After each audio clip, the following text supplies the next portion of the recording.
Pakistanis, which on a daily basis is now getting exposed by our security forces. Tonight on This Is Exclusive, we take you through the details of the operation that has been carried out in Baramulla. But up first, let's take a look at the headlines we're tracking at this hour.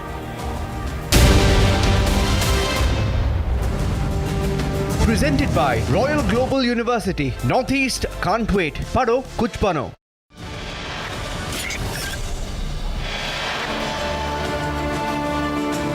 Mamata Banerjee in outreach overdrive, visits doctors' protest site, urges doctors to return to work, assures justice will be served.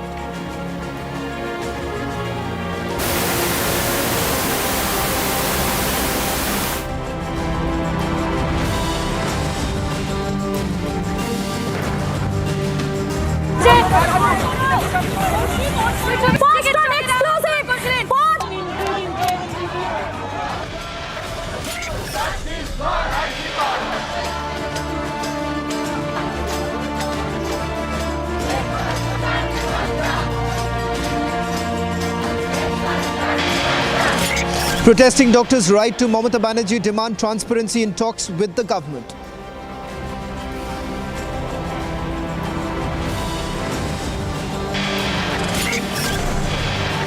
After writing an email to Mamata Banerjee, doctors arrive at Bengal Chief Minister's residence.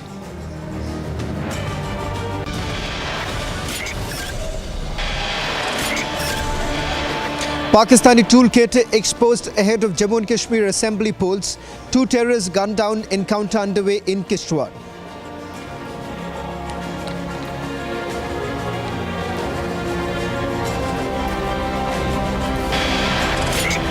Prime Minister Modi leads BJP's charge in Jammu and Kashmir's Doda, assures people terror-free Jammu and Kashmir.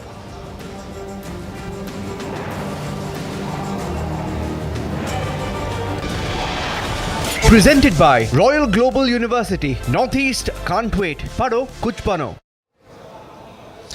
Just ahead of the elections in Jammu and Kashmir, there is a diabolical plan that has been hatched by Pakistan's ISI and the Pakistani army. While the plan isn't new, over the last few years, particularly after the abrogation of Article 370, multiple attempts have been made to increase the number of infiltration attempts. Not being able to fund the overground workers in the valley has essentially seen a downside as far as terror-related activities in the valley is concerned. What has also happened is that there is an attempt that has been made by those who are carrying out incidents across the LOC, particularly from the launch pad closer to Jammu, is with the single point agenda that the infiltration is up in the Jammu region. What we have also seen is that in the recently carried out attack, the security forces have been able to unearth the diabolical plan that was hatched. The only single point focus was to disrupt the election process in Jammu and Kashmir.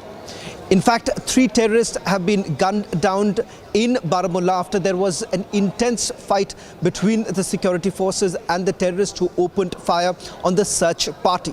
Take a look at this detailed report and then we'll take you to the details of the operation that was carried out by the joint forces.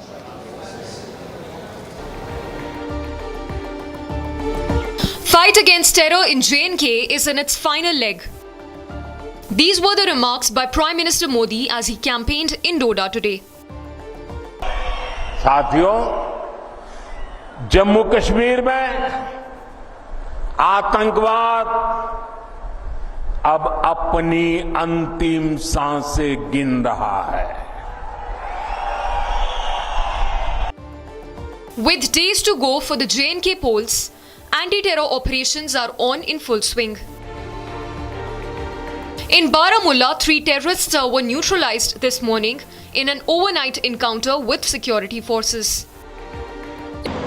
When our parties and columns were in the process of establishing the cordon, terrorists hiding inside a disused building fired on our columns at approximately 23:15 hours. As per standard operating procedures, the fire was returned effectively. The cordon was tightened and additional reinforcements were inducted. The terrorists continued to bring down incessant heavy fire upon our troops throughout the night, which was effectively countered. The operation continued into the morning when our troops, in a very professional manner, engaged the terrorists and neutralized them. AK-47s, magazines, grenades, some medicines along with the 3 toothpicks and some threads and other things have been recovered by the joint forces in Baramulla, apart from the 3 dead bodies. Although the dead bodies have not been identified, but this is an encounter that was reported in Tapargiri, Baramulla, North Kashmir, where it's a body blow to the terror outfits where 3 terrorists have been neutralized. In Kishtwar, Nayab Subedar Vipin Kumar and Sepoy Arvind Singre were martyred in the line of duty. Encounter that is still said to be underway in the upper reaches of Nedgaon village. Kishtwar जिले के चातरू इलाके में आतंकियों द्वारा भारतीय सेना के petrol को निशाना बनाने की कोशिश की गई, जिसे भारतीय सेना के जवानों ने जो है मुंह तोड़ जवाब दिया। हालांकि इसमें भारतीय सेना के 4 जवान जो हैं वो घायल हुए, जिसमें से कि 2 जो है वो वीरगति को प्राप्त हुए हैं। इस वक्त हम चातरू इलाके में मौजूद हैं, जहां पूरे इलाके को सुरक्षा बलों की तरफ से घेर लिया गया है। भारतीय सेना जम्मू कश्मीर पुलिस की तरफ से लगातार आतंक विरोधी अभियान जारी है और कोशिश ये है कि जल्द से जल्द उन आतंकियों को मार गिराया जाए। तो लगातार सुरक्षा बल पूरे इलाके में सघन तलाशी अभियान करते हुए कोशिश ये है कि जल्द से जल्द इन 3 आतंकियों को मार गिराया जाए, क्योंकि अगर इस साल की बात करें तो जैश ए मोहम्मद और लश्कर के आतंकी 15 आतंकी वारदातों को अंजाम दे चुके हैं। As J&K gears up for polls, the J&K police and forces have sent out a clear message that there is no place for terror in the valley and all nefarious plots by Pakistan-backed terror groups will be foiled.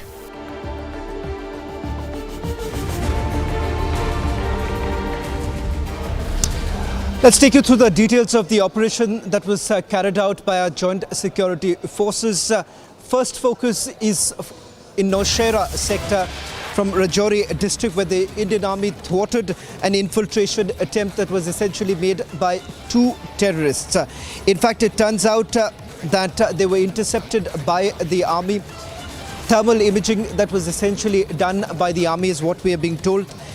There was a brief exchange of fire that ensued between the terrorists and the troops. Now, during the encounter, 1 army personnel sustained injuries.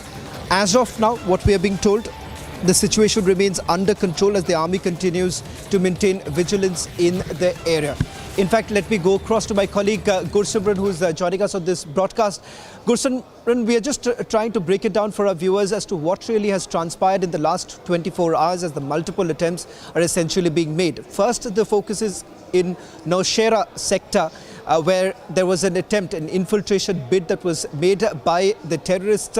Do we know more details as far as their movement and particularly which launch pads did they really start from?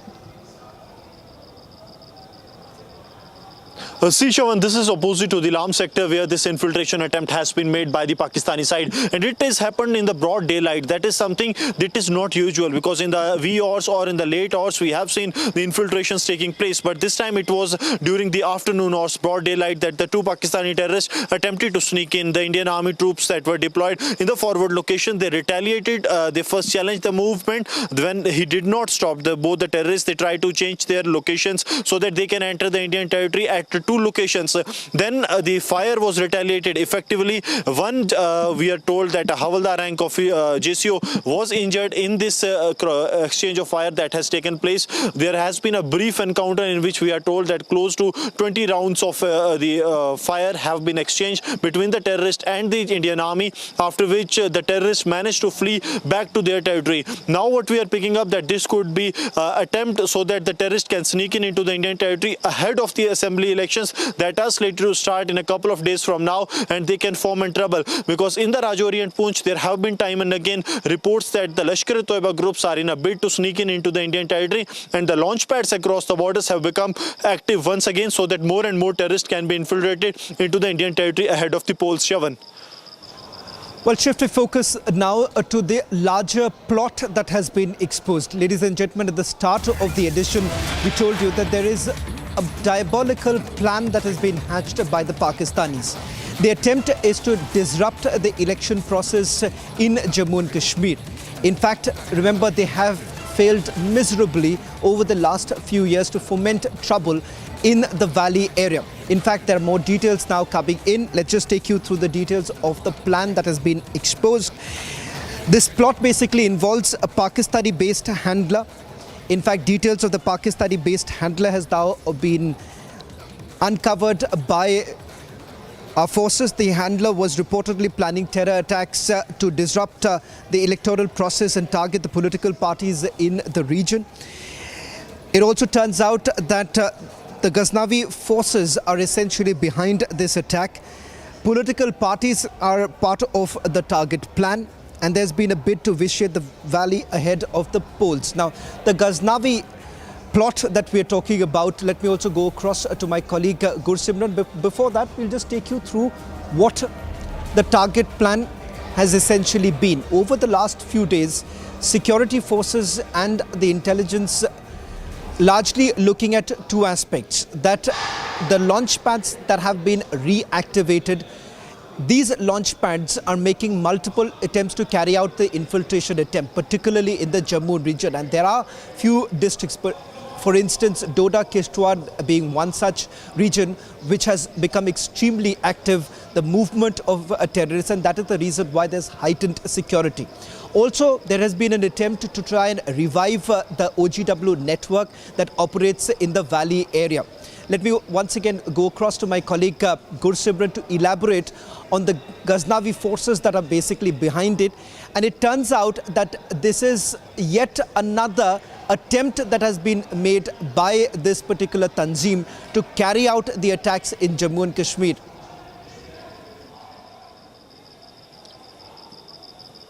Yes, Chavan, you have rightly mentioned that Jammu Kashmir Ghaznavi force is trying to disrupt the poll process, and their main target continues to be the political parties. This is, we are told, that a week earlier, Jammu and Kashmir police got a specific intelligence input based on the operation that was carried out by the Poonch police.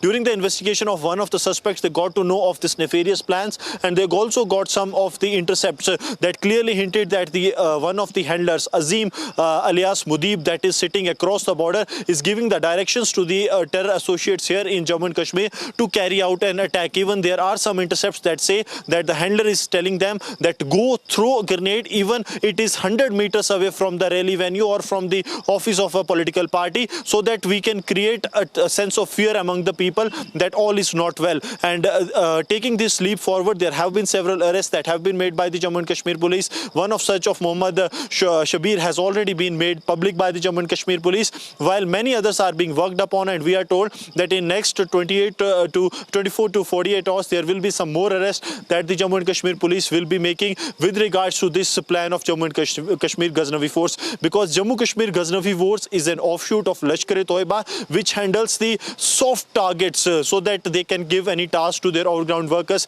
They go through the grenade or plant an ID and then they escape from that area. For the hard task, that is to carry out an ambush attacks, they have the People's Anti-Fascist Front that is already in place, that is carrying out attacks in the Rajouri and the Poonch. Chavan.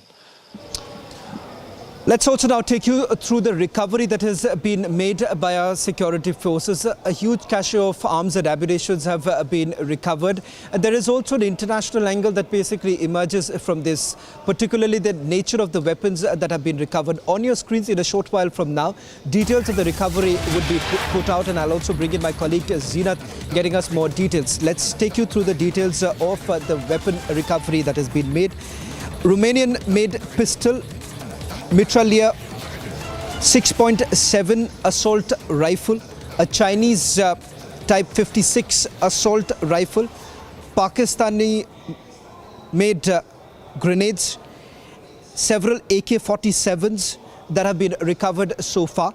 In fact, it turns out that American carbines have also been recovered by the security forces. Let's just put out, these are images that you see right now on your screens of the recovery that has been made earlier in the day. This was after the infiltration bid that was thwarted by our security forces. Now, while this may not be new, the reality is this, that these are heavily armed terrorists were making an attempt to cross over. and the target essentially being political parties who are participating in the election process. Now, the fact of the matter is this, that the robust grid in the valley area has essentially resulted in one, they've been able to prevent the infiltration bit. The second is also they've been able to perhaps ensure that they choke the funding system that existed earlier. Let me once again go across to my colleague Zeenath, who is also joining us on this broadcast. Zeenath, it is significant to say that in terms of the recovery that has been made, the arms and ammunitions that have been recovered so far, and the international angle that has emerged. Take us through the details of the recoveries that have been made so far. See, as far as the recoveries that have been made in this operation of the Baramulla, that clearly tells you about the Pakistan hand on the Kashmir soil, the kind of ammunition and the markings also tells you the nefarious designs that the Pakistan has been carrying here in the Kashmir Valley. As far as this operation is concerned and the details that emerge, the dead bodies that have been recovered, the kind of huge mixture of arms and ammunition that have been recovered, and later the press conference that was done by the Jammu and Kashmir police along with the Indian Army clearly tells you that how the Pakistan tried to push the terror into the Kashmir Valley, whether it was men or the machine, they always tried to disrupt the peace on the land. And then they see the Jammu and Kashmir administration is gearing up for the upcoming polls which are taking place almost after 10 decades. But on the one hand, we see that the administration is taking care of the election rallies, the protocols, free and fair campaigning, and on the other side, we see the Jammu and Kashmir police and the army making all it possible that they are able to neutralize the threat. So there is not even an iota of doubt that the kind of synergy that the forces have in between as far as to eliminate this terror in the Kashmir Valley and the emanations that have been recovered, because yesterday when this operation was launched from the sources, it has come in that these terrorists were taking a refuge in a school, and finally when the forces were mobilized to the spot,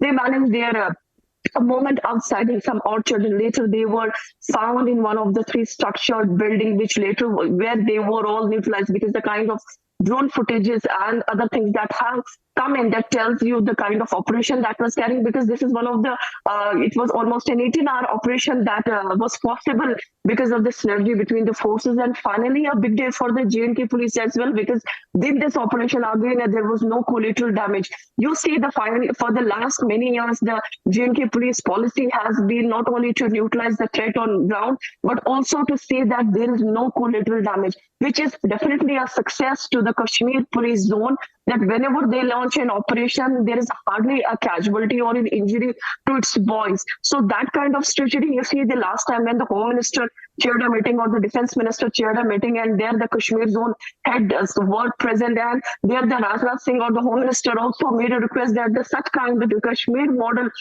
policy should be implemented in the Jammu, so that there in Jammu the region you get the less casualties and you are able to neutralize the threat. Finally, in the Kashmir operation in North Kashmir's Baramulla, not only the threat was neutralized, but the ammunition, the cache of huge ammunition and arms that were recovered tells you the people and the country that was behind the entire thing.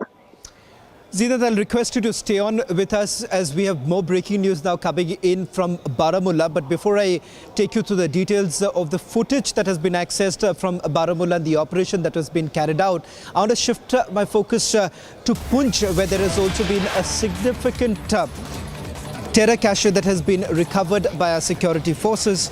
Let me just take you through the recovery details, and then I'll bring in my colleague Kursibran, who's getting us more details. The focus here is more about the IEDs that have been used.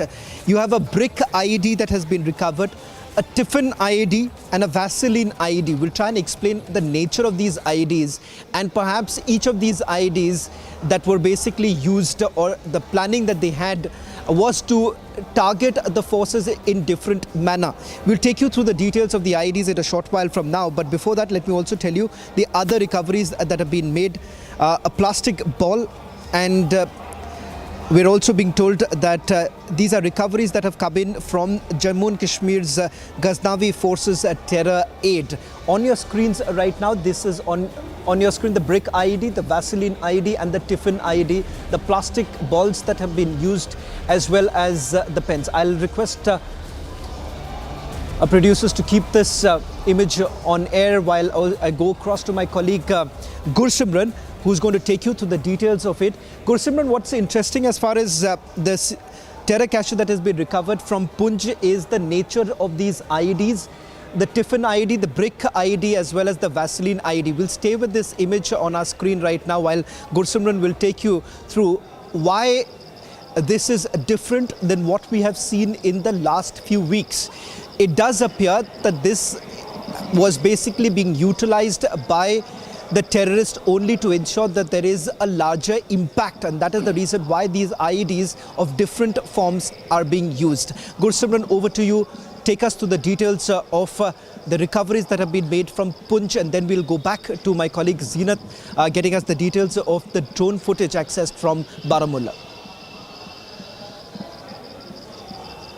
Sishavan, if you speak of these kind of recoveries, these are the first of its kinds of recoveries, be it the pen ID, be it the marker ID, be it the Tiffin IDs have been recovered in the past, be it the cricket ball, plastic ball ID that have been recovered for the first time in Jammu and Kashmir. They weigh from the explosives weight in the marker ID somewhere 50 to 70 grams, in the pen ID it is somewhere 30 to 50 grams, while in a cricket ball ID it is somewhere close to 200 grams, and a Tiffin ID or a brick ID is close to 500 to 700 grams. But why it has been done is that so that whenever these IDs are placed somewhere, it does not look altogether a different thing and gets noticed by someone. So it is to do the damage, a collateral damage, and also to give a sense that all is not well in Jammu and Kashmir, because a 50-gram ID that will trigger, it will have a limited impact. But as being conveyed to the terror groups by their handlers, that they have to ensure that there are regular incidents, be it at the offices of the political parties or very far from the political parties. Same is the case with the security agencies installation,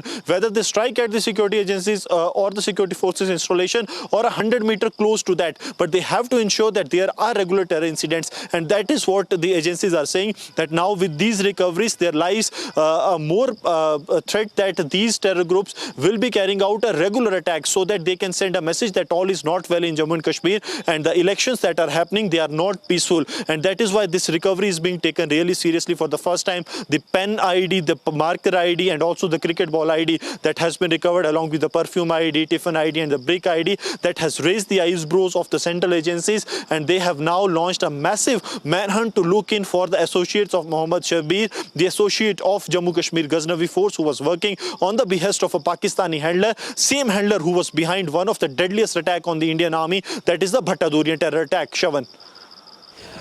Well, in fact, let me now take you through this image that has been accessed by Republic TV of the drones that were basically used in the anti-terror operations in Baramulla, where 3 terrorists were gunned down.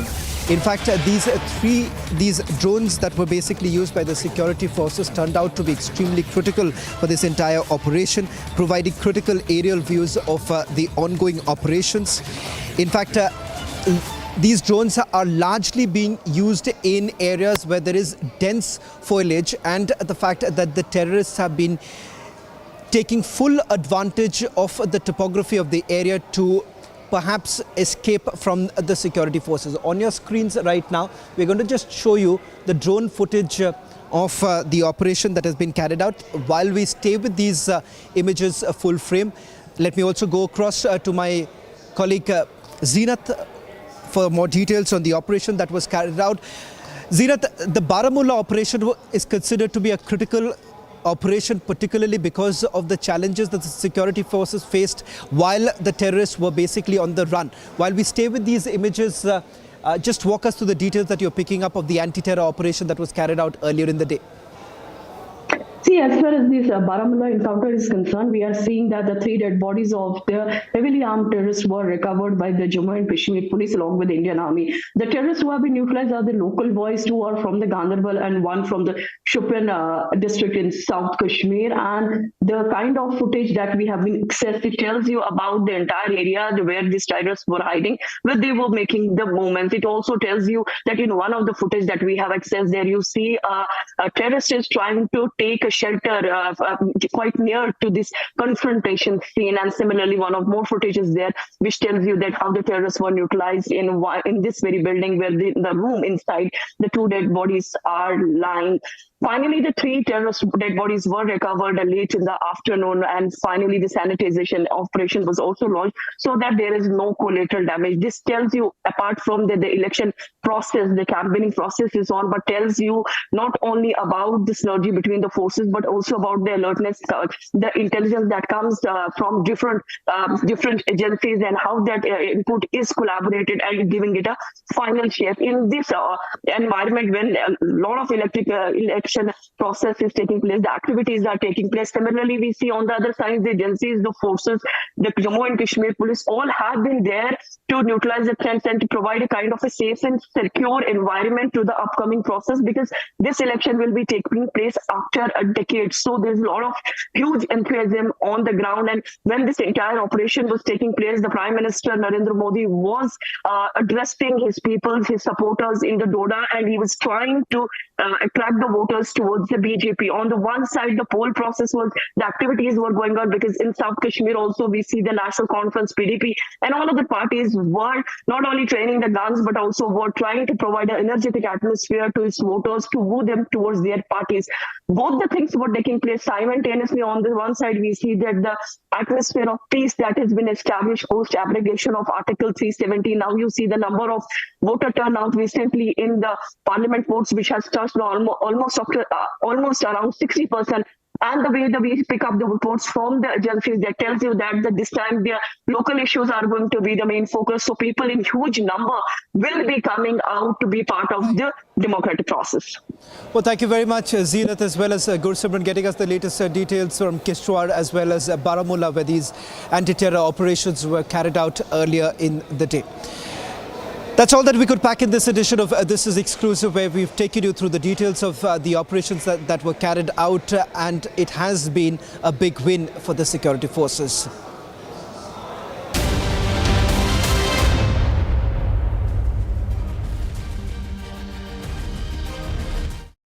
ರಾಜ್ಯದಲ್ಲಿ ಸಮಿಟ್ಗಳ ಇತಿಹಾಸದಲ್ಲೇ ಮತ್ತೊಂದು ಮೈಲಿಗಲ್ಲು ಸೃಷ್ಟಿಸೋಕೆ ವೇದಿಕೆ ಸಿದ್ಧವಾಗಿದೆ. Republic Kannada ಮಹಾಸಂಗಮ.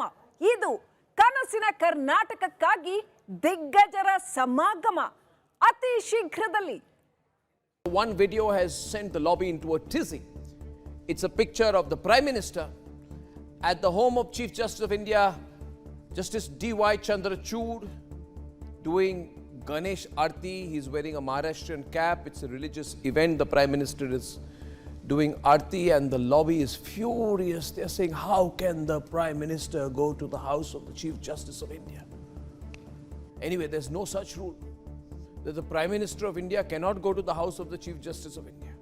The problem that the lobby has, the Congress, Prashant Bhushan, all the hangers on, the problem they have is that the Prime Minister has gone to celebrate a Hindu festival at the home of the Chief Justice of India, who's a practicing Hindu. Their biggest problem is that 2 of the most prominent practicing Hindus are celebrating a Hindu festival together, and that is terrible for them.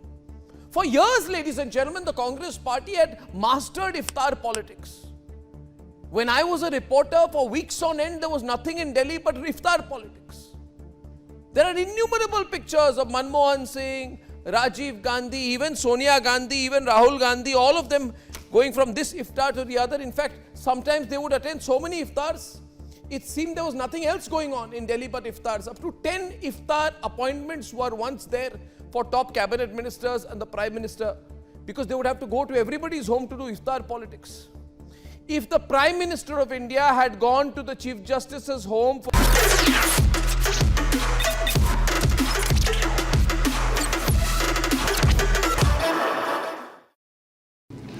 Hi there, welcome to our weekly rendezvous. This week on Get Me Right, there were many candid stories to be picked. Rahul Gandhi in the United States and is pushing an anti-India narrative. We discussed it on the daily debates, and it's been dissected threadbare. Other possible topic was the presidential debate between Kamala Harris and Donald Trump. which Harris seemed like winning, at least insofar as fence voters in swing states of the US are concerned. But again, enough real-time material available on that one. Plus, there's likely one more jousting match that's left between the two, so we can come to it later. There's a national security scare with railway tracks being targeted with boulders or theft of nuts and bolts, causing derailments. There's a pattern emerging which indicates that these are more than accidents. Investigations are on, and we are keeping a close watch on your behalf. What caught my attention this week instead was the first public appearance together of the two topmost spy chiefs, the heads of the CIA and the MI6. You, of course, know CIA is the external intelligence agency of the United States of America, and MI6 of the James Bond fame is for the United Kingdom. In this same week, two Chinese spies have been thrown out by the United States. So tighten your seat belts and let's have an Eyes Spies on this edition of Get Me Right.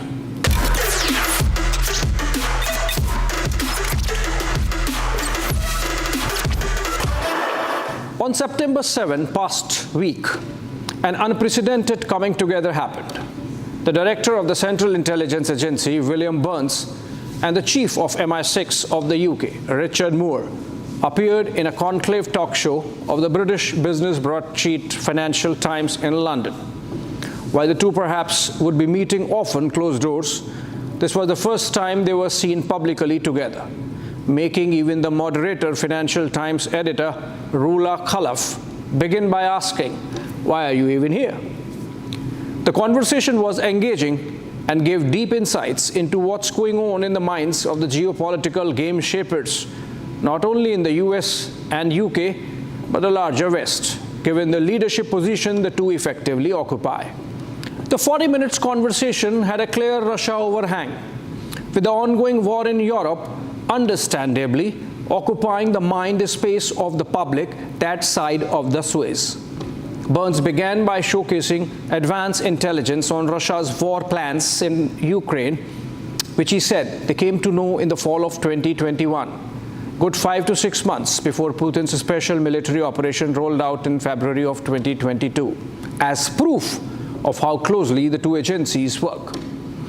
I was wondering while watching, what was done to stop the war, if they had such advanced information? Well, it seems the only thing West did was to arm the Ukrainians to take on Putin. Did the spy master slip in a moral failing of the West in not doing his stuff to stop the war? We won't know. After all, wars are about values, and the West believes the war in Ukraine is about standing up to principles of democracy against a despotic ruler in Putin. While on values, there was a lot of virtue signaling on how the collaboration between the CIA and MI6 and other Western Bloc nations is for a greater good, while the sharing of objectives between Russia, China, Iran, and Korea is about a dark ether. It is nonetheless troubling. I mean, we see the way in which, China and Russia, Russia, Iran, Russia, North Korea are working together. There are two-way streets, the defense partnerships. It imposes a real danger on innocent Ukrainian civilians, but it also poses danger, because it's a two-way street, to friends and partners in the Middle East, too, in the case of Russia and Iran.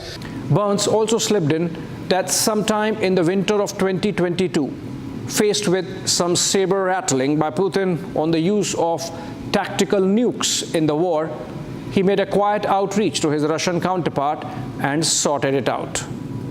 Just a hint there, that if we have not seen an escalation in that direction, it could be because the United States did something in a quid pro quo. It was, however, left unsaid. If you ask me to make an informed guess, I would say maybe the Americans told the Russians that while they would arm Ukraine to the teeth to fight them, it would still be below a threshold. If you see the nature of aid being given to Kiev with the ration release of both arms and cash, you would get what I mean. Have you noticed, for example, the absence of big long-range missiles targeting Russian territory from the Ukrainian side? how a great majority of pictures of war are about Ukrainians using drones and air bombings with occasional reach of Moscow. Like who stops Americans from supplying the Patriot missiles and the F-16s to Kiev?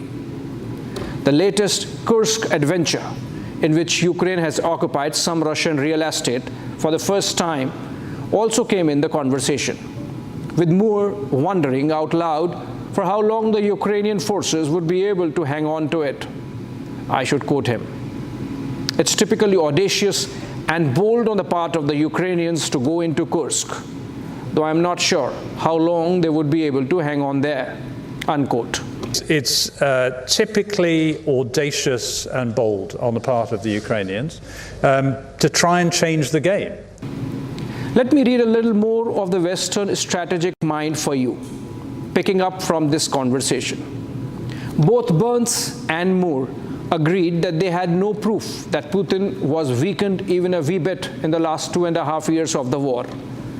It is one of the clearest admissions right there at the top of Western security establishment that all the sanctions regime that was put in place and all the support to Ukraine has not translated into throttling or containing Russia in the manner as the West would have wanted. Moore mentioned with little exasperation how they were working to make sure that Russia did not send cargo ships of oil to get money and fund war. Obviously, it's not working. Burns said that he had met with his Chinese counterpart twice in the last 1 year, impressing upon them that their supply of dual-use technology was helping Moscow sustain its war. But to what end? Well, I mean, I'd say two things. First, I don't think either of us see direct evidence today, as we sit here, of the provision of weapons and munitions from China to Russia for use in the war effort in Ukraine. But we see lots of things just short of that, as Richard said, in terms of dual-use items, the kind of things that have enabled Putin over the course of the last 18 months or so to significantly rebuild his defense industrial base. And that poses a real danger. The conversation then touched the other hotspot geography in the present, the Middle East, where it seems, reading between the lines of what the two spy masters said, particularly the CIA chief, that there might be a window opening soon of a ceasefire between Israel and Hamas in Gaza. Burns said it with a lot of heart to applause. Listen in. I cannot sit here today with all of you and say that we're going to succeed in that. I cannot tell you how close we are right now. It is a fact that if you look at the written text, 90% of the paragraphs have been agreed to, but in any negotiation I've been involved in, the last 10% is the last 10% for a reason, because it's the hardest part to do. So all I can say is three things. First, we will continue to work as hard as we can with the other mediators on this, because there's no good alternative to getting to that ceasefire and the release of hostages. I always wonder if none of the geostrategic objectives are being achieved, shouldn't there be a rethink? There was no sign. Making all its moves on the chessboard driven by Putin hate, the West has effectively landed Moscow in the warm embrace of Beijing. The two spy masters wondered aloud if, given the historical mistrust between China and Russia, the Russians at some stage would chaffe at the idea of being junior partners of China. Is that waiting game the strategy of the West on China, really? That brings me to the real meat in the conversation, when the elephant in the room got discussed, China. The CIA chief mentioned how Beijing is their topmost priority now, and is going to be so for a decade and more to come. The China-oriented bit of CIA budget has ballooned 3 times, or grown 300% over the last 3 years alone, and now constitutes 1/5 or 20% of the agency's overall budget. Of the 12 buildings that make up the CIA headquarters at Langley, Virginia, outside of Washington, D.C., 1 full building is dedicated to China operations. China is the only country that has a single country mission center of CIA in that complex. Gives you some idea of the kind of priority China has become. On Thursday, that's September 12, a former CIA agent, Alexander Yok Ching Ma, who was used by the agency for spying on China and went rogue midway to spy for China instead, was sentenced to a 10-year jail term. 3 days before that, or September 9, head of a Washington-based think tank was arrested and is all set to be extradited on charges of being an unregistered agent of China. That's diplomacies for spying. Gol Luft headed the Institute for the Analysis of Global Security and was indicted for bribing a high-ranking American official on behalf of his principals in Beijing in 2016, as also brokering a weapons deal and purchase of Iranian oil. On September 3, US law enforcement agencies arrested Linda Sun, a former deputy chief of staff to the governor of the New York State, Kathy Hochul, on charges of spying for China. She is a naturalized US citizen, meaning she was born in China and migrated to the United States, and yet rose through the ranks to become important enough to influence US policy towards China. The indictment that I accessed mentions how Sun, along with her husband, engaged in numerous political activities in China's interest, including blocking representatives of the Taiwanese government from having access to the governor's office, changing New York State's messaging around issues of importance to China, and obtaining governor's office proclamations for China without proper authorization, among others.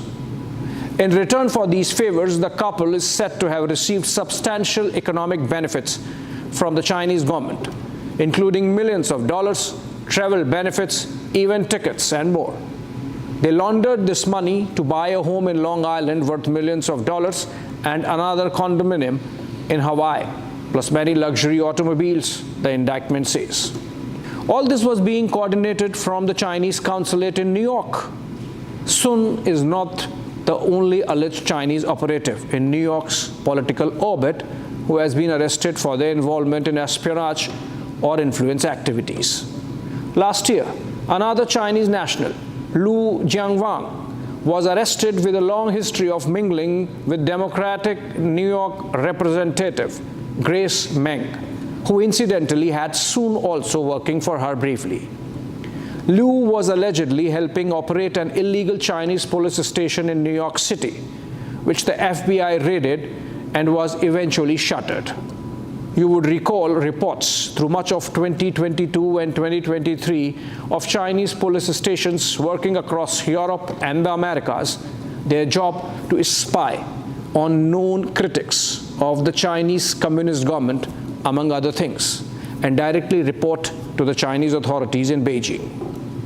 The indictment of Sun also says that when she met key groups identified with the United Front Work Department, the organization that oversees Chinese intelligence gathering around the world, following these developments and amidst controversy surrounding her office, New York Governor Hochul even recommended to the US State Department that it expel China's Consul General in New York, Huang Ping.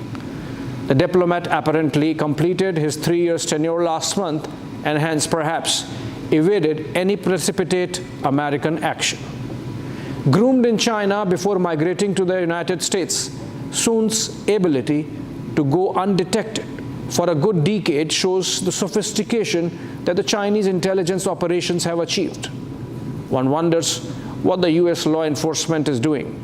Obviously, Americans have a record of Chinese buying influence in the American establishment. Imagine how deep the tentacles are of the Chinese now in the United States. There is some evidence that the Democrats might have been a little lax or indulgent towards China, because in 2020, on a mere suspicion of espionage and theft of trade secrets, the Trump administration had shut down the Chinese consulate in Houston, Texas. Jittery Chinese staff indulged in burning of some documents in the compound, clearly giving away evidence of wrongdoing which had to be destroyed. Coincidentally, this week is being marked as the China Week on Capitol Hill in Washington, D.C., aimed at passing legislations that put guardrails on U.S. security and economy against Chinese threats, the session in the US House of Congress on the Capitol would see over 24 bills piloted and passed that aim to limit the role of Chinese companies, corporations, organizations to do business in the United States that could threaten American national security in any manner, from the US home territory to the Taiwan Strait, as one US congressman put it. I want to thank Speaker Johnson and the Republican leadership for bringing over 24 bills on U.S.-China competition while tackling CCP aggression head-on from the American heartland to the Taiwan Strait. The Speaker has been supportive of the committee's work, and I'm thankful for his vote of confidence in pledging to continue the committee in the next Congress. Chairman McCall, as well as some of the other standing committees. And we're here today because the Chinese Communist Party presents the greatest threat to American values and American national security in our lifetime. But we can stand up to the CCP by defending our values and reducing the party's leverage over the United States. This week, Congress will take action to secure our supply chains. From electric vehicle batteries to healthcare to critical infrastructure, the Chinese Communist Party wants to make us dependent on companies subject to its direction. One of them is the Protecting American Agriculture from Foreign Adversaries Act. The debate on this bill observed how Chinese corporations linked to the Chinese Communist Party have acquired thousands of acres of American farmland across the US, and how many of these land parcels happen to be near American military bases or critical infrastructure. I rise in support of the Protecting American Agriculture from Foreign Adversaries Act, and I'd like to thank Representative Newhouse for his continued leadership on this issue. I'm proud to have helped introduce this important piece of legislation to protect our food supply from foreign adversaries like Communist China. China does continue to buy up American farmland at an alarming rate. They are aiming to gain control of our food and fuel supply chains. Some of the other bills already passed in this China-focused session are Economic Espionage Prevention Act, Countering Chinese Drones Act, and Restrictions on Confucius Institutes Act. Chairman of the Select Committee on Chinese Communist Party in the US Congress, John Mullenar, while supporting the bill moved by Texas Congressman August Pfluger, said the CCP uses Confucius Institutes as a vehicle to promote a distorted picture of China and provide American universities with a financial incentive to stay in the party's good graces. We cannot allow American taxpayer dollars to support universities that allow the presence of these institutes to influence and manipulate their students, unquote. That, by the way, reminds me of Chinese spy network closer home. In 2015, in response to a question in Parliament, India's Ministry of External Affairs informed how the Chinese were operating dozens of China study centers in Nepal, many of them in the Terai region of Nepal's border with India. But more on that some other time. Clearly, Americans are coming to grips with the scale of Chinese infiltration and acting post-haste to tackle it. In a way, they have themselves to blame.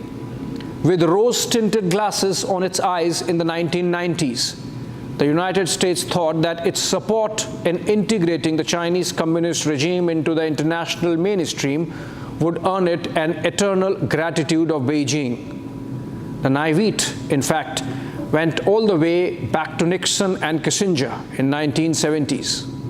We know that bit of history, of how Americans thought they could counter Russia with China and also get a cheap shop floor for their consumerism-oriented economy in the bargain. Now the dragon is breathing fire, and the Americans are running to cover their house. Brings me back to the CIA MI6 conversation. Remember, I mentioned how the top spy masters think, rather wistfully, that at some stage Moscow would grudge Chinese hegemony in the arrangement. My question is, why put Russia in the Chinese ark in the first place, which the West has done with its blind hatred for Putin guiding its conduct? And that's where India comes in. Just look at the hectoring we have faced in Western capitals over the last 2 years for buying Russian oil. our accent on following an independent foreign policy that did not ditch an old friendship with Moscow, at the same time providing humanitarian aid to Kiev. God dissed. But look at how things have turned out. Prime Minister Narendra Modi became the only leader from the global south and from the non-Western world to visit Kiev last month. If a Modi peace plan is firming up, which could be acceptable to both Russia and Ukraine, it's because India listened to both the sides. Here, External Affairs Minister Dr. S. Jaishankar this week, he was speaking with German Foreign Minister Annalena Baerbock by his side in Berlin. When there is a discussion, we also think it is essential to have Russia in it. Otherwise, the discussions don't, gain further movement. And where India is concerned, I think it's up to what the two parties want. We continuously talk to them. In fact, perhaps you're aware that our national security advisor just went to Moscow in the last few days. So that's really what the state of play is. One peace summit that has happened during the ongoing war in Switzerland had no presence of Russia. Turkey, that brokered a grain deal between the two warring sides, is supplying weapons to Ukraine. China is fully backing Russia with no Ukraine connect. And the West, well, less said the better. Hope you have better understanding of the Western strategic thought and their worldview today. Thanks for watching.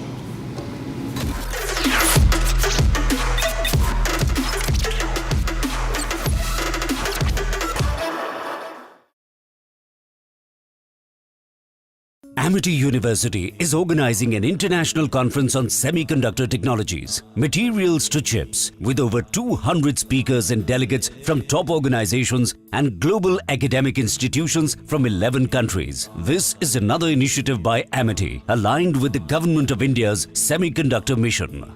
One video has sent the lobby into a tizzy.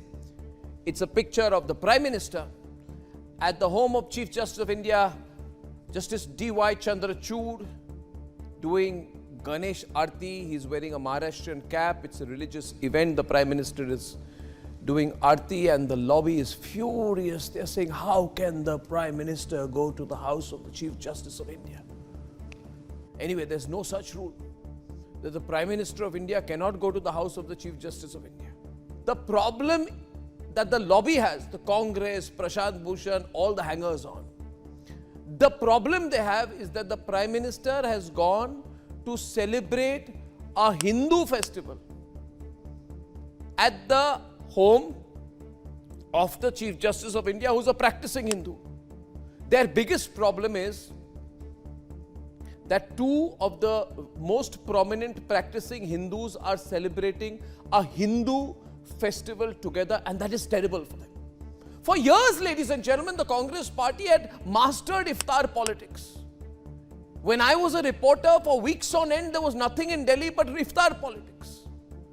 There are innumerable pictures of Manmohan Singh, Rajiv Gandhi, even Sonia Gandhi, even Rahul Gandhi, all of them going from this iftar to the other. In fact, sometimes they would attend so many iftars, it seemed there was nothing else going on in Delhi but iftars. Up to 10 iftar appointments were once there for top cabinet ministers and the Prime Minister, because they would have to go to everybody's home to do iftar politics. If the Prime Minister of India had gone to the Chief Justice's home for an iftar, the same lobby would have said, that's great, that's tremendously secular. That is the right approach, that is the right thing to do. So my point is that the issue is not about the Chief Justice of India sending a person. Days after Rahul Gandhi belittled India's burgeoning manufacturing sector, Jaishankar has launched a sharp critique. Speaking in Geneva, Jaishankar attacked the erstwhile UPA regime over India-China trade deficit. There's a big debate in this country, in our country, about manufacturing. Now the fact is, there are people who would say, why are we importing so much from China? Part of it is because we neglected manufacturing through the 1960s, 70s, 80s and 90s. And maybe even the first decade of 2000. When, think back, all of you are as connected and have as good a memory about our country as I do. When did we actually have governments who made a major push on manufacturing? And yet there are people who today come and say, no, we need to find a fix, as though it's something you can do instantaneously. In fact, and there are, by the way, people who actually also say that we are incapable of it. We should not even attempt it. So now ask yourself, can you actually be a major power in the world without manufacturing? And taking on Rahul over the Granule Party's Khatakhat promise, Jaishankar said, life is not khatakhat but hard work. A major power needs technology. Nobody can develop technology without developing manufacturing. But yet, you have that strain of thought also. So, as I said, it requires, until we develop the human resources, it requires hard work. Until you build the infrastructure, until you have those policies. So life is not khatakhat. Life is hard work. Life is diligence. Addressing the Indian community in Geneva, Jaishankar gave a strong message that nobody can develop technology without developing manufacturing. You are a star in the world, and I express the gratitude.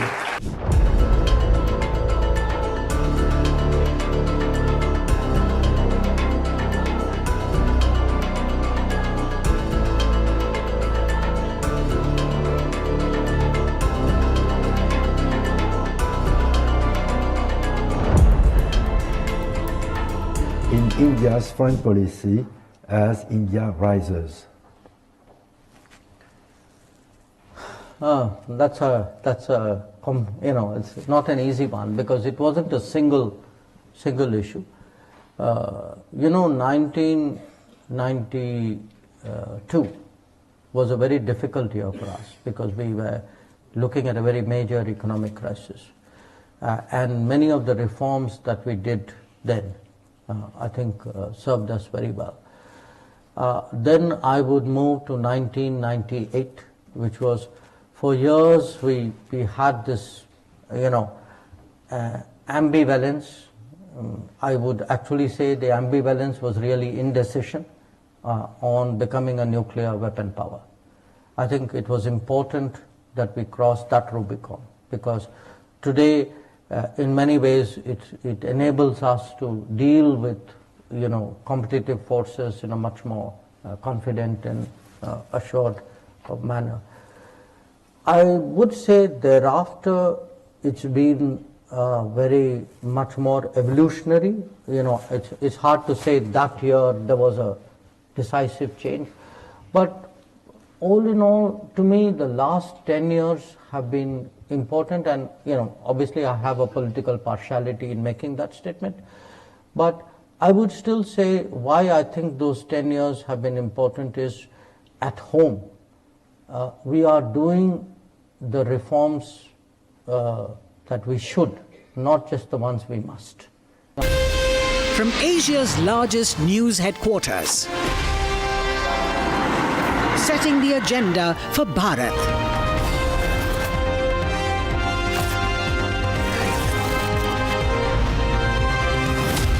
You're watching Republic.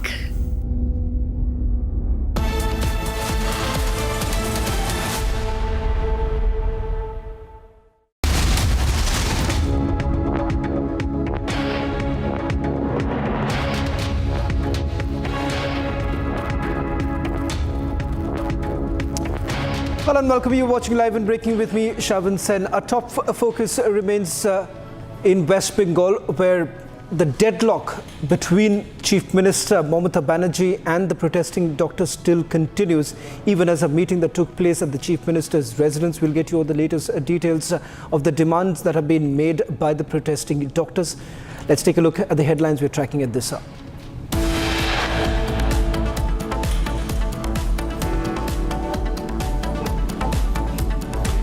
35 days since Abhaya's rape and murder, Mamata reaches protest side, appeals to doctors to stop the protest.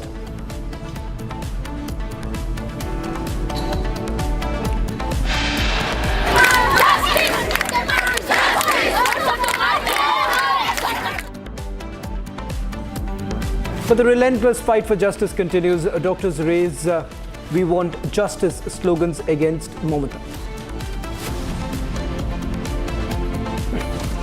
Jammu Kashmir का इस बार का विधानसभा चुनाव 3 खानदानों और जम्मू कश्मीर के नौजवानों के बीच में है. On campaign trail in Doda, Prime Minister fires Parivarvad. Jaib says it's 3 families versus the youth. In Kurukshetra, Prime Minister takes on Congress, says Khatakhat guarantees failing fast. वादे करना अन्य भाषाओं का कभी स्पर्धा हो ही नहीं सकती है, क्योंकि हिंदी सभी स्थानीय भाषाओं की सखी है. On Hindi Divas, Home Minister Amit Shah's big message: Hindi literature will be translated in regional languages. हमारा लोकतंत्र देश में अपना बात रखने का आजादी है, लेकिन कोई मिसलीड ना करे, उसको झूठ बोल करके फॉल्स नैरेटिव क्रिएट ना करे. Union Minister Kiran Rijiju takes on Owaisi, saying many Muslims support Waqf bill, don't mislead people.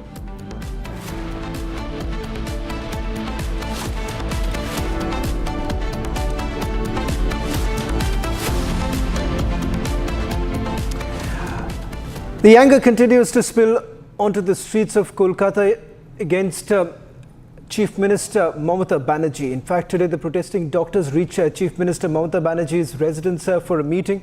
Earlier today, the Chief Minister met some of the protesting doctors and extended her support. The doctors, on the other hand, continue to raise their demands, including the justice for the victim. In fact, there are 5-point demand that has been made, a letter that has once again been written by the protesting doctors. We'll take you through the latest details of what's really transpiring in West Bengal. As you see on your screens right now, these are images that came in earlier in the day when the protesting doctors reached the Chief Minister's residence and the appeal that has been made by the Chief Minister with regards to resuming work. Just to take you through the details that we have picked up so far, there's been a deadlock after the Chief Minister did not agree to the live streaming of the meeting that was supposed to take place at Nabonno. In fact, the Chief Minister also said that she's willing to resign, but there's been growing anger on the streets of Kolkata, resulting in once again Mamata Banerjee taking a step back on what she said, that she is willing to resign. The kind of protests that have taken place on the streets of Kolkata essentially indicating, one, the unhappiness in the manner the investigation that was carried out by Kolkata police. In fact, one demand that was made by the protesting doctors, one of the topmost demands, was the removal of Kolkata Police Commissioner Vineet Goyal. We'll try and see if we can go across to our colleagues in Republic Bangla newsroom. But before that, let's just take you through the details coming in right now and some of the reactions that are coming in. আপনাদের আন্দোলনকে কুর্নিশ জানাই। আমি নিজে student movement থেকে উঠে আসা লোক। আমি স্টুডেন্ট মুভমেন্ট, আমি নিজেও অনেক সাফার করেছি জীবনে। আমি জানি আমার পোস্টটা বড় কথা নয়, মানুষের পোস্টটাই বড় কথা। আমি আপনাদের কাছে বলতে এসেছি, কাল সারা রাত ঝড় জল হয়েছে। আপনারা যখন কষ্ট পেয়েছেন, আমিও সারা রাত ঘুমোতে পারিনি। আমারও কষ্ট হয়েছে, এই ঝড় জলের মধ্যে আপনারা যেভাবে বসে আছেন, আমার মানসিকভাবে কষ্ট হচ্ছে।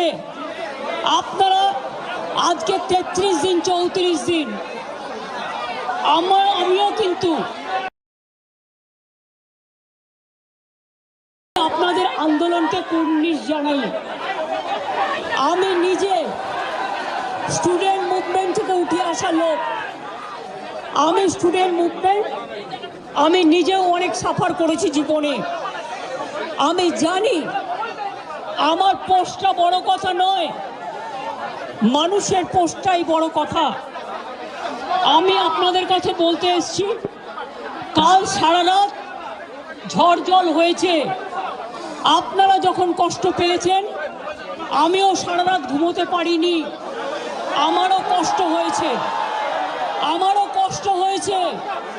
এই ঝড় জলের মধ্যে আপনারা যেভাবে বসে আছেন, আমার মানসিকভাবে কষ্ট হচ্ছে।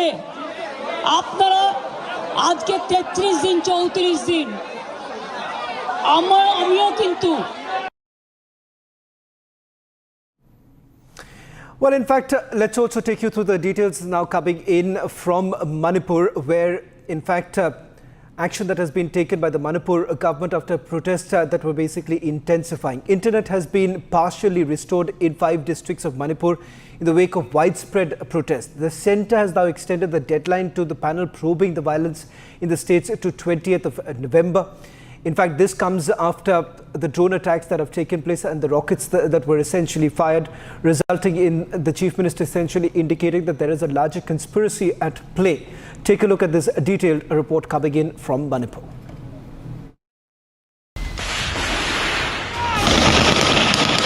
Back-to-back drone bombings, widespread protests,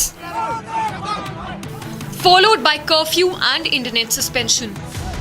3 days after curfew and internet ban, broadband services have been partially restored in 5 districts.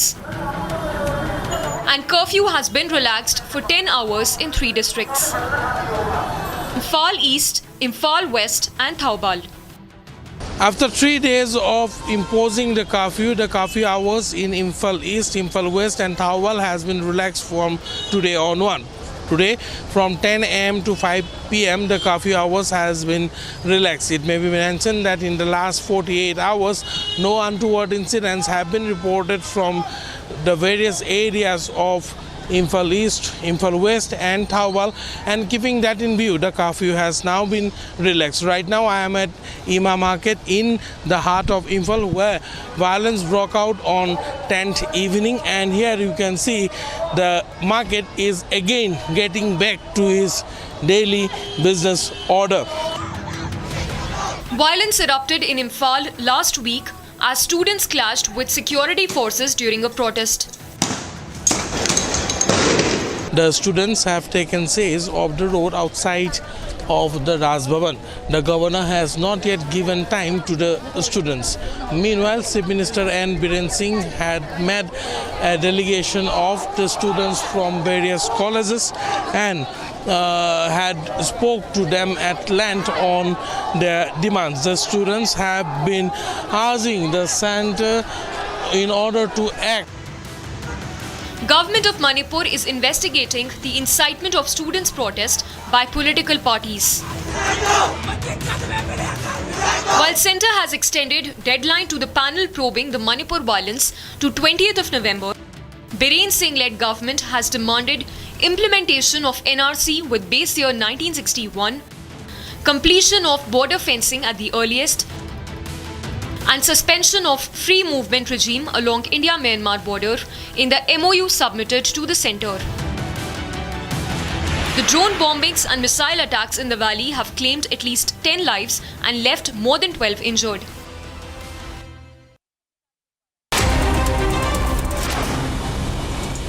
Former Chief Minister of Jharkhand, Baramula Marandi, has reignited the demography change debate.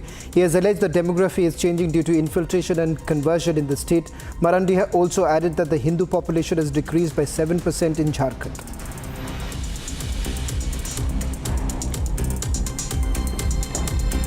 आज संथाल परगना और झारखंड, संपूर्ण झारखंड में लगातार इस 60 वर्षों में आदिवासियों की आबादी घट रही है और संथाल परगना में भी घट रही है।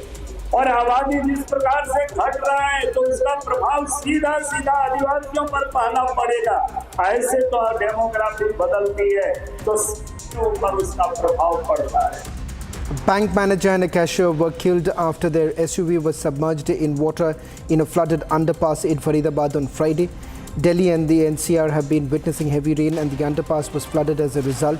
Police officials have informed the team that reached the underpass upon receiving the information. However, while one body was pulled out of the vehicle, the other was found only around 4 o'clock in the morning on Saturday after an hour-long search. A huge fire broke out at an oil factory in Uttar Pradesh's Sitapur. Officials have informed that the fire was caused following an explosion at the oil boiler, and several workers are feared to be trapped. Police and fire brigade officials were immediately rushed to the spot, and rescue and restoration operations are underway. 5 accused have been arrested for pelting stones at the Durg-Visakhapatnam Vande Bharat Express during its trial run at Baghara railway station in Chhattisgarh. Officials have informed that the attack resulted in damage to 3 coaches. Furthermore, a case has now been registered and investigation has been launched. 300 roads, including one national highway, have been closed in the state of Uttarakhand following incessant rainfall. 30 state highways, 15 main district roads and 5 other district roads have also been shut. Officials have informed that restoration operations are underway in a bid to facilitate smooth passage of traffic. A major landslide was reported in the Bhataduria area of Surankot on the Poonch Jammu National Highway, leaving travelers stranded. The landslide blocked the Poonch Jammu National Highway for 2 hours, severely disrupting traffic. Long queues of vehicles continuing to pile up on both sides of the landslide site as restoration operations continue. In a big win for security forces, a pen, plastic ball and brick IED was recovered in Poonch. The recovery has been made from Jammu and Kashmir's Ghaznavi Forces terror associate. Furthermore, tiffin IED and Vaseline box IED were also recovered by Poonch police from Surankot area. Top police sources have informed that political rallies were on the target. The main dome of the Taj Mahal witnessed water leakage due to incessant rain for the past 3 days, which inundated a garden on the premises. However, senior official of the Archaeological Survey of India, Agra Circle, said that there is leakage in the main dome due to seepage and there is no damage to it.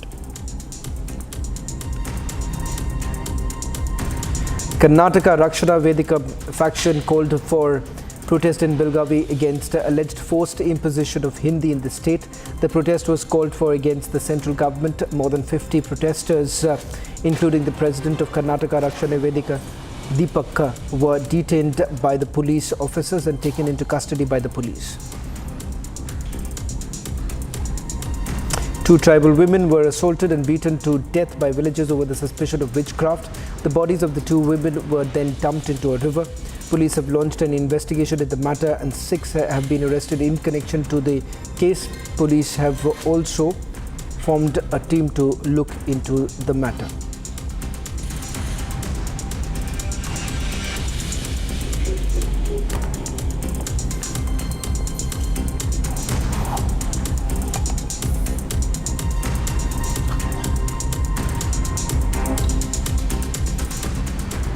Well, External Affairs Minister S. Jaishankar took on the Congress party, saying that the khatakhat promises that were essentially made by the Congress party have miserably failed. In fact, he says that these are promises that were essentially made to only lure the voters. And after the election, the Congress party has completely failed in delivering even a single promise that was actually made by them.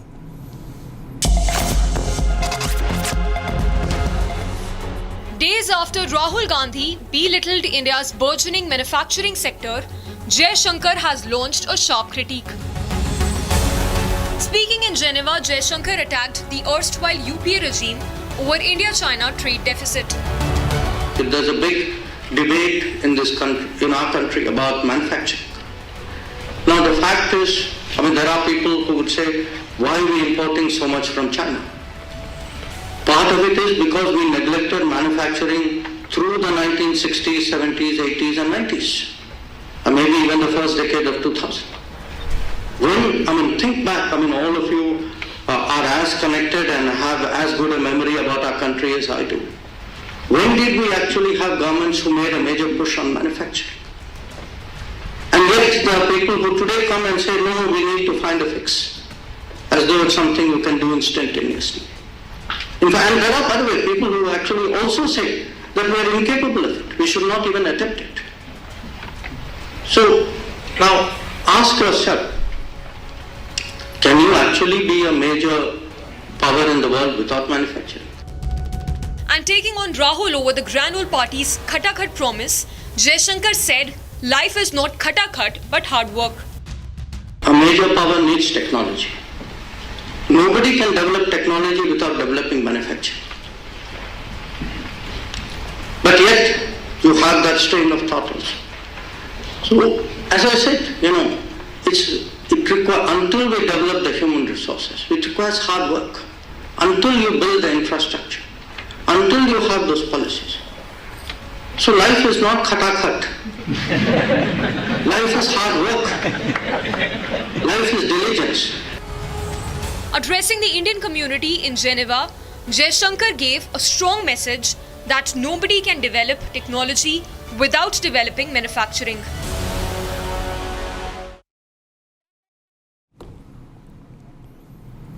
Well, in fact, the Prime Minister's first rally in Jammu and Kashmir in Doda, where he's once again reiterated that the reason why there is much change in Jammu and Kashmir is only because of the efforts that have been made by his government in the last 10 years.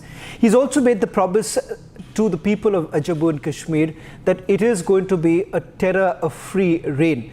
In fact, these are promises that he made in Jammu and Kashmir, reiterating the fact that while there have been many attempts that have been made by the Pakistanis in particular to foment trouble in the area, the government has been largely successful in ensuring that it is relatively peaceful in the state of Jammu and Kashmir.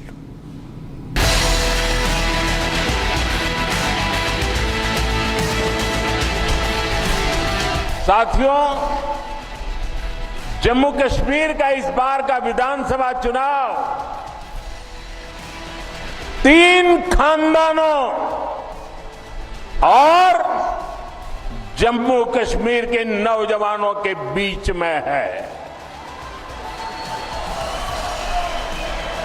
एक तरफ 3 खानदान है और दूसरी तरफ सपने लेकर के निकल पड़े जम्मू कश्मीर के मेरे नौजवान बेटे बेटियां हैं।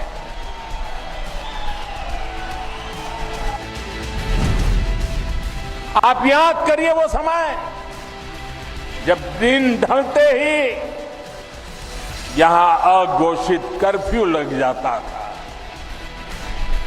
सारी दुकानदारी ठप, सारा कामकाज ठप। हालत ये थी कि तब कांग्रेस सरकार के, केंद्र सरकार के गृह मंत्री तक लाल चौक जाने से डरते थे।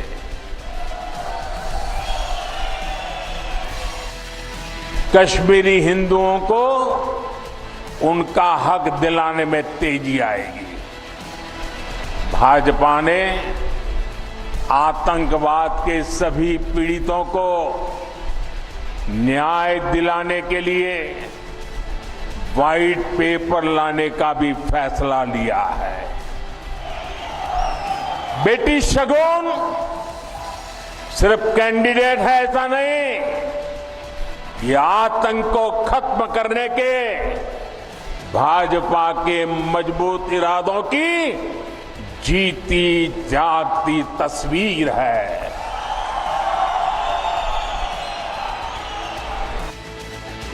हमारे टपलू जी को आतंकवादियों ने शहीद किया था। उनकी हत्या के बाद कश्मीरी पंडितों के साथ अत्याचार का एक अंतहीन सिलसिला चला। ये भाजपा है जिसने कश्मीरी पंडितों की आवाज उठाई, उनके हित में काम किया। मैं जम्मू कश्मीर भाजपा को बधाई दूंगा। उन्होंने कश्मीरी हिंदुओं की वापसी और पुनर्वास के लिए टीका लाल टपड़ू स्कीम बनाने का ऐलान किया है। साथियों, भाजपा एक ऐसा जम्मू कश्मीर बनाने जा रही है जो जम्मू कश्मीर टेरर फ्री होगा और टूरिस्ट के लिए स्वर्ग होगा।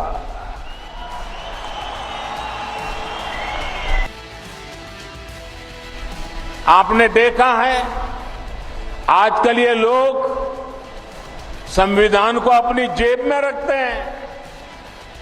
संविधान की किताब कोई सम्मान नहीं, जेब में रख दो। इन लोगों ने बाबा साहब के बनाए संविधान की आत्मा को नोच दिया था। वरना क्या कारण था कि हमारे जम्मू कश्मीर में 2 संविधान चलते थे? क्यों जम्मू कश्मीर के लोगों को वो हक नहीं मिलता था जो बाकी देश में मिलता था? Well, in a big win for forces and the Jammu and Kashmir police, 3 terrorists were neutralized in Baramulla after night-long encounter in the region. Prime Minister Modi, while addressing people in Doda, pledged to end terrorism in Jammu and Kashmir, saying terrorism in the valley is in its final leg.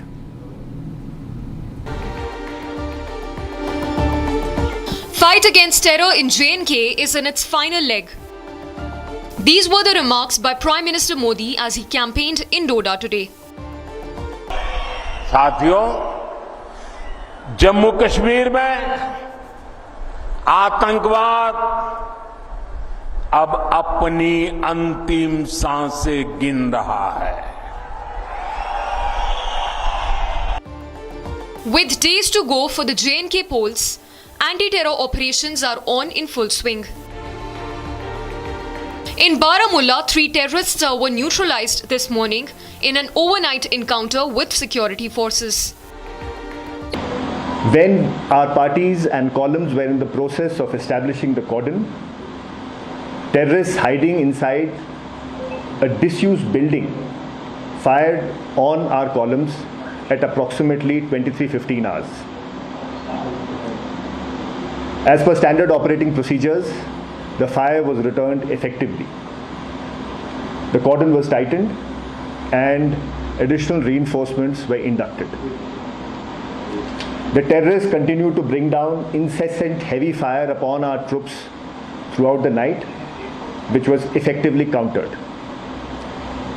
The operation continued into the morning when our troops, in a very professional manner, engaged the terrorists and neutralized them. AK-47s, magazines, grenades, some medicines along with the 3 toothpicks and some threads and other things have been recovered by the joint forces in Baramulla, apart from the 3 dead bodies. Although the dead bodies have not been identified, but this is an encounter that was reported in Tapargiri, Baramulla, North Kashmir, where it's a body blow to the terror outfits where 3 terrorists have been neutralized. In Kishtwar, Nayab Subedar Vipin Kumar and Sepoy Arvind Singre were martyred in the line of duty. Encounter that is still said to be underway in the upper reaches of Nedgaon village. Kishtwar जिले के चातरू इलाके में आतंकियों द्वारा भारतीय सेना के petrol को निशाना बनाने की कोशिश की गई, जिसे भारतीय सेना के जवानों ने जो है मुंह तोड़ जवाब दिया। हालांकि इसमें भारतीय सेना के 4 जवान जो है वो घायल हुए, जिसमें से कि 2 जो है वो वीरगति को प्राप्त हुए हैं। इस वक्त हम चातरू इलाके में मौजूद हैं, जहां पूरे इलाके को सुरक्षा बलों की तरफ से घेर लिया गया है। भारतीय सेना जम्मू कश्मीर पुलिस की तरफ से लगातार आतंक विरोधी अभियान जारी है और कोशिश ये है कि जल्द से जल्द उन आतंकियों को मार गिराया जाए। तो लगातार सुरक्षा बल पूरे इलाके में सघन तलाशी अभियान करते हुए कोशिश ये है कि जल्द से जल्द इन 3 आतंकियों को मार गिराया जाए, क्योंकि अगर इस साल की बात करें तो जैश ए मोहम्मद और लश्कर के आतंकी 15 आतंकी वारदातों को अंजाम दे चुके हैं। As J&K gears up for polls, the J&K police and forces have sent out a clear message that there is no place for terror in the valley and all nefarious plots by Pakistan-backed terror groups will be foiled.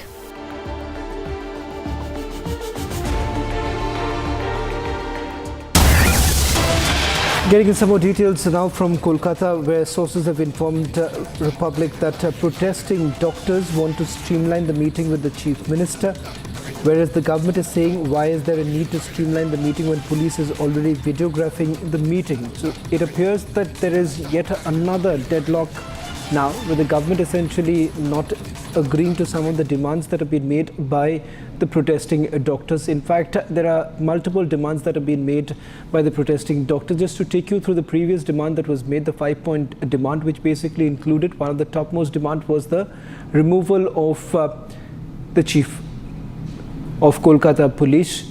In fact, on your screens, these are images now coming in of the Chief Minister waiting for the students to come in, as well as the protesting doctors, in fact, so that the meeting essentially begins. In fact, it turns out that these are the latest images now coming in of the protesting doctors reaching the Chief Minister's residence.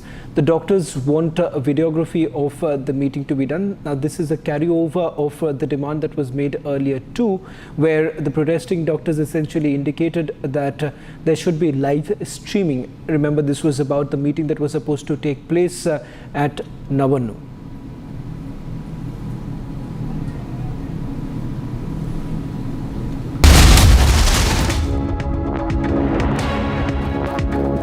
Amity University is organizing an international conference on semiconductor technologies, materials to chips, with over 200 speakers and delegates from top organizations and global academic institutions from 11 countries. This is another initiative by Amity, aligned with the Government of India's semiconductor mission. I'm told Mamata Banerjee has offered to quit, and that's good, because she should have offered to quit a long time back. We're sick and tired of a corrupt government, a government under which there have been maximum number of murders, there is a syndicate, there are gang wars, there is gangsterism. There is untold corruption, untold amounts of Muslim appeasement. The demography of Bengal has been completely ruined. There is open infiltration from across Bangladesh. And this person, Mamata Banerjee, whenever she feels her chair is under doubt or she's going to lose her position, she threatens to unseat the government in Delhi. Mamata Banerjee has offered to quit, and that is good.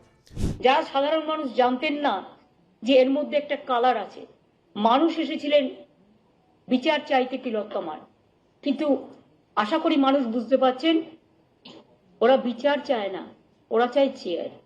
আমি মানুষের স্বার্থে। She should have offered to quit a long time back.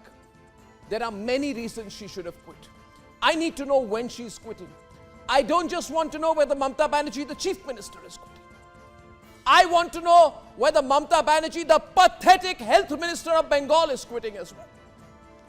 We just don't want to know whether she's quitting as Chief Minister from the Chief Minister's position, because if a person called Mamata Banerjee continues to be Home Minister of Bengal. This is the Republic Kitply Bio Bond Studio. Stay tuned for all the breaking news and updates. I'm Suesha Sawant. Let's get started.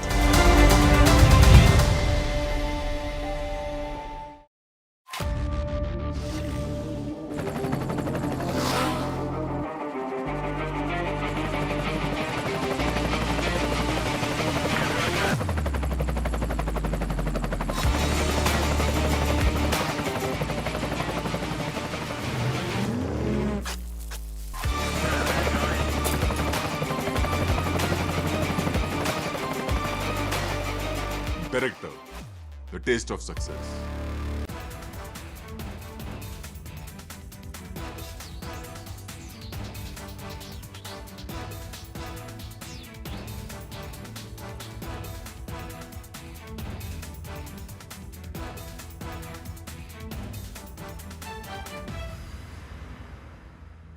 One video has sent the lobby into a tizzy. It's a picture of the Prime Minister at the home of Chief Justice of India, Justice D.Y. Chandrachud, doing Ganesh Aarti. He's wearing a Maharashtrian cap. It's a religious event. The Prime Minister is doing Aarti, and the lobby is furious. They're saying, how can the Prime Minister go to the house of the Chief Justice of India? Anyway, there's no such rule that the Prime Minister of India cannot go to the house of the Chief Justice of India. The problem that the lobby has, the Congress, Prashant Bhushan, all the hangers on. The problem they have is that the Prime Minister has gone to celebrate a Hindu festival at the home of the Chief Justice of India, who's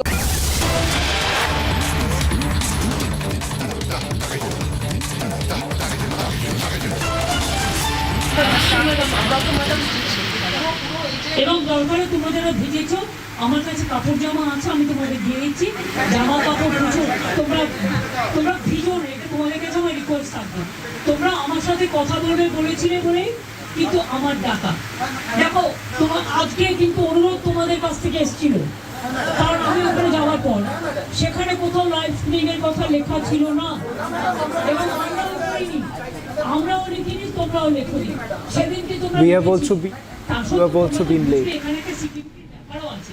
Lakshmi ভাই বোনেরা তোমরা মানুষের স্বার্থে এসো এবং তোমরা আমার সাথে কথা না বলতে পারো তোমরা একটা চা খেয়ে যাও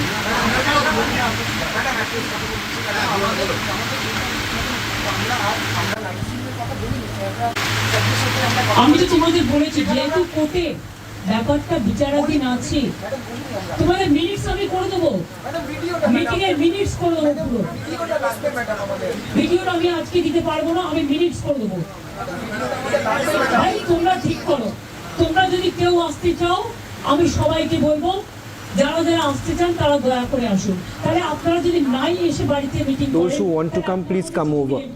এত অসম্মান কেন করছেন Why are you trying to disrespect me so much? আগেও 3 দিন আমি 2 ঘন্টা করে অপেক্ষা করেছি আমি যার জন্য আপনাদের কাছে নিজে ছুটে গিয়েছিলাম I have also been waiting for all of you. আমি তো আমারও দৌড়াতে আছে তোমাদের জন্য আমি তোমাদের বলছি শোনো তোমরা ছোটো আমি বড় কিন্তু মনে রেখো আমি আন্দোলন করার লোক You are much younger than me, and please do remember I am someone who have risen from protests in the past.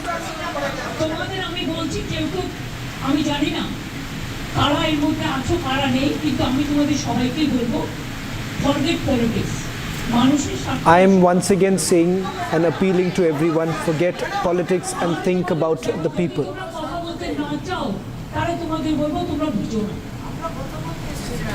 If you are unwilling to speak, then you are not understanding the situation. Why are you all not coming and having a talk? I will ensure that the minutes of the meeting is recorded. We will be also signing the minutes of the meeting, and someone from you will also be signing the minutes of the meeting.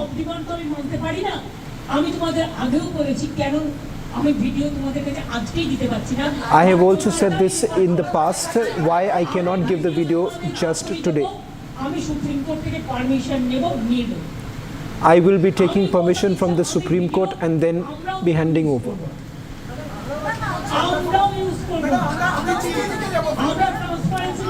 Joining me also on this broadcast is senior editor from Republic Bangla, Anirban is joining us. Anirban, it appears that the deadlock continues. While you just help us to translate what the Chief Minister is saying, once again it appears that it is almost like an ultimatum that the Chief Minister has given. Rather than coming across as someone who would be able to apply balm on the wounds that have been inflicted on the protesting doctors, here you have the Chief Minister clearly once again putting the blame on the protesting doctors simply by saying that I am older to you, I am someone who has risen from the politics of protest. It is you who needs to understand. Now that's the position that the Chief Minister has taken.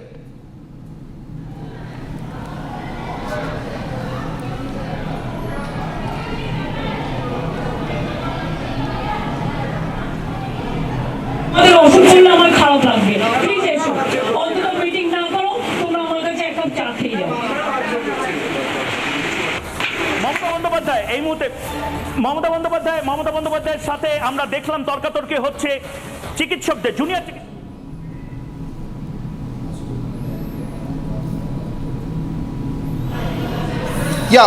Shavan, a big scale of drama is happening right now just in front of the Chief Minister Mamata Banerjee's residence, in front of her residence. In Mamata Banerjee's residence, as per the email invitation from Mamata Banerjee's office, Chief Minister's office, all the junior doctors, the representatives of the junior doctors, 35 out of them have come there in Kalighat to meet her and for a meeting, a formal meeting that has been called by the Chief Minister's office through Chief Secretary through a mail.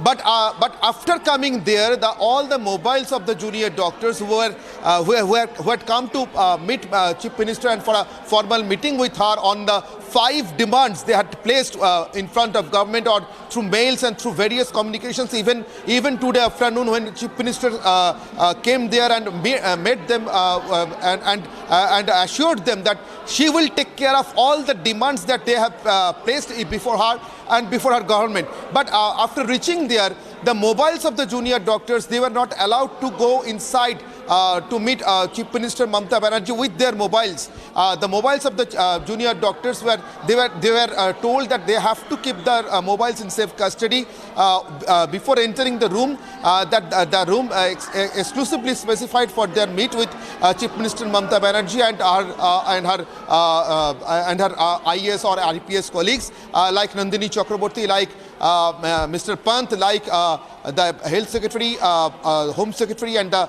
Principal Secretary of West Bengal government and various other administrative officers or officers. But before entering the room without any mobile, the doctors started asking about the live streaming or about the provisions of recording or being on live with the people of West Bengal whom they are actually representing. They started telling that it may be seen in this light that they have come for the junior doctors of or agitating junior doctors as a representative of them in 35 in numbers, but actually they are representing the public of West Bengal, people of West Bengal who are demanding the justice for Arjikar incident, who are demanding justice for Abhaya, who are actually demanding the resignation of Vinit Goel, the concerned police commissioner of Kolkata police, and the other administrative officers who are responsible for either the misrule or within the health department of West Bengal government or for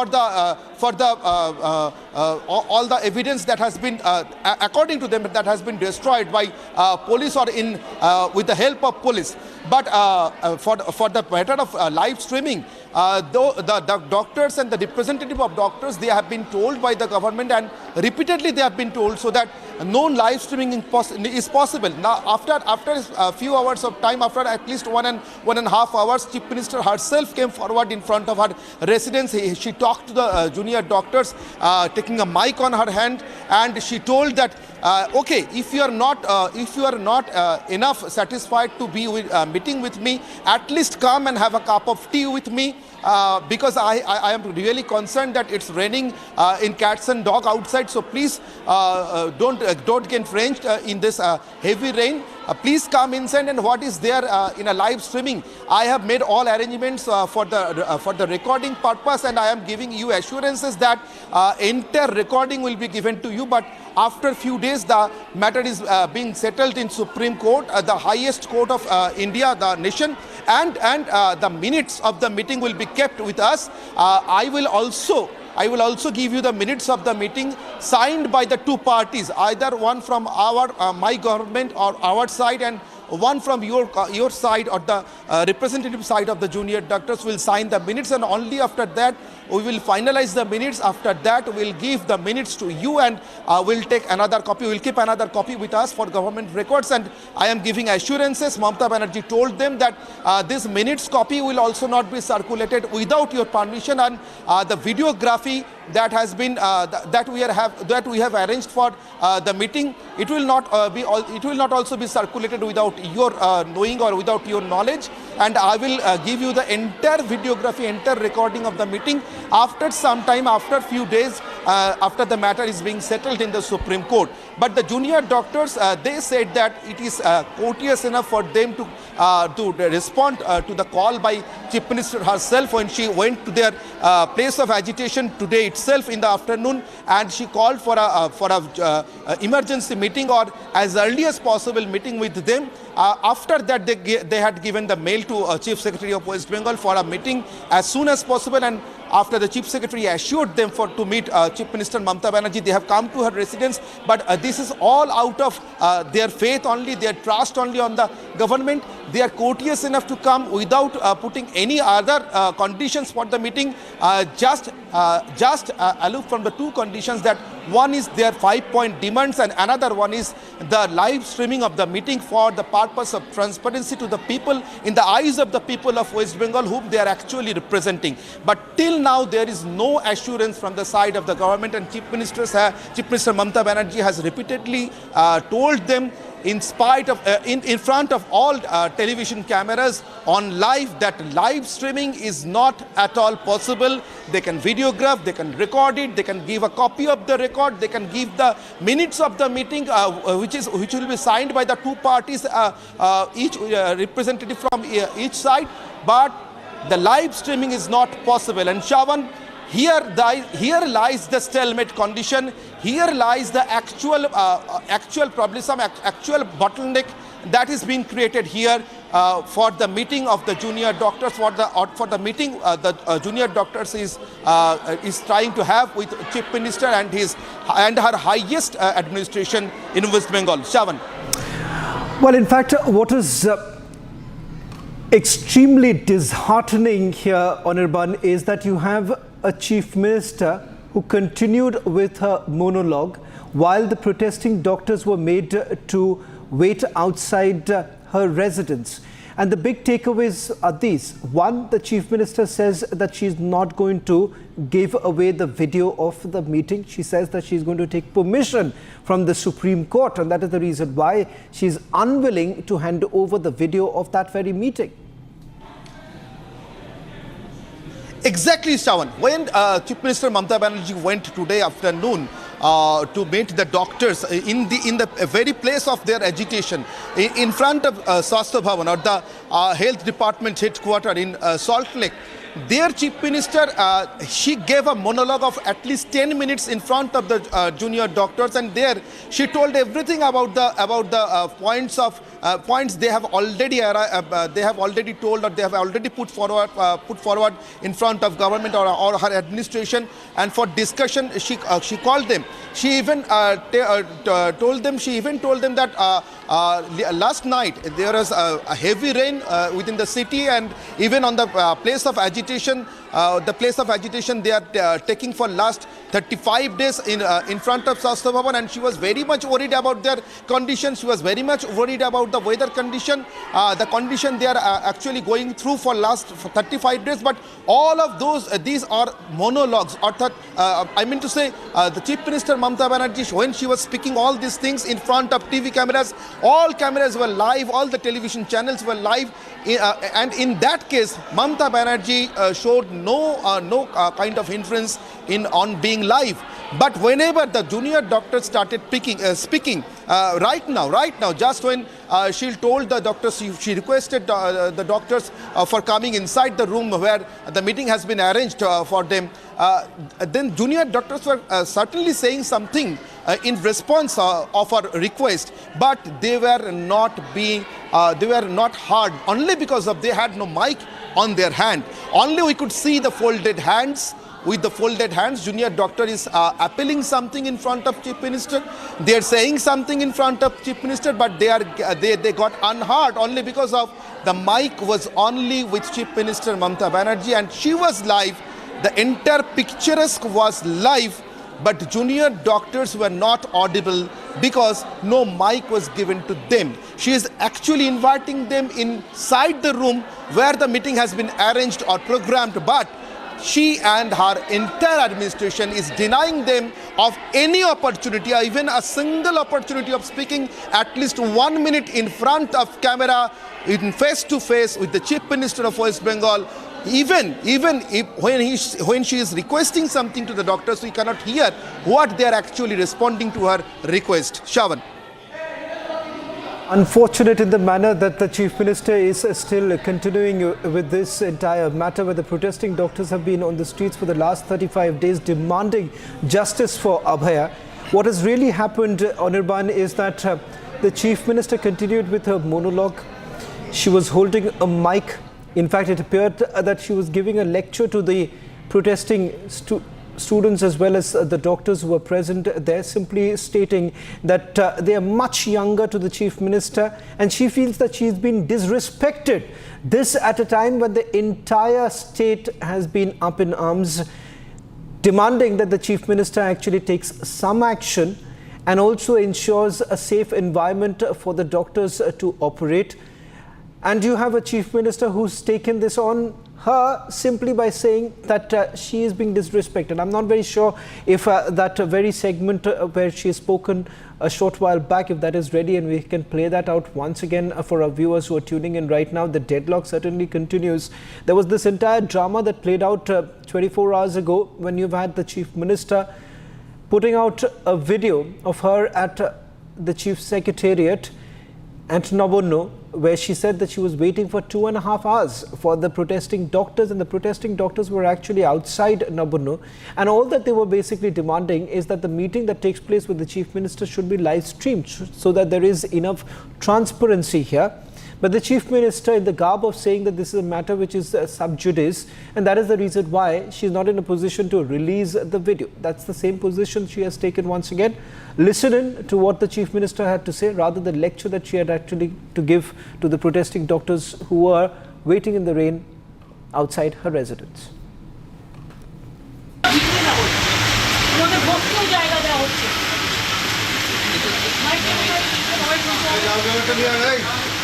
দেখো আমি তোমাদের এখনো হাত জোর করে বলছি, আমি তোমাদের অনেক বলছি যে তোমরা একটা কাজ করো। আমিও কিন্তু 2 ঘন্টা তোমাদের জন্য অপেক্ষা করছি। তোমাদের প্রত্যেকে ছাতা দেওয়া হয়েছে, সামনে বসার ব্যবস্থা করা হয়েছে। তোমরা ভিজবে না, আমার এটা অনুরোধ থাকলো। কেন ভিজছো? তোমাদের জন্য আমি তো জায়গা করে রেখেছি। আর আমি আবার বলি তোমাদের I'm requesting you that don't get drenched in this rain, in this heavy rain. I have already made some arrangements for you within the inside the room, and I have also made arrangements for umbrella for you. Please don't get drenched in this heavy rain. Please come inside. At least have a cup of tea with me if you are not interested in meeting. But please come inside. You can trust me that you can trust me that I will deliver justice. I will consider all your demands, but you have to give me some time. We all are searching for a particular decision which will end this stalemate condition. We are searching for some solution of these problems. Let us solve this problem together.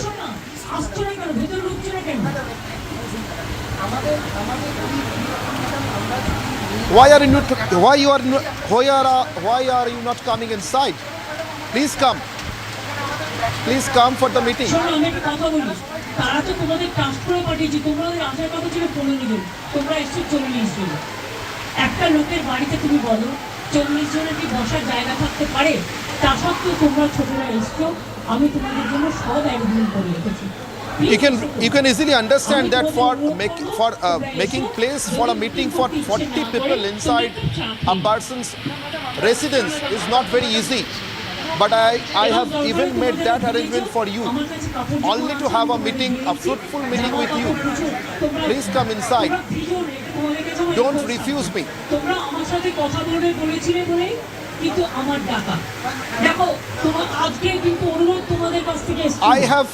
I have requested you to come here for a meeting only because you expressed your interest. You told that you want to have a talk with me, you want to have a meeting with me. Only because of that I have invited you.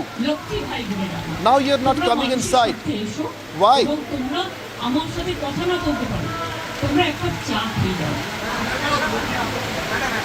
And even if you are not interested to have a talk with me, have a meeting with me, please come inside, have a cup of tea. It's raining heavily outside. Please don't get drenched. Have your umbrellas properly over your head. I have made enough arrangements for umbrella only because I am concerned with your health. I am concerned that you are standing in midst of this heavy rain. আপনারাও দয়া করে আসুন। Please have a look আপনারা যদি নাই এসে at your health. Meeting করেন তাহলে আপনারা আমাদের চিঠি দিলেন কেন? এত অসম্মান কেন করছেন? And if you are not interested to have a meeting with me, then I should say why you gave this letter. Why you gave this letter? Why you requested me to have a meet? I am still requesting you to come and have a meeting with me and my officers. কিন্তু মনে রাখো আমি আন্দোলন করার লোক, আমি আন্দোলনকে মর্যাদা দিতে জানি, তাই তোমাদের কাছে তোমরা আসার I am elder than you. Please mind my words. I have also come through many agitations. I have also come through many mass movements.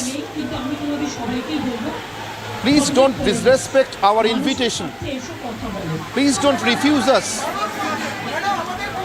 I have also seen many protests, many mass movements. I have come through all this. Nowhere in your letter does it mention that you want live streaming. And I have already explained you why the live streaming is not possible. 15 people of you were supposed to come here, but I have still made an arrangement for 40 odd people, which is problemsome for my small house, but I have still made it only because I wanted to have a meeting with you. Don't protest outside my residence, please come inside. I have invited you to have a meet. আমি supreme court থেকে permission নেব, আমি কথা দিচ্ছি, আমি video আমরাও use করব, আমরা ট্রান্সপারেন্সি মেইনটেইন করব। দেখো আমি তোমাদের বলি, আমি হাত জোর করে বলছি, যদি আজকে প্লিজ এসো, কিন্তু তোমরা ভিজো না, তোমাদের অসুখ করলে আমার খারাপ লাগবে, প্লিজ এসো, অন্তত মিটিং না করো, তোমরা আমার কাছে একটা চা খেয়ে যাও। If you get sick, it will be very bad for me. Don't get sick, don't get drenched in this heavy rain. Please come inside.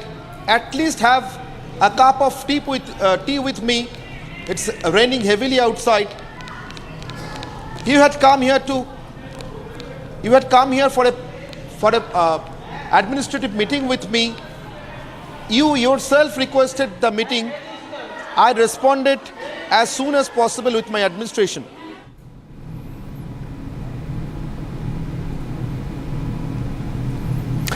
Well, in fact, Anirban, that was an abrupt end to that monologue that she's actually delivered to the protesting doctors. As I understand, that the protesting doctors were unwilling to enter the Chief Minister's residence because their key demand that this entire process should be transparent in nature, which they wanted the videography to be done, and they also wanted the video to be released today. The Chief Minister, the garb of saying that this matter sub judice, has now ended up by saying that she's not going to release this. So how does this really pan out for the state government now? Shravan, this is most disturbing that for a sub judice matter, Chief Minister herself is appearing many a times in front of television cameras. She is passing remarks. Even she is taking the name of Supreme Court and quoting the date of the next hearing and telling the doctors that it may harm your career, it may harm your future if you are not interested meeting with me, if you are not interested to withdraw your movement or your agitation. But still, she is not interested to have a live streaming of the meeting with the doctors. She is so much keen to have. This is most disturbing, Shravan. Details are continuing coverage on what's really happening on the ground in Kolkata, where the protest continues outside Shastra Bhavan, and the attempt that has now been made by the protesting doctors to meet the Chief Minister, which has ended up in a deadlock.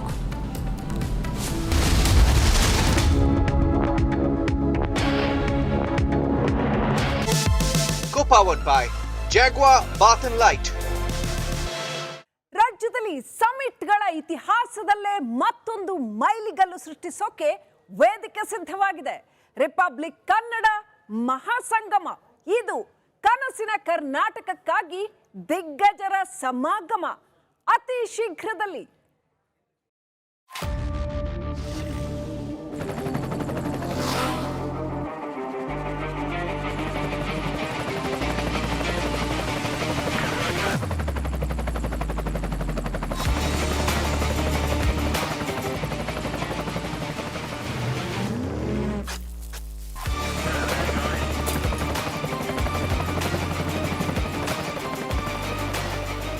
Director, the taste of success.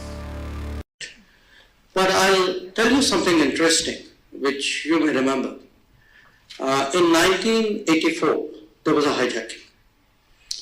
I was a very young officer. I was part of the team which was dealing with it. And midway through the hijacking, I realized, not midway, about 3-4 hours,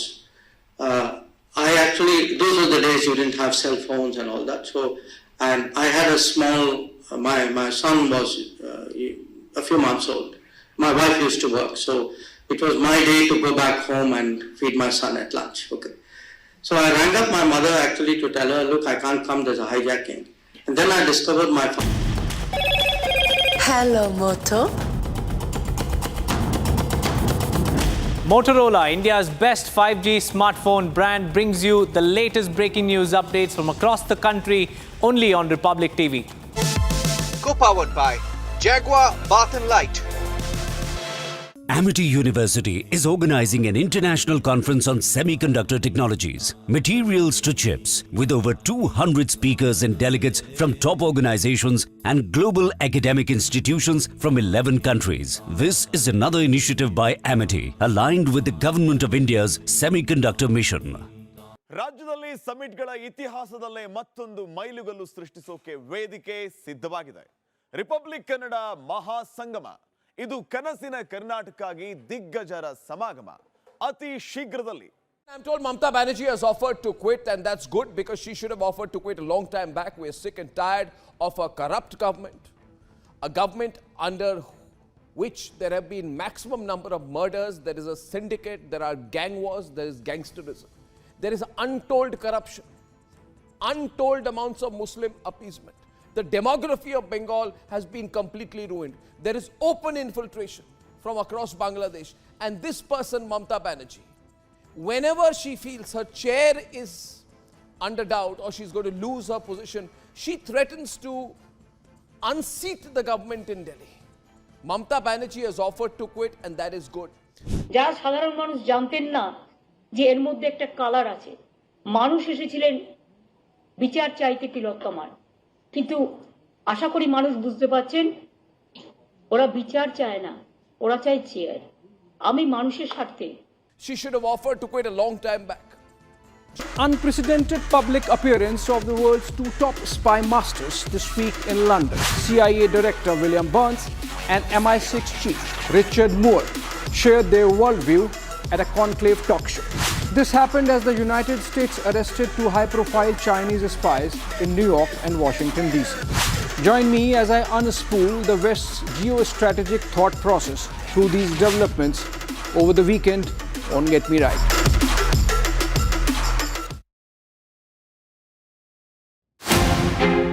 Omar Abdullah recently made a statement in Kashmiri making a fervent appeal to the people to protect his honor. I don't know why should I comment on something, but his assault on Kashmiri language was a bit deplorable. You have called him tourist as well. He is touristy and he is very unlike a Kashmiri. He doesn't look like any of these people. See, I can sit with them, talk to them in Kashmiri. He can't do that. He's not a part of this landscape.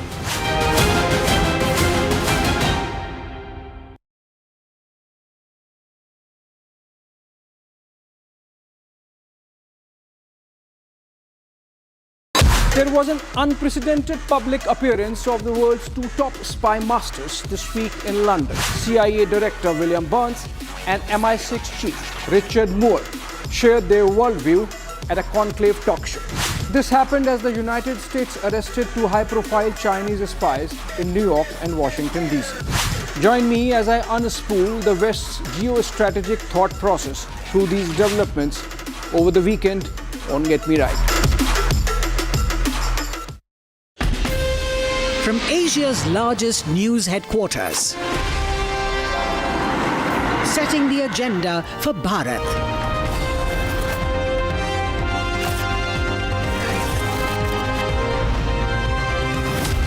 You're watching Republic.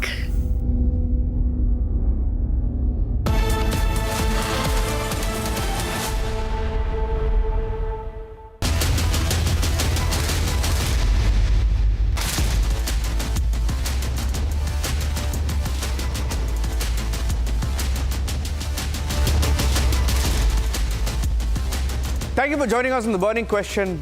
I'm Niranjan. It's 9 p.m. on a Saturday evening. We've had some dramatic pictures come in from Kolkata, where the West Bengal Chief Minister Mamata Banerjee. It's been a long day for her. She's had to compromise. She's had to give in. She's had to go to the doctors. And then something changed in the evening when the doctors went to her residence for a meeting. She refused to first give in. She refused to agree to their demand of a recorded meeting. And she kept the doctors waiting. The story is developing in West Bengal. The story is developing in Kolkata. In fact, Mamata Banerjee has ended up insulting the doctors even more. And we have a video of that, of her lecturing the doctors outside her residence. All that and more coming up as we have some questions to Mamata Banerjee this evening. Here are the headlines on The Burning Question.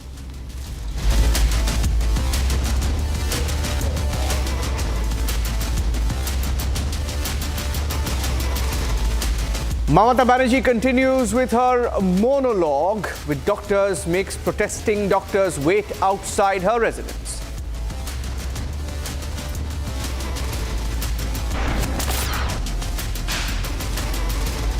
She also ends up insulting the protesting doctors. She tells them not to disrespect her. She says, I'm elder to you.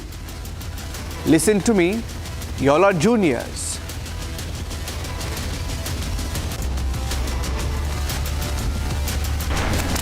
Kashmir का इस बार का विधानसभा चुनाव 3 खानदानों और जम्मू कश्मीर के नौजवानों के बीच में है।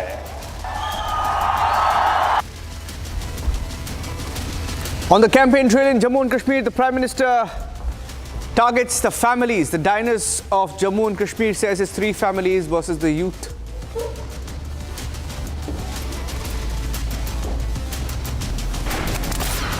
ने कहा था 1 जुलाई को खटाखट लोग 1 जुलाई को कतार लगा के कांग्रेस के कार्यालय पर खड़े हो गए थे। झूठे वादे करना, देश की जनता से धोखा करना। In Haryana, the Prime Minister takes on the Congress party. He says khatakat guarantees are failing across India.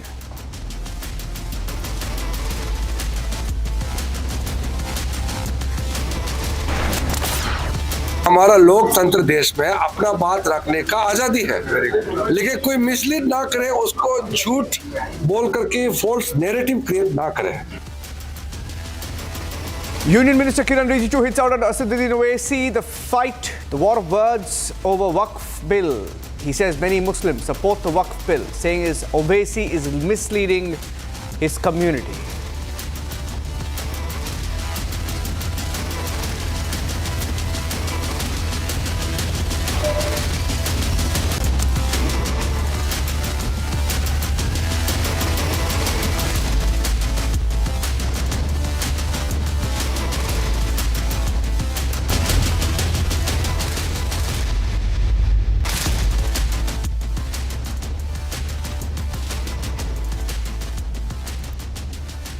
Starting this edition of The Burning Question with some breaking news coming in.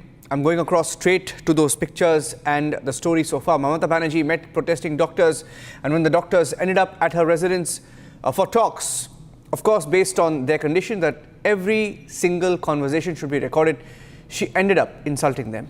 Here's how the day has unfolded in Kolkata so far in the case of Justice for Abhaya.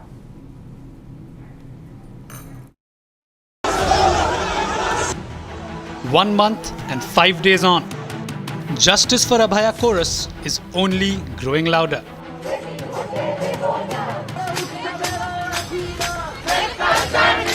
On 12th September, Mamata called for a meeting with the junior doctors. However, not a single doctor came to attend the discussion with the Chief Minister. Social নেটওয়ার্কে অনেক ভুল বোঝাবুঝি হয়েছে, অনেক কুৎসা অপপ্রচার হয়েছে, যারা সাধারণ মানুষ জানতেন না যে এর মধ্যে একটা কালার আছে। মানুষ এসেছিলেন বিচার চাইতে তিলোত্তমার, কিন্তু আশা করি মানুষ বুঝতে পারছেন ওরা বিচার চায় না, ওরা চায় চেয়ার। আমি মানুষের স্বার্থে এমনকি নিজে পদত্যাগ করতেও রাজি আছি। The junior doctors have placed a 5-point demand, including the live telecast of the proposed meeting by the Mamata government. আপনাদের আন্দোলনকে কুর্নিশ জানাই। আমি নিজে স্টুডেন্ট মুভমেন্ট থেকে উঠে আসা লোক। আমি স্টুডেন্ট মুভমেন্ট, আমি নিজেও অনেক সাফার করেছি জীবনে। আমি জানি আমার পোস্টটা বড় কথা নয়, মানুষের পোস্টটাই বড় কথা। আমি আপনাদের কাছে বলতে এসেছি, কাল সারা রাত ঝড় জল হয়েছে। আপনারা যখন কষ্ট পেয়েছেন, আমিও সারা রাত ঘুমোতে পারিনি। আমারও কষ্ট হয়েছে, এই ঝড় জলের মধ্যে আপনারা যেভাবে বসে আছেন, আমার মানসিকভাবে কষ্ট হচ্ছে। আপনারা আজকে 33 দিন 34 দিন, আমিও কিন্তু। Since then, Mamata has been desperately trying to get hold of a discussion with the doctors. আমাদের যে আন্দোলন চলছিল, সেই আন্দোলনের যে ধারা, যে স্পিরিট, সেই স্পিরিট অনুযায়ী দাবি, সেই স্পিরিট অনুযায়ী চলবে। আমাদের যে 5 দফা দাবি, আস্তে আস্তে আমাদের যে 5 দফা দাবি, সেই 5 দফা দাবি নিয়ে আমরা যে কোনো জায়গাতে আলোচনায় বসতে চাই। আলোচনায় বসা নিয়ে আমাদের মধ্যে কোনো দ্বিমত নেই। আমরা অতি দ্রুততায় এই আলোচনায় বসতে চাই এবং অতি দ্রুততার সাথে কাজে ফিরতে চাই। Today, doctors were once again seen with their relentless protest in front of Shastra Bhavan, Kolkata. And guess what? Mamata was quick to pay a surprise visit to the protesters. Mamata once again addressed the protesters from outside her residence. আমিও কিন্তু 2 ঘন্টা তোমাদের জন্য অপেক্ষা করছি। তোমাদের প্রত্যেককে ছাতা দেওয়া হয়েছে, সামনে বসার ব্যবস্থা করা হয়েছে।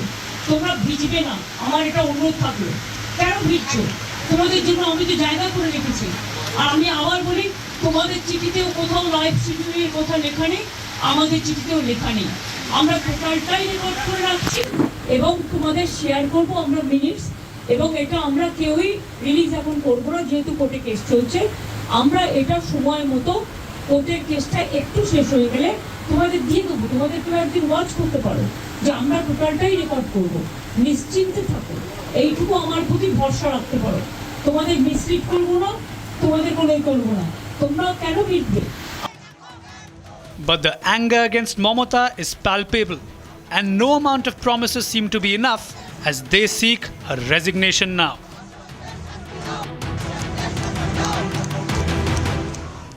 Sanju Verma, national spokesperson of the BJP, Dr. Vinay Kumar, ex-RDA president, AIMS, Dr. Dhavalbhai Vagadia, vice president, RML, who's also one of the doctors protesting. I have Neelatri Bhattacharya, pro-Trinamool Congress, and Dr. Prashun Ghosh, who's a political analyst leaning towards the Trinamool. Okay, let me start with Dr. Dhavalbhai Vagadia. You just heard, I don't know whether you heard the entire conversation of Mamata Banerjee's message to the doctors outside her doorstep. But it appeared, and I have a little bit of what she said. She says, nowhere in your letter does it mention live streaming, and neither does ours. I thought it was public knowledge that you wanted it live streamed, isn't it? Dr. Dhavalbhai? मेरी जो बंगाल का delegation है, जो आज दिल्ली भी आए थे, मेरी दिल्ली GPM भी हुई है। दिल्ली के सारे रेसिडेंट डॉक्टर के साथ उनकी बैठक भी हुई है। उसमें हमको काफ़ी क्लियर कट ग्राउंड रियलिटी भी बताने उन लोगों ने बताया और काफ़ी चीज़ हमको शॉकिंग भी लगी। पहली चीज़ मैं उस पर ध्यान दूंगा कि 34 डेज से स्ट्राइक चल रही है। अभी तक ममता बनर्जी कभी उनके सपोर्ट में नहीं आई थी। अब जब आंदोलन बहुत पीक पे पहुंच गया है, तब वो उनकी सीट खतरे में पड़ रही है, ऐसा मुझे लग रहा है। इसलिए वो वापस आने लगे हैं डॉक्टरों को सुनने के लिए। दूसरा पॉइंट मैं ये राइज करना चाहूँगा कि उन लोगों ने सुप्रीम कोर्ट में डाटा दिया था कि जूनियर डॉक्टर की स्ट्राइक की वजह से काफ़ी मरीजों की डेथ हो रही है। तो इस पे मैं क्लियर कट बोलना चाहूँगा कि जूनियर डॉक्टरों की स्ट्राइक की वजह से वहाँ की हेल्थ सिस्टम पे कोई इफेक्ट नहीं पड़ा है, क्योंकि सीनियर फैकल्टी आज भी दिन रात काम कर रही है और उनकी वजह से उनकी वजह से कोई इश्यू नहीं हुआ है। और आपको अगर कंपैरिजन करनी ही है तो डाटा के साथ कंपेयर करना चाहिए कि स्ट्राइक से पहले कितनी डेथ होती थी, स्ट्राइक से पहले कितना इश्यू होता था, ना कि रिसेंट डाटा के साथ। दूसरी चीज, ये हमेशा मिसलीडिंग करती है मास पब्लिक को। जब पूरा लोग इनको बंगाल के डॉक्टरों को सपोर्ट कर रहा है, उनकी जो 5 डिमांड है वो आज हमारी दिल्ली की जो आरडीए की मीटिंग थी, सारे आरडीए की, उसमें उन लोगों ने क्लियर कट रखी है। उसमें क्लियर कट है कि वहां की working condition, as a doctor मैं वहां पे काम नहीं कर सकता हूँ, दिल्ली में मैं काम कर सकता हूँ। मेरे को जो डरावने सीन उन लोगों ने बताए हैं वो इतने हॉरिफिक है कि कोई भी डॉक्टर पूरे इंडिया से कभी भी रेसिडेंसी बंगाल में लेने से पहले 5 बार सोचेगा कि जहाँ पे सेफ्टी ही नहीं है वहां पे काम कैसे किया जा सके। Okay, और Dr. दूसरी Dawal बात, उन लोग I'll just make a response लेके आता हूँ and we'll take this forward. Because on the point of video, because the standoff seems to be on the point of live streaming. Dr. Prasan Ghosh, what's the problem in live streaming? Yes, I mean, when the Chief Minister sat there and when she made this dramatic announcement that she's willing to resign, right? The fact that she was sitting there, the fact that it was an empty hall, all of that was live streamed, right? So if you're live streaming the drama, why can't you live stream a meeting, honest meeting between doctors and the state Chief Minister? What's the problem in that?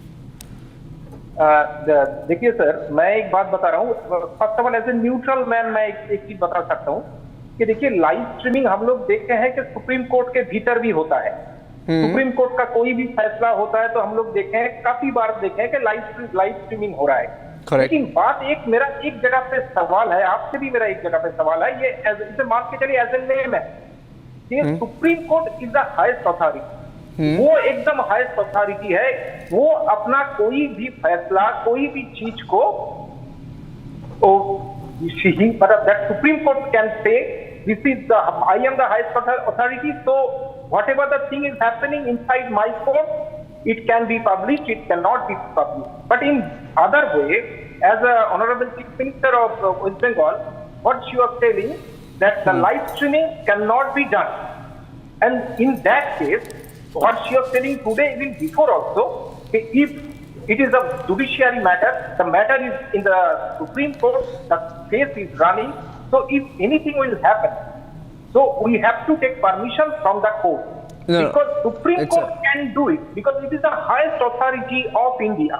But as the Mamata Banerjee is the Chief Minister, Honorable Mamata Banerjee is the Chief Minister of West Bengal, on that ground she is telling, if there is any live streaming, on that case, she has to take permission from the Supreme Court. Okay, I am telling you that because of just as a name. Dr. Ghosh, you're being very, you're speaking in legal terms. I'm not on a legal argument with you. I want to take this to Sanju Verma. I'll tell you what my point is. On camera, when the protesting doctors were at her doorstep this evening, a few minutes back, these are the words of the West Bengal Chief Minister, Miss Mamata Banerjee. Miss Mamata Banerjee has just told the doctors while the cameras were rolling, she has said, I am telling you, listen to me. You are small, I am big. I know how to handle movements. Forget politics. Come, let's talk. And she says, quote unquote, brother, she says, brother, I can't accept all your demands. I have told you before, I can't give you the video today. On camera. Now, there's a reason why the doctors are asking for live streaming, okay? They want transparency because they have genuine concerns, they have doubts about the state government and the handling of the situation. What's the big deal? I mean, you have a Chief Minister who's literally humiliating doctors, saying, I am big, you are small, on camera. God knows what she's going to say off record, right? If it's not live streamed or if it's not recorded. Sanju Verma, is the live streaming demand justified or unjustified? You know, Niranjan, I think you've set the tone of the debate by giving out some hard facts. Point number one, as one of the doctors on the panel, said very rightly, the basic demands of the doctors, I'll come to this live streaming bit because that's a very important issue currently, but the basic demands of the doctors have been A, please provide us with hygienic work conditions which are safe and secure. Point number 2, let the state health secretary resign. Point number 3, please sack, if he or she is not resigning voluntarily, the director of health services for the state of Bengal. Fourth point, please sack, if he or she is not resigning, the director of health education for the state of West Bengal. And the fifth and most important point is, please sack Vineet Goyal, the police commissioner, because he refuses to resign, he refuses to read the writing on the wall. These have been the 5 key demands of the medical fraternity from West Bengal. But Mamata Banerjee has not ceded an inch. Niranjan, can you look at the audacity of this woman? She has not ceded an inch, despite the fact that by virtue of being the chief minister, Mamata Banerjee has failed. By virtue of being the home minister, Mamata Banerjee has failed. And most importantly, the very incompetent Mamata Banerjee has also failed miserably by virtue of being the health minister of West Bengal. So basically, she's failed on all counts. Now coming to your important question about the live streaming bit. Manoj Pant, the chief secretary of West Bengal, who incidentally reports into Mamata Banerjee, 48 hours back, or say about 72 hours back, there is a statement of his in the public domain where he says that the proceedings of the dialogue and discussion between the medics and the chief minister, there will be a live streaming of that. But then suddenly he did a somersault. Suddenly there was a 180-degree turn. And remember, when about 36 hours back, doctors went there, Mamata Banerjee actually played the victim card saying, "Arey, main to yahan 2 ghante se baithi thi, but doctors did not come. They are very adamant that there should be live streaming of the proceedings."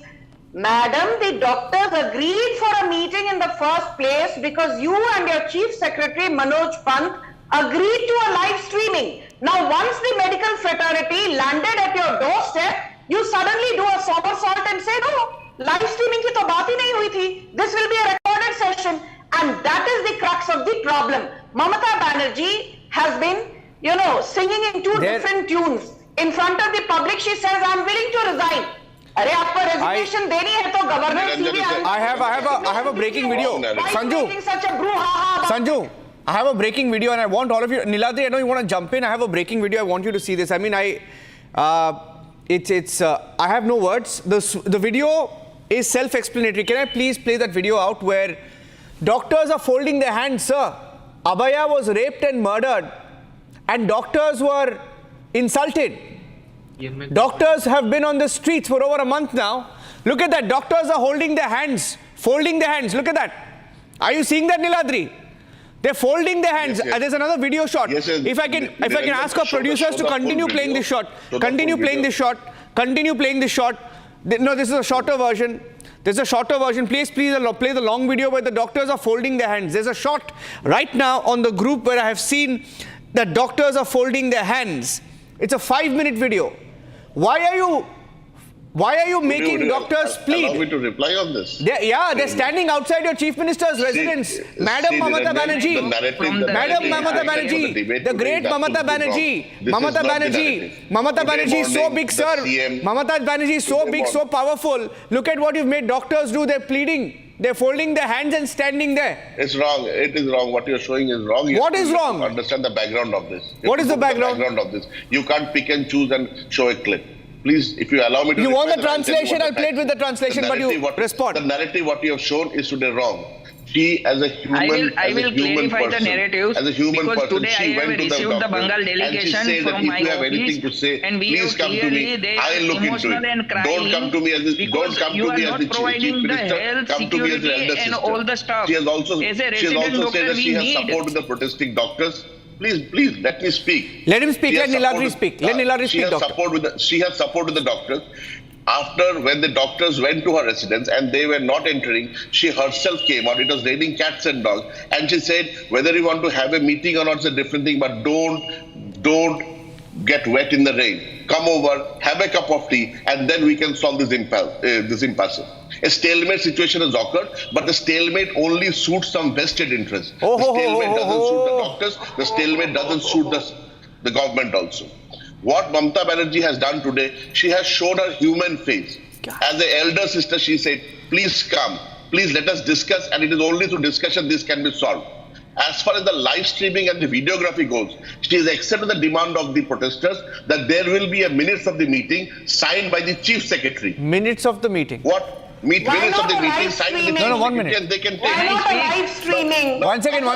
Sir. Please let me speak. What is more important? What do you want? You want live streaming or you want to discuss? Niladri, I'll tell you why people are asking for transparency. You want the end of the No, I'll tell you. It suits no one. Only at the end of the day, it is the people of West Bengal who suffer. No, 1 second. And the CM Niladri. I think Niladri has written an essay and reading of the essay. 1 minute. One second. Niladri, I think you've written something on your laptop and are reading off it. You don't want to. I think we had interrupted your flow. 1 minute. No, it's okay. Sometimes it's fine. No, I'm saying. No. Other mean channels, as you call it. Yeah. Correct. Min channels. There are min channels in Bengal. But let me tell you one thing. No, 1 minute. Sir, I'll tell you, we have the courage to ask you questions. Niladri, I'll tell you. Unlike min channels that have changed the agenda in Bengal, no, we are mislead the people. 1 minute. So, see, sir, I'll tell you, sir, I'm very calm. If you know, you can make a point calmly. Okay, it's okay. The whole of Bengal knows what is a min channel and who is a min channel. Okay? Let's not get into who the min channels are. Min channels are those channels who under pressure change the agenda and forget about Abaya. Okay? So don't give us lectures about min channels. TV being the #1 channel in Bengal to show the full narrative. Yes, we are. Cut pieces and show it. No, sir, no. But I'll tell you. So, please say that the CM had gone today. Yes. She's trying to Niladri, hear me out. Okay, if you calmly. It's a state government. Calmly. It is a machinery. Okay, calmly. It doesn't run on automation. Can you 1 second? Human faces. Sir, 1 second. Okay. Calmly listen to me. My question is to Dr. Vinay Kumar. He hasn't spoken yet. Dr. Vinay Kumar, we started this debate by setting the subject, the tone of the debate, the context of the debate. And Niladri may not have watched that part of the debate, maybe because he was writing down what was on his mind, right, at that particular point. But when the story ran, we started with the fact that the Chief Minister was there. She went and met the doctors. I think there's a news conference coming in right now. I'm cutting across for the news conference. I'm coming to you, Dr. Kumar. Mamata Banerjee's news conference, I'm told, is starting. I'm cutting across for a few seconds. Let's cut across live, please. Goes to the doctors. বললেন এটা সম্ভব নয় এখানে arrange করা। আমরা বললাম ঠিক আছে, ভিডিও স্ট্রিমিং যদি নাই করা যায়, লাইভ স্ট্রিমিং নাই করা যায়, তাহলে অন্তত দুপক্ষকে স্বচ্ছভাবে ভিডিও করতে দেওয়া হোক। তাতেও ওনারা বললেন যে না, দুপক্ষকে ভিডিও করতে দেওয়া যাবে না, আমরাই ভিডিও করব এবং সেই যে ভিডিও তোমাদের কবে সুপ্রিম কোর্ট বিচার বলবে বা না বলবে তারপরে দেওয়া হবে। আমরা বারবার বললাম যে ভিডিও যখন করছেন সেই ভিডিওটা ইমিডিয়েটলি তো আমাদের পাওয়া উচিত। যদি লাইভ স্ট্রিমিং আমরা না করতে পারি তাহলে অন্তত ওই ভিডিওটা আমাদের কাছে থাকবে প্রমাণ হিসেবে যে ওই ভিডিওটা কোনোভাবে ট্যাম্পার্ড করা হয়নি, কোনোভাবে চেঞ্জ করা হয়নি, এডিট করা হয়নি। তো তারা বললেন যে না, এই যে সঙ্গে সঙ্গে দেওয়া যাবে না।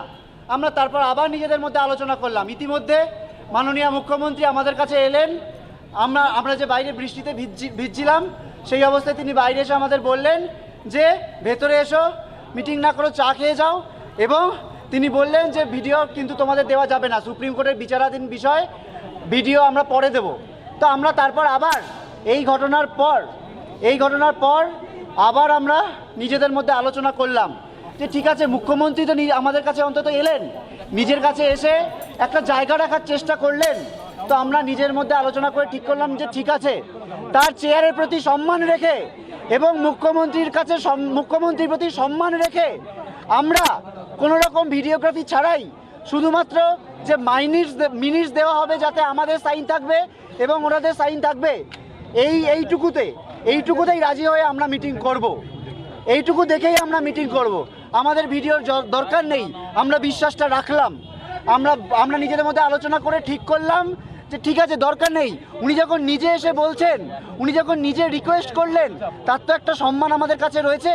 সেই সম্মানটা দেখানোর জন্য আমরা ভাবলাম যে ঠিক আছে, দরকার নেই ভিডিও, আমরা আস্থা রাখি।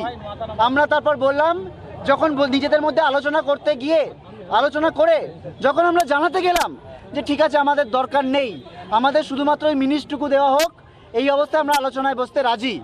তখন হঠাৎ করে স্বাস্থ্য প্রতিমন্ত্রী চন্দ্রিমা ভট্টাচার্য তারা এসে বললেন যে অনেক দেরি হয়ে গেছে, আর সম্ভব নয়। আমরা 2 ঘন্টা 3 ঘন্টা ওয়েট করেছি, আমরা আলোচনায় বসতে রাজি নই। আমরা বললাম তার মানে কি আমরা তো এতটা নামলাম, আমরা তো এতটা সদিচ্ছা, আমাদের 5 দফা ন্যায় বিচারের দাবি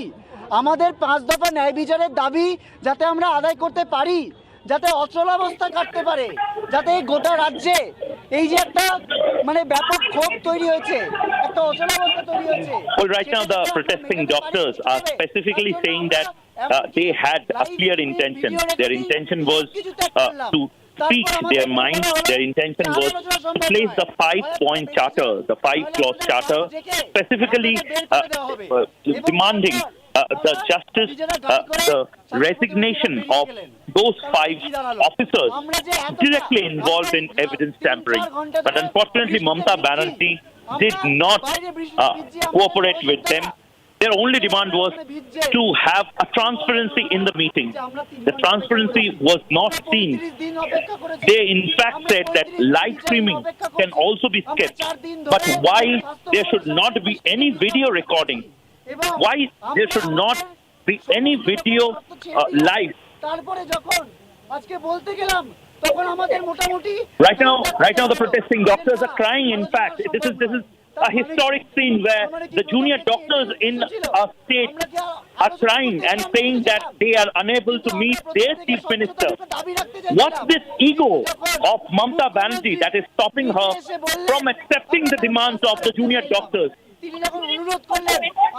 The junior doctors are saying that their only point of contention is video recording.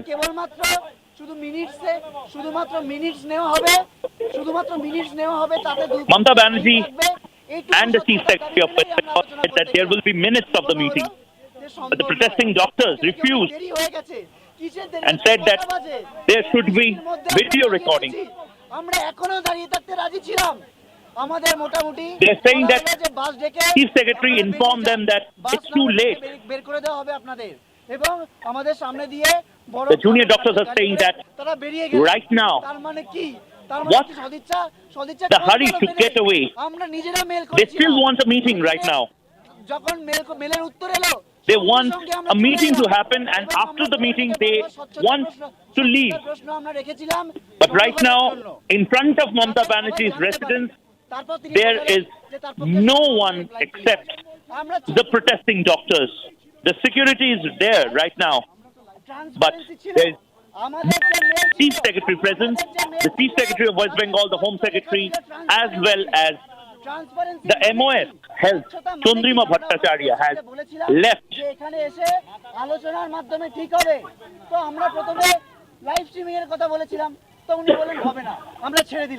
আমরা যখনই লাইভ স্ট্রিমিং এর কথা বলা হয়েছে আমরা ছেড়ে দিয়েছি যে ঠিক আছে এটা ওনার বাড়ি, এখানে লাইভ স্ট্রিমিং এর ব্যবস্থা হয়তো করা সম্ভব নয়।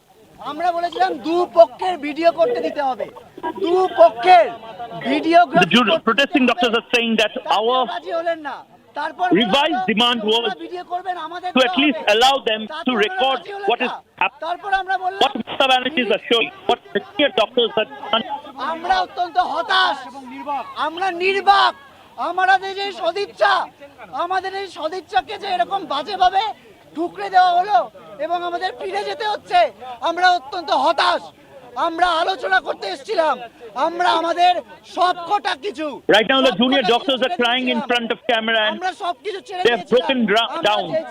This is live coming in from Kolkata. বের করে দেওয়া হলো, আমরা প্রত্যেকটা স্টেপ কিন্তু ছেড়ে দিয়েছিলাম। আমাদের Niranjan, আমরা যেভাবে অবস্থান বিক্ষোভ চালাচ্ছিলাম, আন্দোলন চালাচ্ছিলাম। Mayuk, while we stay on those live pictures, Mayuk, if you're there, just to summarize this, and I'm going back to the debate, just to summarize this, Mayuk, the doctors have said that they were ready for the meeting even now, and they were asked to leave or be thrown out on a bus. Have they said that? Have they said that? They're revised but that help us to record what is happening right now. And most importantly, while you're taking the shots, let me summarize this thing.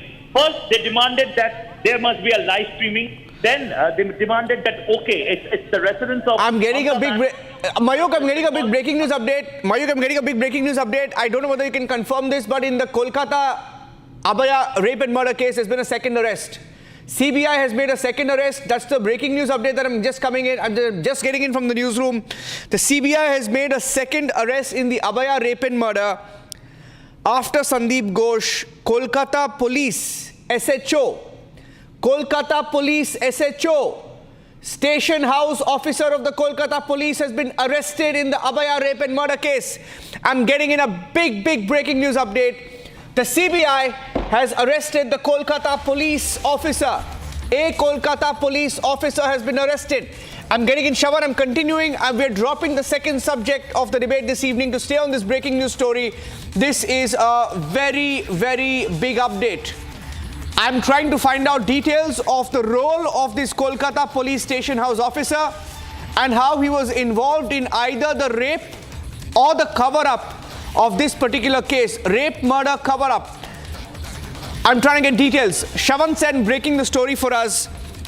First with the breaking news update. The only channel with the update right ahead of the Abaya rape and murder investigation.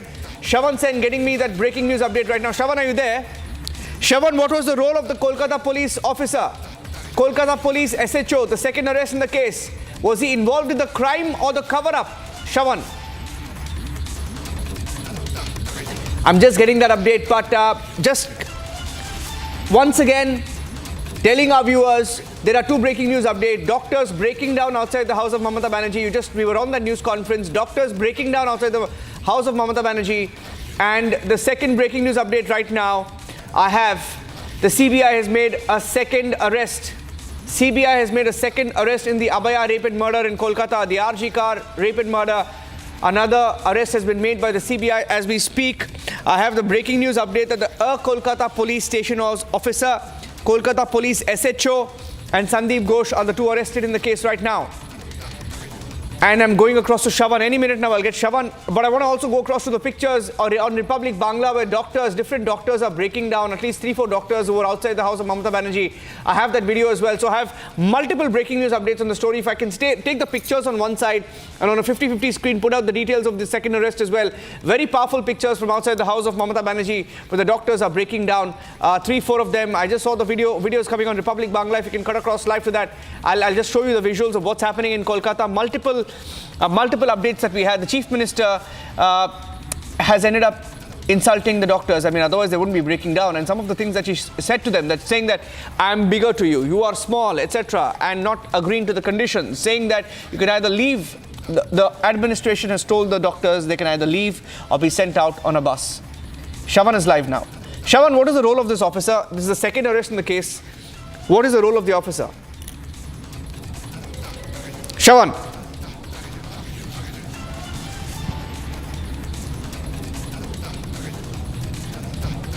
Shawan, go ahead. I can hear you. Go ahead, Shawan. In fact, Niranjan, that's the first big breaking news coming in on Republic TV right now. The two big arrests that have been made by the Central Bureau of Investigation in the rape and murder case. Let me once again reiterate that this is in the rape and murder case where the SHO of the Tala police station along with Dr. Sandeep Ghosh have been taken into custody in the rape and murder case. The reason being, two reasons that have been cited by my sources here in the national capital. One, that there is a deliberate delay in filing the FIR. That's reason number one.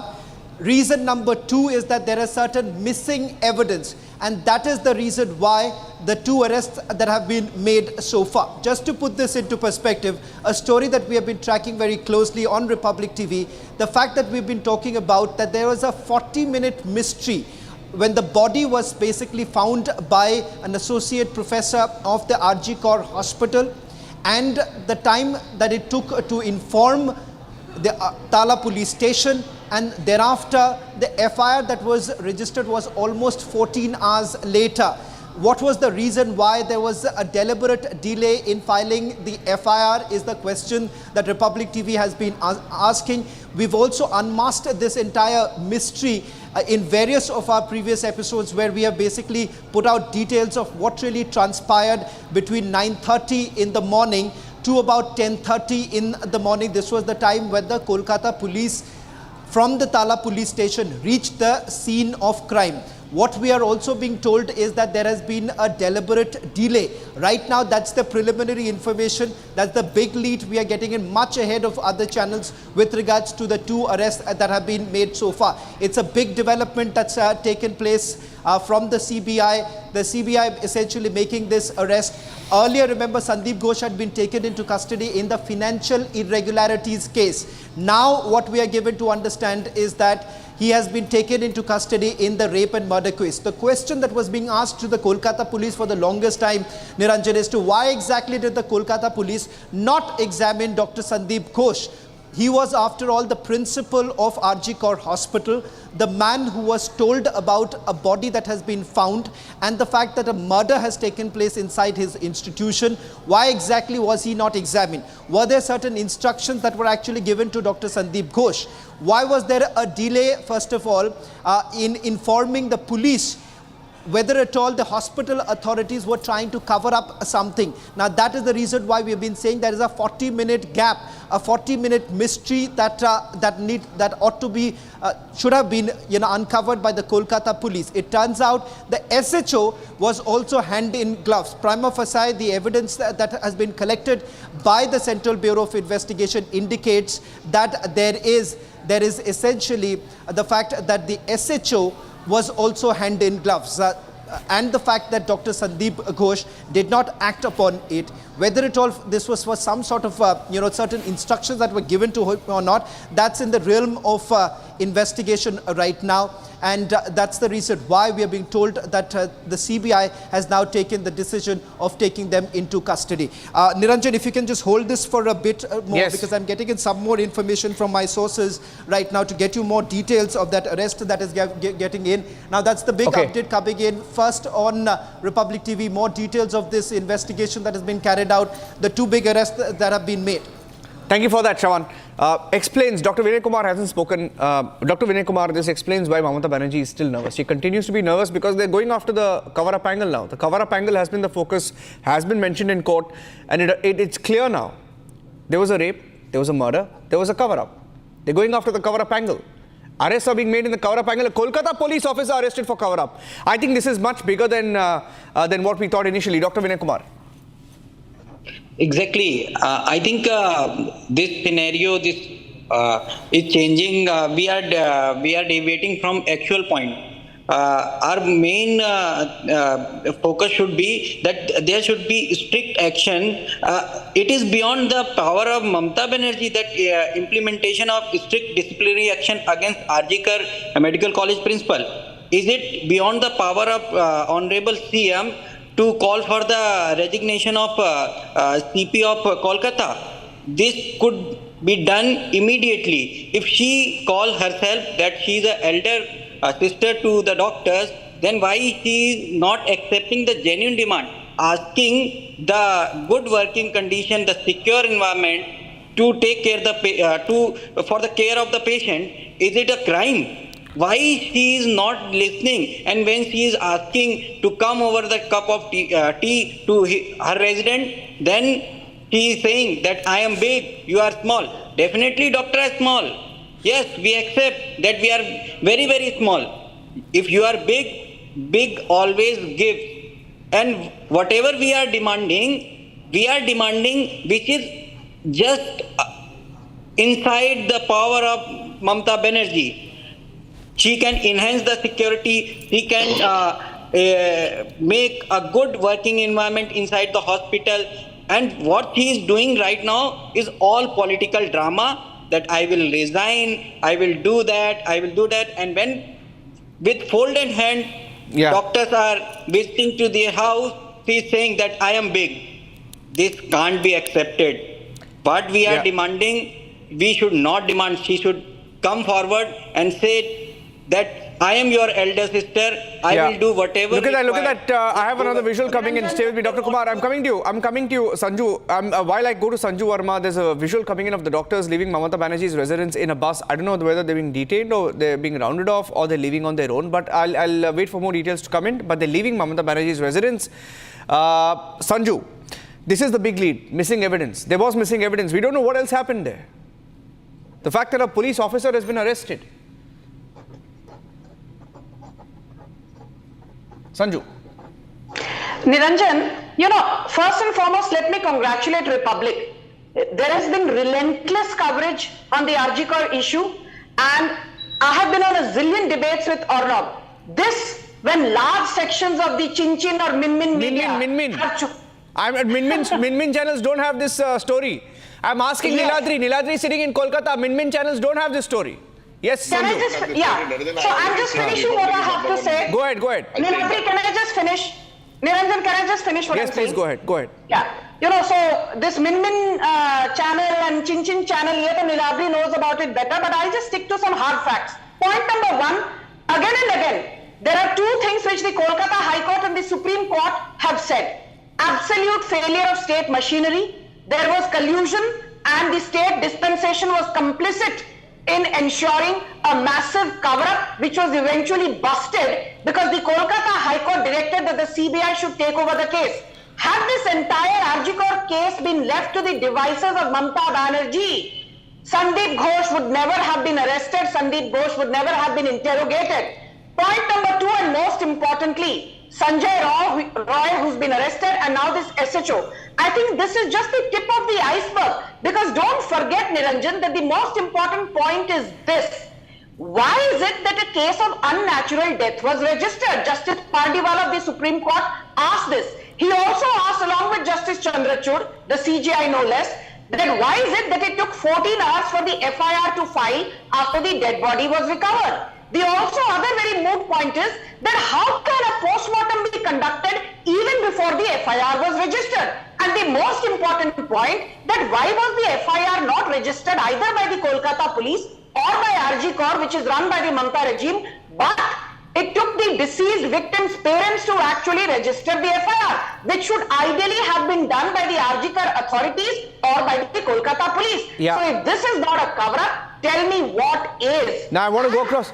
Sanju, I want to reiterate what has just happened in terms of the arrest. Sanjay Roy was arrested for rape and murder. Sandeep Ghosh was earlier arrested for financial irregularity. Yes. Right now, Sandeep Ghosh and a Kolkata police officer have been arrested by the CBI in the rape and murder case for cover-up. Niladri, this is what we've been saying. See, that is, if you are saying that Sandeep Ghosh and this SHO has been arrested for the cover-up, now we have also been saying for so long, let the CBI investigate and let the CBI find out what took them if there was a cover-up, assuming it's an arrest. First of all, it's an arrest. It is not that someone has been pronounced guilty. First of all, let's start on this baseline. Second thing, if they have been arrested, what took the CBI so long? CBI has been interrogating them for the last 30 days. I'll tell you what took them so long. It took them so long because you destroyed the evidence. It took them so long because you destroyed the evidence. It took them so long because you broke down the room. It took them, you destroyed the evidence. Your government destroyed the evidence. You destroyed the evidence. Raises a question mark. But this is exactly why you destroyed the evidence. Nevertheless, an arrest has been made. Investigation is progressing. Hopefully on the right track, what we hope for, and let the CBI investigate and find out. And if there is a cover-up, let the guilty be punished. The CM has also said that. The CM has also said that today, that if there is a cover-up, let the guilty be punished. It is for the CBI to find it out.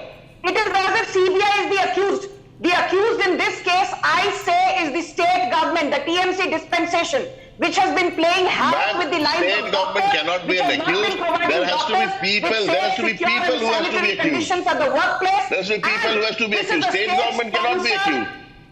The state government is a machinery. The state government is an automated machinery. State government cannot be accused. By the doctors. If people are involved in the cover-up, I still say, if people are involved in the cover-up, let the investigation take place. Let investigation take place. Let us find out. Okay. demanding accountability from these very I want to go across. Sanju and Iladri, with your permission, I want to go across and get in Dr. Prasun Josh. He's been raising his finger there.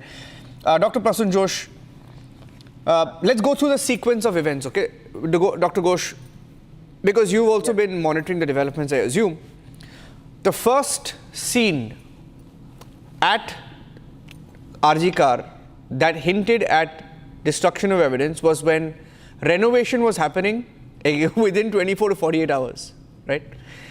And then you had vandalism, like they vandalized the hospital, right? At different stages, there has been a cover-up. And the fact that Sandeep Ghosh, the head of that hospital, and an officer, Kolkata police officer being arrested by the CBI, this just blows open the case. This is what we've been saying all along, what the state government has denied all along. Nilanjan sir, I am telling you the first point, that demolishing the room, under no circumstances, the room should be demolished. Because once the criminal incident happens, as a normal man, as a belongs to any party or any color, out of four restricted gates are there. I am telling you, under no circumstances, the room. I want you to stay with me. I'm sorry to interrupt. Sorry to interrupt you. That Shukanta Majumdar is joining us on the phone line. Shukanta Majumdar, Union Minister. Shukanta Majumdar, this is what we've been suspecting. Cover-up. In the cover-up, rape and murder cover-up, Sandeep Ghosh has been arrested along with a Kolkata police officer. This could just be the tip of the iceberg. Shukanta Majumdar. Yes, at last they have been arrested. From the beginning, the people of West Bengal, they are demanding that these people should be arrested. Because there is a specific evidence from the beginning when all the things started coming on the surface of the newspaper and all the media. It was quite evident from those instances. These two people, that Sandeep Ghosh, the principal, ex-principal of RG Medical College, along with this Tala SHO, they are involved in the covering up of this incident. Especially, they have tried their all means to transform this murder and rape into a suicidal case. So they have been arrested. I think it's a good work done by the CBI, and I feel that a SHO is not a so big officer. He can't take this kind of decision of his own. So obviously, this is the tip of the iceberg, and behind them, some big names are there. Those names should come out, and the investigation should target towards that. Yeah. Thank you, Shukanta Majumdar, for speaking to us. Yes. Dr. Dawal Bhai, I'll go across to you. You've been sitting there. 2 more arrests being made. What do you make of it? Due to the only 2 ways arrested, as per the I have a today's talk with the RG delegations is come to Delhi. They will tell me lots of things. Is nexus is going on in the Bengal Health Ministry and Health Department, with lots of corruption is going on, and they wants to eliminate all the corruption, because doctor is always targeted and frustrated under due pressure with the politicals. You have to admit this patient without the indication. You have to do all the investigation on the priority, despite of the any emergency patient is there. So there always is forcing doctor to do the work as like of their knockers, and all the pressure is coming on the junior doctors, directly or indirectly. So they are always in the long duty hours, long frustrated hours with the long of the works, and at the end they cannot learn, because the resident doctor is coming for the learning, and they are the under the trainee is under the professor. So always they are demanding like that ki death is rising, but the actual scenario, there is no any mishaps in the hospital regulation regarding the health aspect.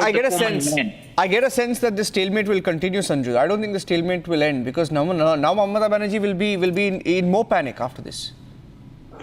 You know, Niranjan, I want to just say one very important thing. which, needs to be reinforced again and again. Do you remember that Sanjay Roy, he is actually a civic volunteer with the Kolkata Police Constabulary. Yes. And the motorcycle that he used after committing the crime, apparently that was registered under the name of Vineet Goyal, the police commissioner. And I found this absolutely ridiculous. When Mamata Banerjee was asked this question, she said that every motorcycle of every policeman in the Kolkata Police Constabulary is registered under the police commissioner's name. I mean, that is as bizarre and as absurd and weird as it can get. And imagine that Sanjay Roy, one day prior to committing this heinous crime, was actually caught visiting a brothel in a red light area. He has admitted to the CBI that he's addicted to porn. A lot of porn material was confiscated from his mobile phone and his laptop. And Sanjay Roy has domestic violence cases against him by his ex-wife and his current wife. I fail to understand how can Sanjay Roy, a man with such an absolutely pathetic track record, how could he even become a civic volunteer in the first place with the Kolkata police? Is there no check and balance? When you give this kind of a designation and responsibility, you are actually recruiting criminals? That's the limited point I want an answer to. Yeah.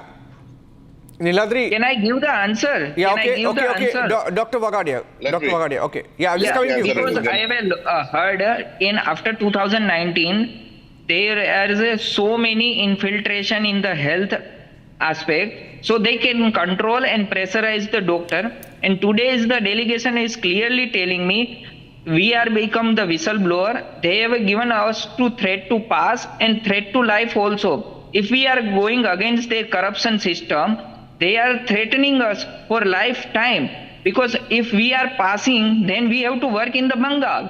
So they are always in the threatening condition. And one girl is coming for today's the meeting. They are literally crying and begging help from the Delhi RT. Yeah. Okay, I think I just lost Niladri. Yeah, Niladri, okay. If I may reply to both Dr. Saab and Sanjay. Yeah, I'm coming to Dr. Ghosh next. Dr. Ghosh next, yeah. I'm coming to Dr. Ghosh next. Yeah, Niladri first and then Dr. Ghosh, yeah. Yeah. See, in Bengal, as per the Motor Vehicle Acts, all vehicles owned by the Calcutta Police is registered in the name of the Commissioner of Police. That is a part of the Motor Vehicle Act in Bengal. That is a statutory requirement. Number one. Number two, the CM has very clearly stated this point that as per the West Bengal Motor Vehicle Act, and transport is a state subject. This is number one. Number two, we have also maintained all throughout that whosoever is guilty should be punished. Number three, replying to the Dr. Saab, what he is saying, he may say anything, but the fact remains that Bengal is still a safe environment. There has been an incident. We understand a very deplorable incident has occurred. One incident? Just a moment, Sanju, I didn't heckle you, please. Let's not heckle you, let's not make it political. A very ghastly incident has happened, which we also condemn and we also wonder perpetrators we got to book. Are you aware, Niranjan, of the Calcutta police arresting 2 people today who were planning to carry out attack on the protesting doctors, and those 2 people were found to be members of the left organizations. Are you aware of this? I didn't know. One second. Remember 2019 case of Ali Baba, who is a resident doctor. Niladri. And the audio clip. 1 minute. One second. And as for the doctors working for 36 hours, Niranjan, I'm very sure when you were also a junior, the reporters also worked. When did the story, they also worked. They are also in the 1 minute. Duty for 24 hours, 36 hours. We are also Sanju, there. 1 second. Great because the doctors only work for 36 hours. Sanju, 1 second. Everyone does in their own. Okay. Sanju, can I get... I want a word in from Prasun Ghosh. Last word to Dr. Ghosh. Dr. Ghosh. Yes, sir. Niranjan, sir, one thing I am telling you, CBI has a rule or has a weapon in his hand, that section 201. If there is anyone who is related with any document tampering or any sort of thing, whoever post he belongs to be, even our honorable CP, he also told that if there is anything that CBI can ask anyone, CBI can call anyone, and even under custodial interrogation they can do it. So one thing I am telling you, even our honorable CM also was telling, whoever is involved in this case, whoever, in any sort, maybe any color, maybe any sort of segment, maybe. Why has Mamata Banerjee not sacked the police commissioner Vineet Goyal? Why does she need to sign? Is he accused of anything? Is he guilty of anything? Why does she need to sign just because Sanjay Verma wants it? Why has Mamata Banerjee not sacked the state health secretary? Okay, she'll sack just because Sanjay Verma wants it. Okay, I'm leaving it at this. Big and small Niladri, let's leave it at this. I've run out of time. Niladri, Sanju, Dr. Vagadia and Dr. Ghosh, thank you for joining us. We're going to stay live. We're going to stay live on the story after we come back from this short break. Big arrests, ladies and gentlemen. In the rape and murder, the CBI has arrested Sandeep Ghosh, the man who's at the center of the RG car rape and murder case. He was in charge of the hospital there. He's been arrested along with a police officer from the Kolkata police force. He's a SHO. His name is Abhijit Mandal. He too has been arrested. This is for the cover-up of the rape and murder. We're coming back with that and more at 10 p.m. Stay tuned.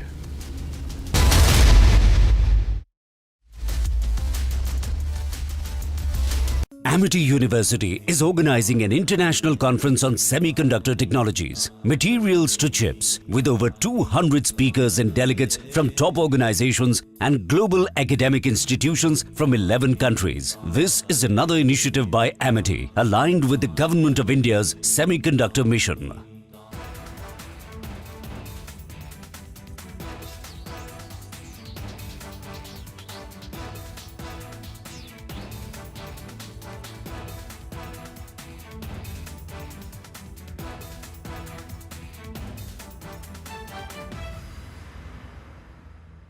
You are a star in the world, and I express the gratitude.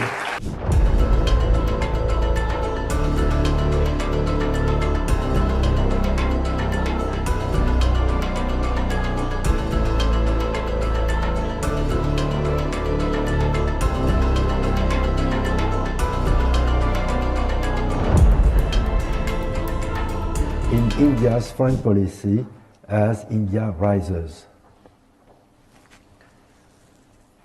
That's it's not an easy one because it wasn't a single issue. 1992 was a very difficult year for us because we were looking at a very major economic crisis, and many of the reforms that we did.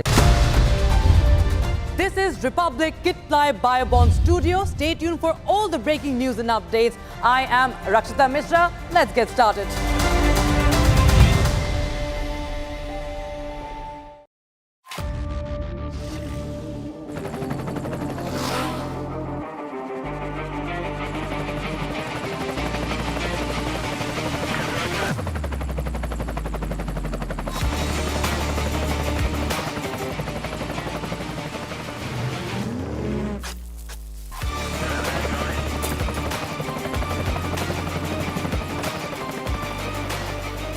Director, the taste of success.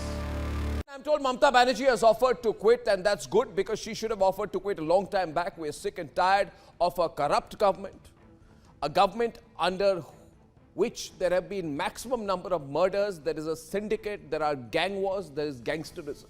There is untold corruption, untold amounts of Muslim appeasement. The demography of Bengal has been completely ruined. There is open infiltration from across Bangladesh. And this person, Mamata Banerjee, whenever she feels her chair is under doubt or she's going to lose her position, she threatens to unseat the government in Delhi. Mamata Banerjee has offered to quit, and that is good. যারা সাধারণ মানুষ জানতেন না যে এর মধ্যে একটা colour আছে, মানুষ এসেছিলেন বিচার চাইতে তিলোত্তমার, কিন্তু আশা করি মানুষ বুঝতে পারছেন ওরা বিচার চায় না, ওরা চায় চেয়ার। আমি মানুষের স্বার্থে। She should have offered to quit a long time back. From Asia's largest news headquarters, setting the agenda for Bharat.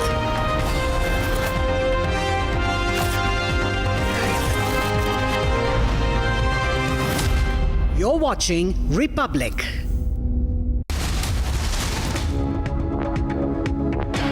Presented by Royal Global University. Northeast can't wait. Pado kuch bano. CBI makes 2 arrests in the Hijacking rape and murder case. Sandeep Ghosh and Tala Police Station SHO Abhijit Mandal have been arrested.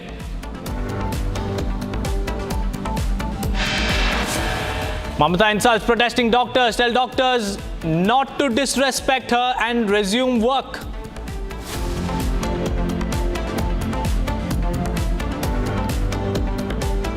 Kashmir का इस बार का विधानसभा चुनाव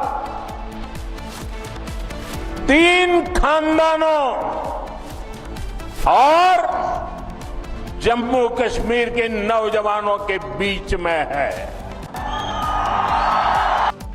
On campaign trail in Doda, Prime Minister fires Parivarwad jibe, says it's 3 families versus the youth. 1 जुलाई को खटाखट लोग 1 जुलाई को कतार लगा के कांग्रेस के कार्यालयों पर खड़े हो गए थे. झूठे वादे करना, देश की जनता से धोखा करना. In Kurukshetra, Prime Minister takes on Congress, says Khatakat guarantees failing fast.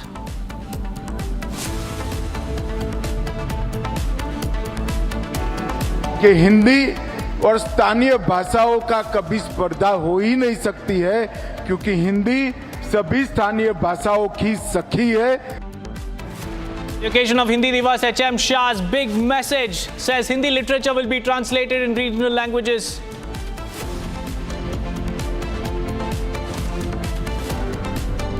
हमारा लोकतंत्र देश में अपना बात रखने का आजादी है, लेकिन कोई मिसलीड ना करे, उसको झूठ बोल करके फॉल्स नैरेटिव क्रिएट ना करे.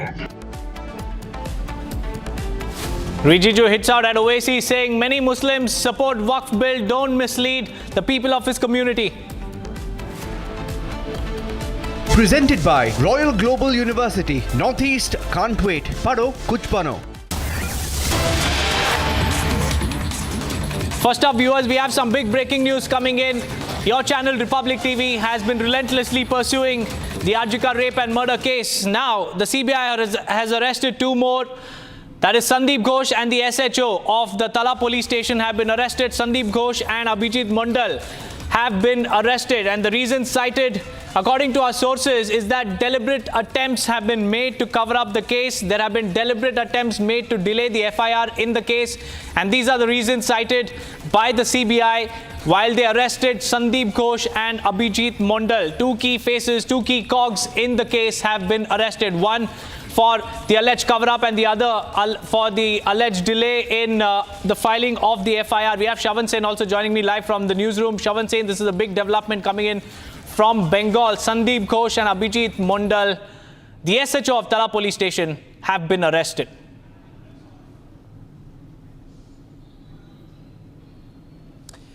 Well, in fact, Deepak, let me just take our viewers through the lead that we have got in the Hijacking murder case. In fact, 2 arrests that have been made. A total of 3 arrests in this particular case. One, the prime accused, Sanjay Roy, who is already in the custody of the Central Bureau of Investigation, now sent to judicial custody. The 2 other arrests that have been made, one is of the SHO of Tala police station. Now, that's the police station in which the Hijacking hospital basically falls under its jurisdiction. Apart from that, former principal of Hijacking hospital, Dr. Sandeep Ghosh, has also now been taken into custody by the Central Bureau of Investigation. Top sources within the agency now confirming that there are 2 reasons why they have been taken into custody. This is because, one, they suspect that there is destruction of evidence. Secondly, there is a deliberate delay in filing the FIR. Let me now try and explain this to our viewers. What is it that the CBI essentially means when it says that there is a deliberate delay in registering the FIR? The body was basically found around 9:30 in the morning. That's when the associate professor actually informed the others. In fact, it turns around that as per the Kolkata police's their own admission, 10 in the morning is when the Tala police station was actually informed that a body has been found at Hijacking hospital.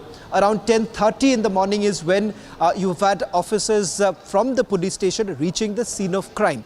It took almost an hour for the scene of crime to be perhaps sanitized and to be cordoned off. which essentially means that for almost 1 hour, the entire scene of crime was completely left unattended. So there was a high possibility of destruction of evidence. The unanswered questions in this: number one, if the body was found around 9:30, why exactly was the Tala police station informed around 10:10 in the morning? So there is that roughly about 40 minutes of a delay that has actually taken place. That's where the CBI basically suspects that something has gone amiss, whether at all there were certain instructions that were given. And herein comes the role of Dr. Sandeep Ghosh, who is the principal of RG Kaur Hospital. He was the principal at that point in time when Abhaya's body was actually found. It turns out that for almost an hour that the scene of crime was actually left unattended. In fact, one of the doctors on duty who has been examined by the Central Bureau of Investigation has told the Central Bureau of Investigation that Dr. Sandeep Ghosh was informed about the nature of injuries that were inflicted upon Abhaya. If at all Dr. Sandeep Ghosh was aware of the nature of injuries that were inflicted, then why is it that Dr. Sandeep Ghosh, as the head of the institution, did not act upon this particular information? That's point number one. Point number two is now with regards to the FIR that was basically registered. The FIR, it turns out, was registered almost 14 hours later. They were waiting for the post-mortem to be conducted. They waited for the cremation to take place. They waited for the body to be handed over to the family members. The family members have also told the Central Bureau of Investigation that the first call that came in from the RG Kaur Hospital is when they were told that their daughter died by suicide, is what they claim. The second call essentially indicated that something else that happened to Abhaya. So there were different narratives that were spun by the Kolkata police as well as the hospital authorities. That is the reason why there are two other characters that have been taken into custody by the Central Bureau of Investigation. One, that is the SHO of Tala police station, Abhijit Mondal. As I understand from my sources, is that there has been a destruction of evidence, and that's where perhaps the SHO's role comes into picture. The second is, of course, Dr. Sandeep Ghosh's role. The very fact that he did not immediately act upon the information that was at his disposal, and the fact that he did not press upon the FIR to be registered. Now, these are the two preliminary reasons why they've been taken into custody. Remember, Dr. Sandeep Ghosh has already been arrested by the Central Bureau of Investigation in another case that was registered by them. That was the financial irregularities case. The only arrest that was made so far was the prime accused. Now, this question that many within the Trinamool Congress have been asking, that why exactly did it take so much of time for the CBI to come to any sort of conclusion? Or they were saying that their position has been vindicated because the only arrest that has been made by the CBI was that of Sanjay Roy, the arrest that was made by the Kolkata police. The answer now comes in. The reason why there has been a considerable delay, or I would rather say it is a natural process of the investigation. Remember, the CBI has only made the arrest after there was enough evidence that they had collected over a period of time. There were several statements that were recorded by the CBI. I'm told that over dozens statements, over 100 rather, statements have already been recorded by the Central Bureau of Investigation, and there are certain missing angles that they are working upon. While doing that is when they've come across the role of Abhijit Mondal as well as Dr. Sandeep Ghosh. Well, Shravan, hold on, because we have more breaking news coming in. That is from our highly placed sources. They've said that the arrests have been made after, they found that there has been a deliberate delay in the filing of the FIR. Like you were mentioning earlier, Shravan, there has been a deliberate attempt to cover up the entire matter. First, they passed off the case as a suicide case. Then they tried to destroy the evidence. Then a renovation order was given. Then Sandeep Ghosh was sacked, but he was reappointed in another college. And then he was arrested for the irregularities case at the RG Kaur. And today, the long hands of the law have caught up to Sandeep Ghosh and the Kolkata police, Tala police station SHO, Abhijit Mondal. Now, Shravan, one important question is that the SHO must have been acting on the instructions of his superiors. So, does the role of Vineet Goel come under question right now? Well, of course, the fact that you have the SHO of Tala police station who has been taken into custody, there are two things that emerges from it. One, the role of the police. How exactly did they respond when they were informed about the crime that has been committed? Secondly is with regards to the scene of crime. What is sacrosanct when it comes to a medico-legal case? It is that of the scene of crime. If at all the scene of crime has been left unattended for almost 1 hour, one cannot take away the fact that there is a very high possibility that certain evidence perhaps was tampered with. That is the reason why it is imperative that the police acts on it immediately. It turns out from this particular case that hasn't happened, and it is an admission that has been made by the Kolkata police from their own statement, where they say that for almost an hour is when the scene of crime was completely left unattended. While there are certain videos that have already been released by Kolkata police by indicating that their own officers were present, because there was a lot of speculation that was doing the round whether at all there were people close to Abhaya's body apart from the Kolkata police. It turns out that Kolkata police was also forced to videograph the scene of crime only when you've had friends and friends of Abhaya who basically insisted that the scene of crime be completely videographed. That's the videotape that has now been handed over to the Central Bureau of Investigation. After proper forensic examination of it, proper legal opinion that has been taken by the Central Bureau of Investigation, they've basically come to a conclusion that the scene of crime was not intact. And the sole responsibility of this falls upon the shoulders of the Kolkata police. I'm told that Union Minister Shukanto Majumdar is joining us on this broadcast. Mr. Majumdar, Republic TV getting the first big breaking news on this particular case. 2 further arrests that have been made by the Central Bureau of Investigation. The Trinamool Congress perhaps will have to do some answering today, because for the longest time they have basically been spunning a narrative that Kolkata police's investigation perhaps is almost of the standards of Scotland Yard. Now see, the arrested done today, just few minutes ago maybe, exact time I don't know, but it's really important, and the most important thing is the arrest of SHO of the Tala PS. That is the most important thing, because from the beginning, the people of this state and the doctors, junior doctors, they are believe that this man, that is Dr. Ghosh, he has tried everything to cover up this incident and transform this incident from rape and murder to an incident of suicide.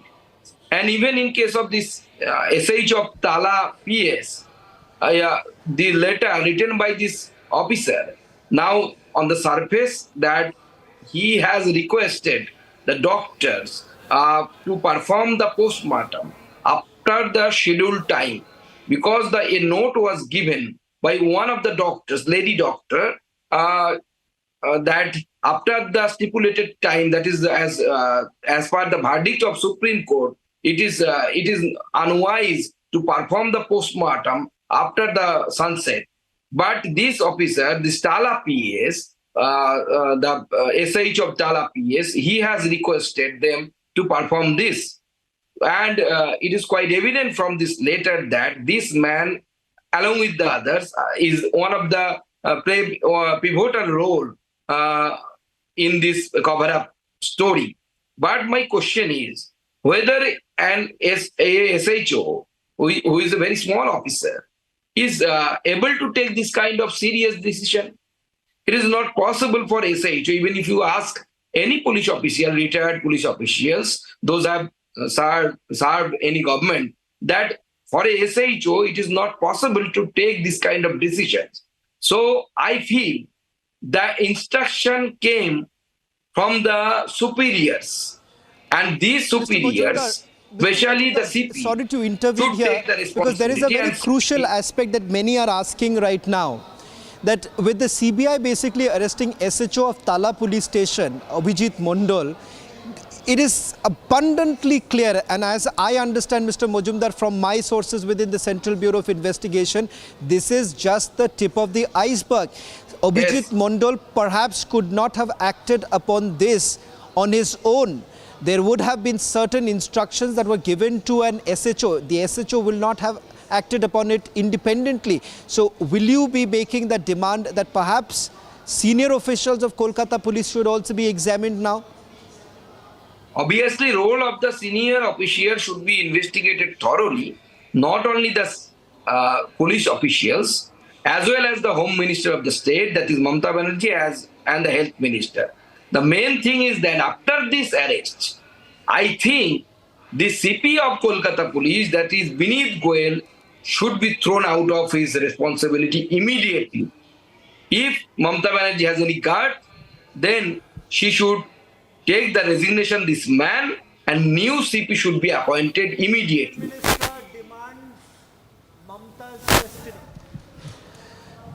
Mr. Mojumdar, if you had to list out the reasons why top cop Vineet Goyal should be questioned by the CBI, what would that be?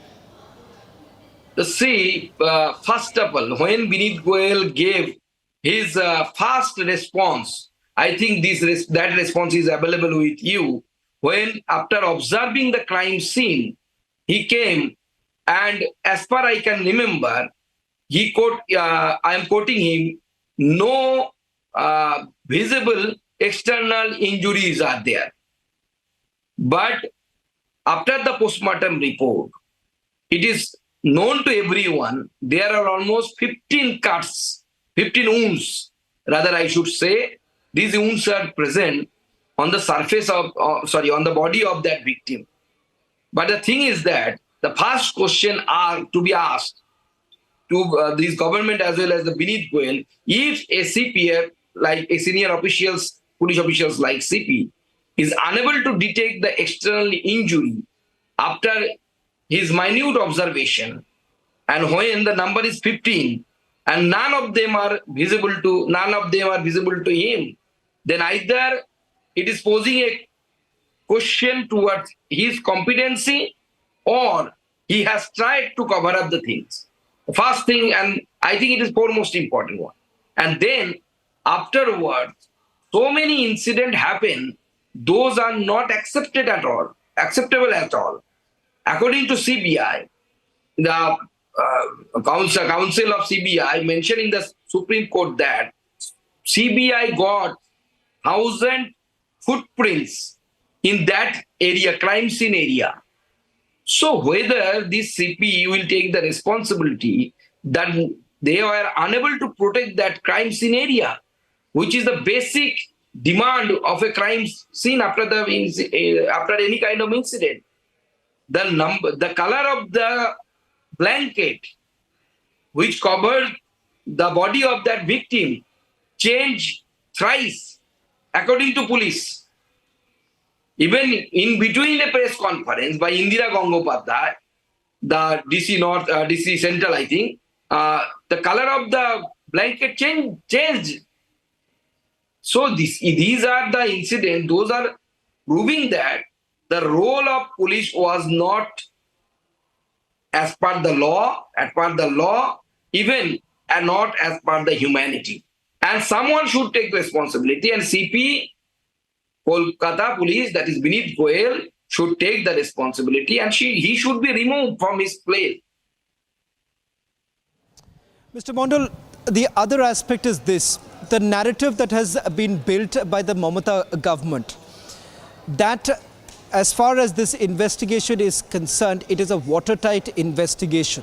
It is now very clear that Dr. Sandeep Ghosh did not act upon the first information that was provided to him that the body was found. In fact, I am told, Mr. Minister, that a doctor on duty at RG Kaur Hospital had actually told Dr. Sandeep Ghosh that the body has been found, and the nature of injuries that have been inflicted clearly goes on to indicate that this was a case of murder. And the police did not even look into what we are calling the 40-minute mystery between 9:30 in the morning and 10:10 in the morning, when the associate professor of RG Kaur Hospital made the first call to Tala police station. What really happened in those 40 minutes?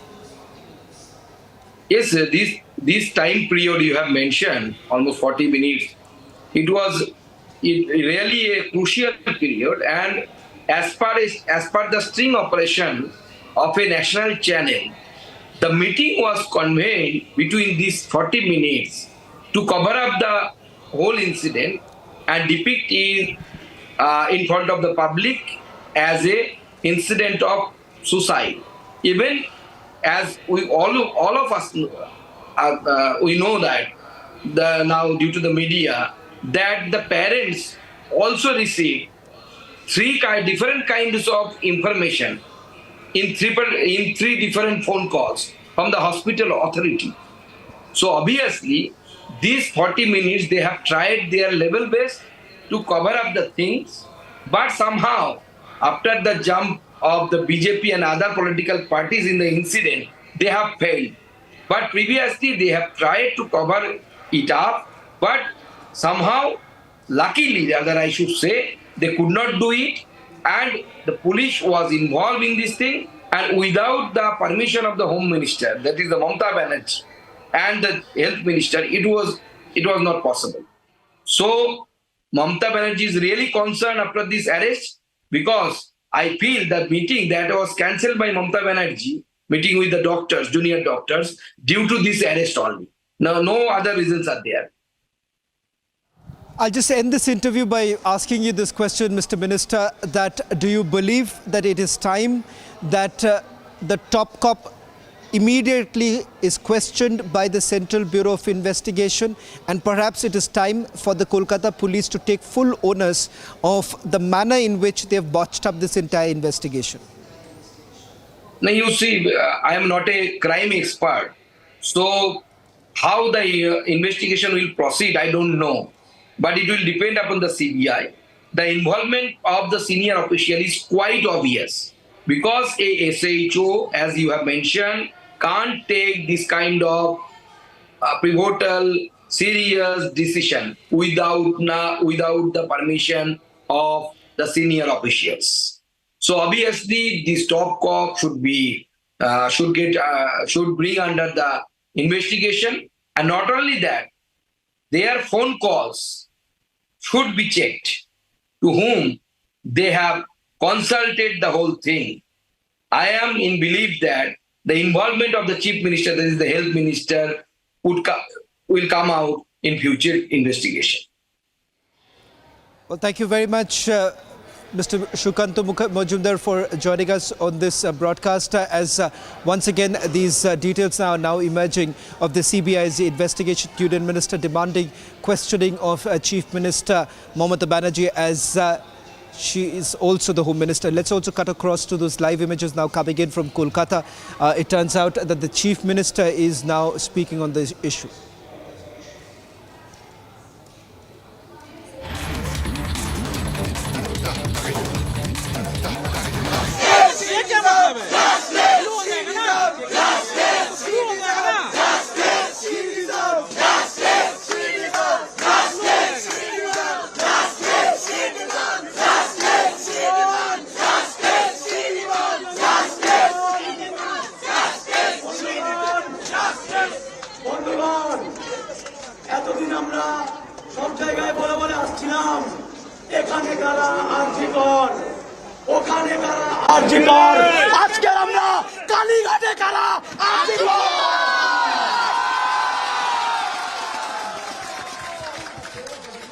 আমরা spine নামাইনি 3 ঘন্টা আমরা wait করেছি ওদিক থেকে না বলেছে তবে আমরা সাহসিকতার পরিচয় দিয়ে এসেছি আমরা ওখানে মাথা নোয়াইনি এই কথাটা কিন্তু মনে রাখতে হবে আজকে এতদিন পর আমরা যে বিচার করে আসছিলাম দুটো কালপিট আজকে অ্যারেস্ট হয়েছে ওই খুনের ঘটনাতে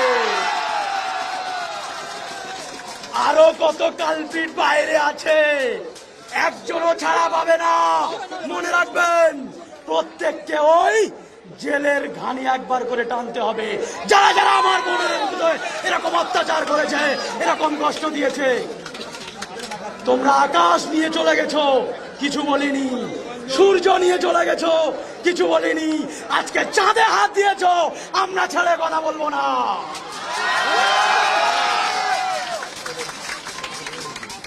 আজকের আমার বোন একটু হলেও শান্তি পাচ্ছে, তার আত্মার একটু শান্তি হচ্ছে। সবে দুজন, আরো অনেকজন আছে, এমন কেউ আছে যার দড়িটা ওখানে বাঁধা আছে। মনে রাখবেন, আমরা রাজপথে আছি, রাজপথে থাকবো, অন্যায়ের বিরুদ্ধে গর্জে উঠেছি, গর্জে উঠবো। আমাদের সিদ্ধান্ত কখনো কেউ আগাতে পারবে না।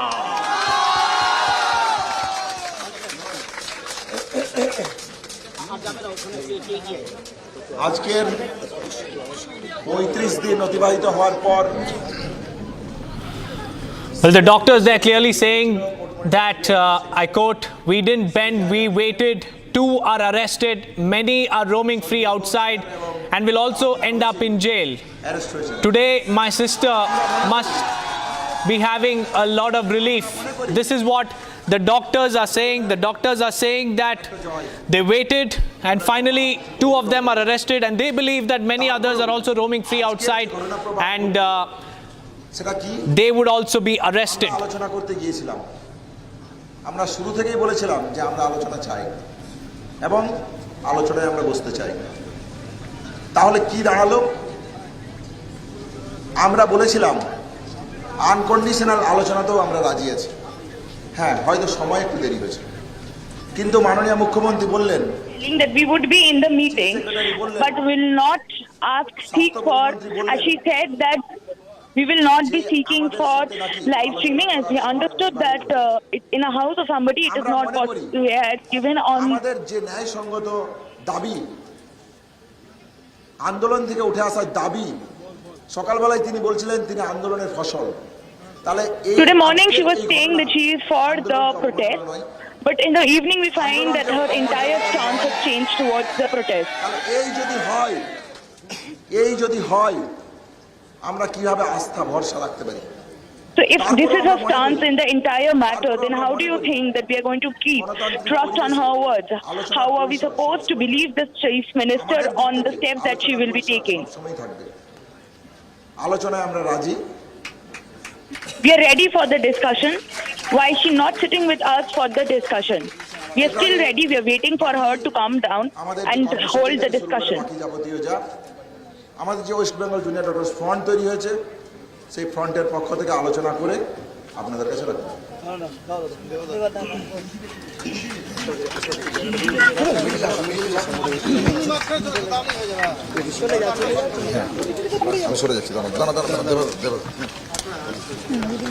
আমরা যাওয়ার আগে এখানে বলে গেছিলাম যে আমরা আর একটা দ্বিতীয় পরিবাহ হতে দেব না। Before we move towards her house today, towards her residence today, we had made it very clear that we will not let another Abhaya take place. We had promised the people of West Bengal that another Abhaya will not take place, and therefore we are moving towards the CM's residence for a discussion. লেখা আছে যে মেইলটা আমরা পাঠ করে গেছিলাম যে আমরা 5 দফা দাবি নিয়ে আলোচনা করব এবং ট্রান্সপারেন্সি এবং স্বচ্ছভাবে আলোচনা করব। Before we move towards the residence today, we had also mentioned that we will be talking about the 5 demands that was placed from our side, and we will ask and seek the chief minister for complete transparency in the matter. It was also mentioned in our mail that there will be nothing except transparency as we discuss our 5 demands. আমরা videographer নিয়ে গেছিলাম, আমরা আমাদের সাথে videographer বন্ধুকে নিয়ে গেছিলাম। দুপক্ষ videograph করুক, কি বললেন? Well, viewers, to summarize the entire matter, 2 people have been arrested. Sandeep Ghosh and Abhijit Mondal, the SHO of Tala police station, have been arrested, and according to the CBI sources, deliberate delay in filing the FIR and deliberate bid to cover up the entire matter are the purported reasons behind the arrest. And here you can hear the doctors saying that they demand nothing but transparency as far as the meeting with the Chief Minister is concerned. With that, we'll slip into a short break. More on the other side. Stay tuned.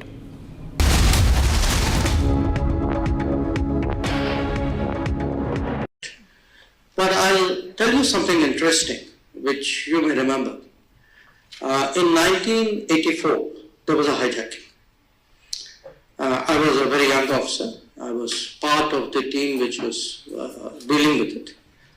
And midway through the hijacking, I realized, not midway, about 3-4 hours, those were the days you didn't have cell phones and all that. So, and I had a small, my son was a few months old. My wife used to work, so it was my day to go back home and feed my son at lunch. Okay. So I rang up my mother actually to tell her, look, I can't come, there's a hijacking. And then I discovered my father was on the flight. Okay. And the flight ended up in Dubai. It's a long story. But fortunately nobody got killed, but it could have ended up wrongly. So I know what, and it was interesting because on the one hand, I was part of the team which was working on the hijacking. On the other hand, I was part of the family members who were pressing the government on the hijacking. So actually, I had that very unique window into the, on both sides in that sense of the problem. So I do understand, often these are situations, and look in movies, movie guys don't make the government look good, then nobody look at the movie. The hero is supposed to look good, not you. So I think we've got to accept that as par for the course.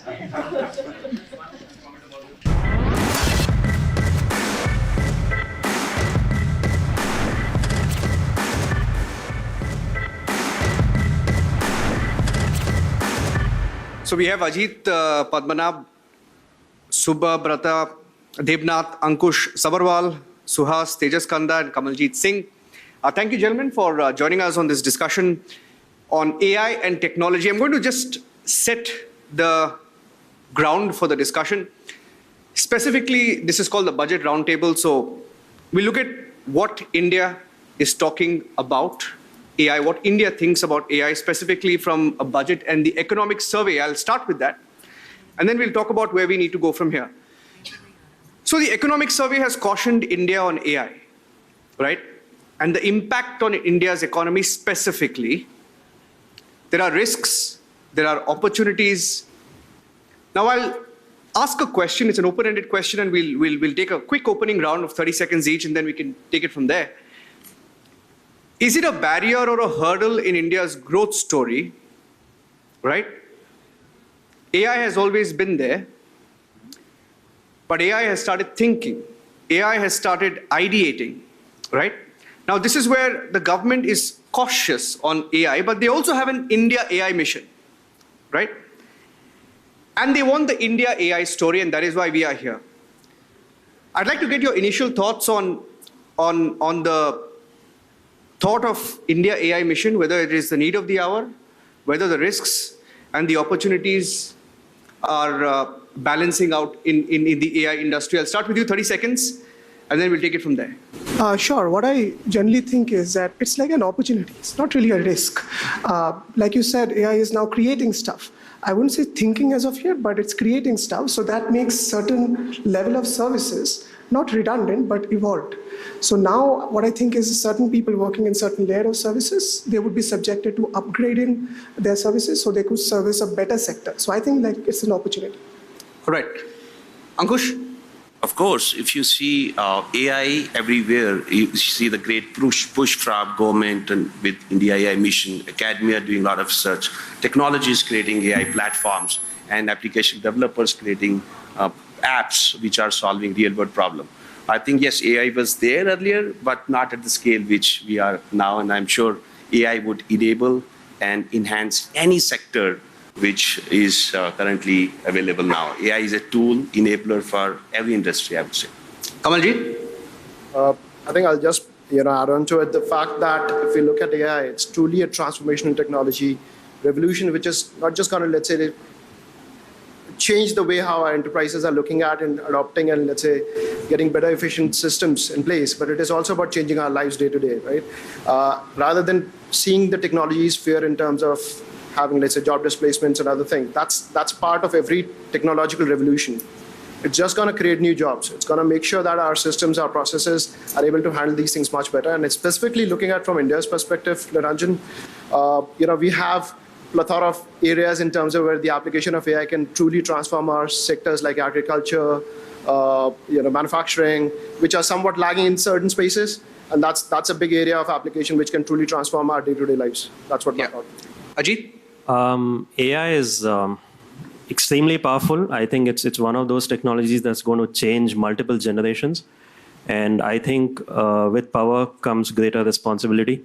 I believe that India can be at the forefront of bringing in that responsibility into AI, making it more ethical, making it more fair. And I think that's the need of the hour, but it's a fantastic technology. And there is potential that India can be, leapfrogging this worldwide. Okay. Tejas?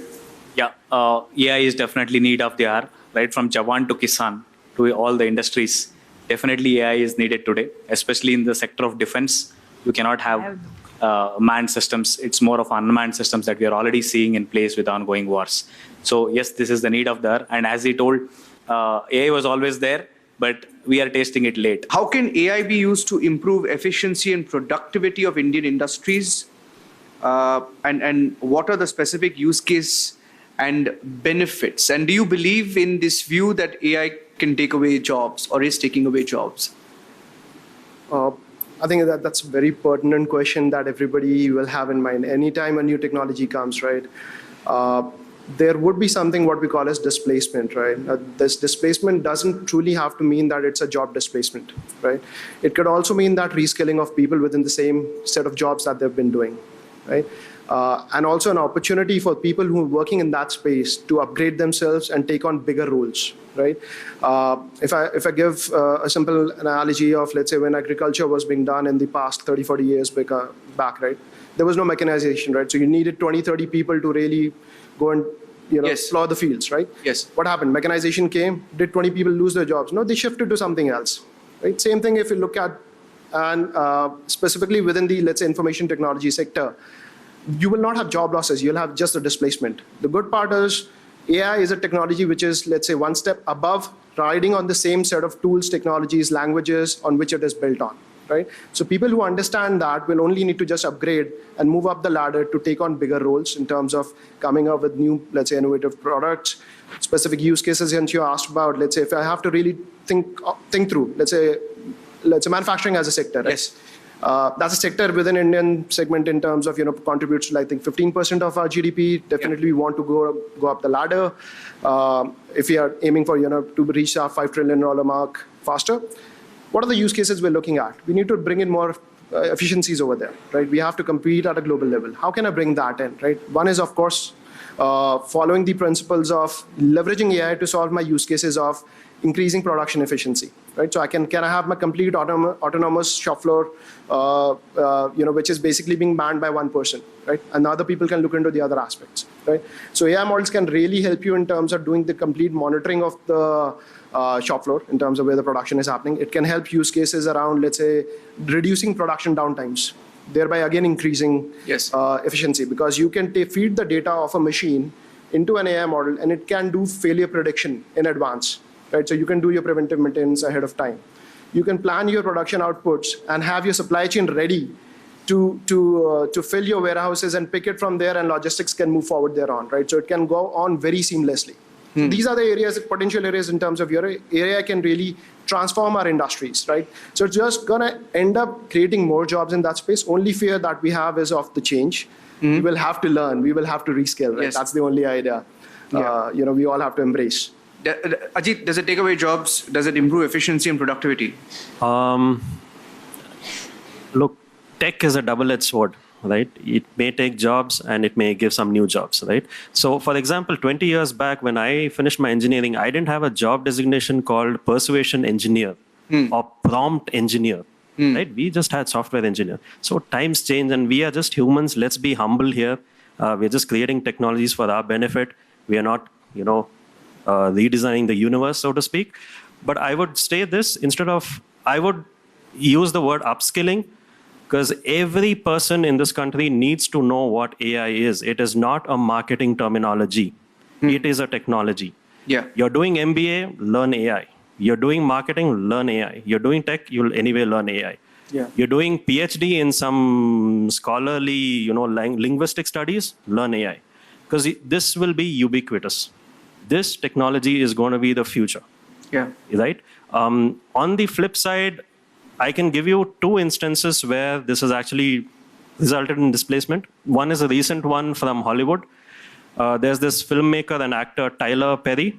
Yeah. He was planning to expand his Hollywood studio at $800 million. Okay? And OpenAI came up with this Sora. It's a generative AI software for video production. All right. So he saw one of the video produced out of Sora, and he said, "I'm not going to expand the studio. I'm done. I'm using this." This created a flutter back then. So of course there'll be displacement, but the need is adaptability. Humans are adaptable. Let's understand our history. We've always evolved. We've always adapted. Correct. And this technology will get us to the next level of our capacity, our capability. Tejas. Yeah, I think as they mentioned out, upskilling and reskilling, these are very important. Again, I can give you two use cases. We have a lot of security agencies today in India, SIS, to many security agencies which are providing good services. Now, if you're going to, monitor your perimeter of any VIP security or a gated community or anything, you don't need to have 20 people, 25 people there guarding your perimeter. You can have a couple of drones, couple of sensors, and couple of cameras integrated, wherein you have a model there which will be able to predict intrusion detections, which will be able to track and trace the intruder, all this stuff, and you can probably reduce that to 2 or 3 people. But that does not mean that you're going to lose jobs. It's going to provide more jobs, but maybe in other way. So reskilling and upskilling is definitely important in this sector. And when we talk, this is a civilian use case I'm talking about. When we talk about in a defense use case, and I badly want people to lose jobs there. I don't want human casualties there. I want bots to fight bots. I don't want our humans to go and fight bots. Yeah. Okay, so you can take this one, Subha Pratap, because I think the field that you work in specifically on improving efficiency and productivity, in your case, AI has played a big role. So essentially the way I look at it is that earlier, if you were able to, serve to X consumers in hands of an expert, AI can now serve, 1,000 consumers. So essentially, in the right hands, AI is actually increasing efficiency and producing more deliverable outputs. So even if there are, I would say, job replacements for now, ultimately those would evolve. So it's similar to computers, right? When it started, it was not a specific subject. It was an amalgamation of electronics, etc. But you needed to know computers back then. If you're a biology student, the example that he gave, everyone, marketing, etc., is similar with AI. Whether you're using it or building it, you have to be here. Yes. Ankush. Yeah. So see, I think there are two kind of developments we can do with AI. One, of course, building the right platform, big platforms which can be used by developers to create applications. So technologies, LLMs, Gen AI platforms, one. The second is solving the problems. So now as we see, I doubt if there's any industry where AI is not being used. Last week in one MG mall, I've seen a big mattress ad saying, hey, words first, AI mattress. So it gives a feeling like now everything would have AI. So now I think there are two things, again, part of using AI for application development, solving problem. One is identify the right problem and solve it that, and probably you can use AI to that. But I think one major area which we are adopting AI for is make your existing app more adaptable, more usable. The way last week we have launched voice-based payment system with NPCI. What we're trying to do, we are trying to make any system, any software system, and even hardware system talk the way we talk. We believe with this, since talking is a natural way of interaction, this will increase the adoption of UPI. And similarly, any other systems like railway ticket booking and banking system, e-commerce. So we let user talk to technology so that adoption increases. And I think it's low-hanging fruit. I'm not saying change your core technology, let the banking system be there, e-commerce be there, payment system be there. So add that AI voice layer in multi-languages so that people can just talk to the technology and take the benefit of technology. Who can be better country than India to create AI platform? India has to invest in infrastructure. Solving a better recommendation or a retail app is something that AI cannot do. It definitely can do it. It is actually doing it right now also. AI to AI talk, whatever you're doing, can we create a language out of it? We can, the others cannot. On top of that, you can have your AI to have your process optimized, have a better quality check.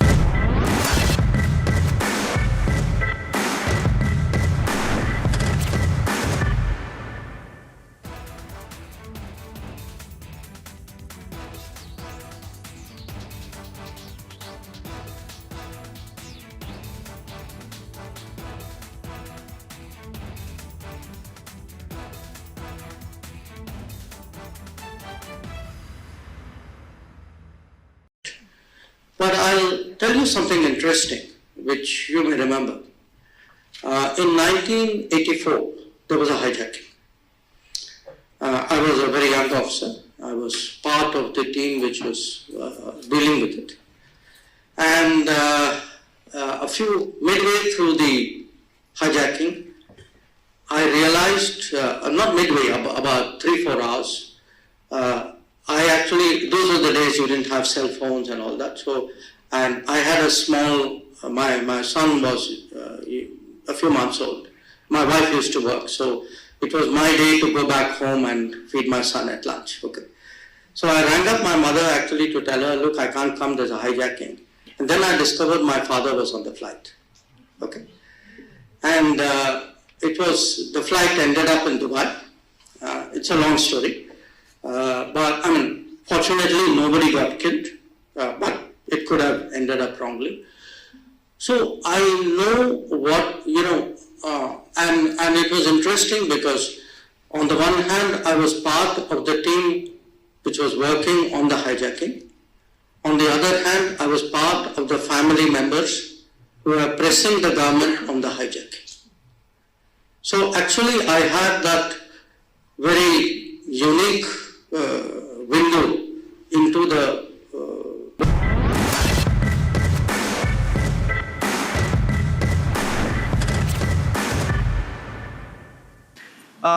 How can India leverage AI to improve its competitiveness in the global market? How can we be a global AI leader? Now, the follow-up to that question is that are there any specific sectors where AI can provide a significant advantage to the Indian market? All right, sure. I think first of all, I think India is definitely poised to be an AI leader in the global market, very specifically because we have been the leader in the space of providing IT services, right? So AI is basically riding on that. It's a technology which is leveraging information technology, and we are building those models on top of it very specifically. We have the highest number of IT professionals working out of India, supporting global big stalwarts who are, let's say, coming out with this AI technology. So a lot of research is already happening here. We have 4 startup founders here who are also working in the AI space itself. Yeah. Right? So that's the potential we have in terms of having the highest level of, let's say, most literate engineers in the IT who can very quickly learn, upskill and reskill onto the AI side and be able to come up with use cases which can solve real world problems, right? Of course, we're looking at I won't simply say that solving a better recommendation or a retail app is something that AI cannot do. It definitely can do it. It is actually doing it right now also. You're getting better recommendations, you're getting conversational AI in terms of guiding you. But what are the areas where it has to really proliferate? If we look at India as a country, right? It has to really go deep into the agriculture sector, right? It has to empower farmers to get a view in terms of what decision should I take in terms of what crop would be right for me to get the right, let's say, profit out of my activity, because they struggle with the pricing. Yes. Right. They struggle with techniques in terms of how can I ensure that my yield is very predictable and of high quality. Right. So government is already taking a lot of initiatives in that space. Specifically, if I talk about agriculture, there are Kisan app available. There is a soil health card initiatives which is already there, which is collecting information, providing some advisory. Now you map AI on top of it, you get more accurate advisory going to the farmer. So you can take far better decisions, right? If I go into, let's say, healthcare, right? Again, India, it's a land of opportunity. And that's another reason I feel that it's not going to displace jobs. It's just going to create more and make sure that technology is available for people, right? So healthcare is going to get more cheaper. It's going to get more accurate. It'll reach the rural places where it's difficult to get a doctor there, right? A qualified doctor or an experienced doctor to be in place, right? So you can have your technology through, let's say, cloud and connectivity, being able to give the right advice to the person who's having some sort of problem, right? It could be, let's say, getting an X-ray done in a remote village. Yes. That X-ray is analyzed by, diagnostically done by an AI model, and doctor can prescribe in terms of what steps to be taken. So that's healthcare being, let's say, truly revolutionized. Same thing can be applied for, let's say, managing your biodiversity, managing your climate, planning for urban development. All these sectors can truly benefit with AI. Or we will possibly find an area where we'll have actually shortage of skills. That's what's going to happen eventually. Fantastic. Okay. Ajit, can we be a global AI leader? Sectors we should be focusing on? Absolutely. Apart from the foundational AI that I spoke about earlier, where we have the opportunity to change the way social media or the current consumption of data is behaving, there are two other fields that I feel that India can be a leader. One is in healthcare, and I'll give you a specific example. The other one is in linguistics. Healthcare, because we have the maximum number of diabetes cases in the world, we can look at AI as the genetic mapper or the fingerprint kind of deducer as to why this is happening. Is this because of our lifestyle? Is this because of our food habits? Is this because of whatever, right? Now, that is the power of AI, where it'll give you the answer that humans are not capable of getting. Let's understand AI is a technology that's going to enable us, compound us. So healthcare, I think that should be a great research field. Linguistically, if you look at it, we have 121 languages in India, 19,500 dialects, and we are consuming LLMs of the West. I have this firm bias in my head, right? I think we can leapfrog the linguistic field, language detection, language modeling, language consumption, language elicitation, and language production. AI to AI talk, whatever you're doing, can we create a language out of it? We can, the others cannot. So I think these two are, because with linguistics, we can take it to Africa, we can leapfrog their education. We can create, materials in Swahili or any other language based on our linguistic knowledge. I think these two areas are fantastic opportunities for India. Interesting. Tejas. So yes, India can become the leader, definitely, provided you improve your infrastructure. Because what I see is when we do a lot of edge computing today, still Raspberry Pi to Jetson Nanos, we still buy it out from outside. And also, as I was talking about some servers, we definitely need that. And our government is also coming with DPI, digital public infrastructure. Again, when we talk about the crops, already some 400 villages or districts are being mapped for various agricultural crop surveys and various things, where you can have this crop health monitoring, prediction on the disease and control. Then we are slowly moving towards something called precision farming, which we are already doing it with our drones. And even in the defense sector, it's the same case. And when we talk about manufacturing also, the QC process, when we talk about it, there is something called automatic optical inspection. It uses some machine learning algorithms to just analyze whether, your entire PCB board is, rightly assembled or not in the entire SMT line. Or we can also, when you talk about some BGA level circuits where millions of transistors are there, which you can't see through your naked eyes, you have some X-ray machines where that can again be, on top of that, you can have your AI to have your process optimized, have a better quality check, and improve your efficiency and quality as well. Okay. Subrata, you want to take that? I think one big advantage India has is the amount of data that they have. When it comes to, let's say, consumers, whether it's media or languages, it is just this, different diversity of data, the interactions, the leverages that we can get from it. It's true. The West shouldn't be giving us LLM models. We should be giving it to everybody because the phonetics, everything, the diversity that's present, that should give us enough advantage. But for that, India has to invest in infrastructure, and it's across. They have to be self-reliant, and it will be a bit of a patient capital, but it will pay, rewards in the long run by a large margin. Because essentially you want things to be built out of India. And when you have invested in infrastructure, then you're looking across industries, whether it's healthcare, medicine, media, etc. So that's what infrastructure has to be the key. Okay. That's what will start. Ankush, I'll give you the last word. Yeah. Can we be an AI leader? Sectors to focus on. Yeah. So, first of all, who can be better country than India to create AI platforms? As we know, AI needs data. And with the virtue of the highest population we have, we produce data by just living life. as organizations, as individuals. So for platform, yes, we should be number one. And even for AI applications, again, with the virtual population, we have large problems to solve. And we can, of course, solve with data and AI.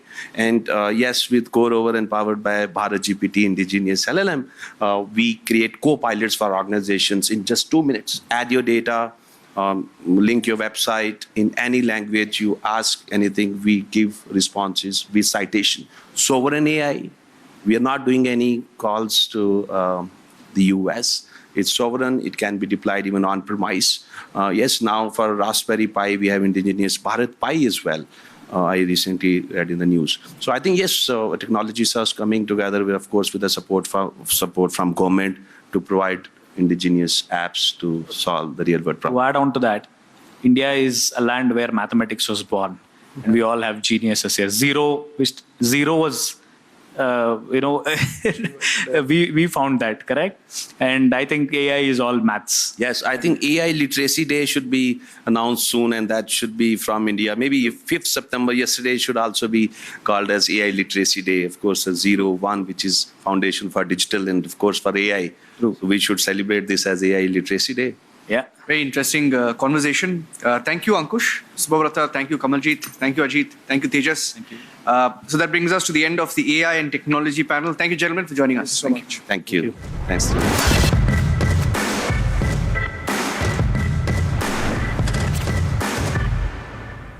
One video has sent the lobby into a tizzy.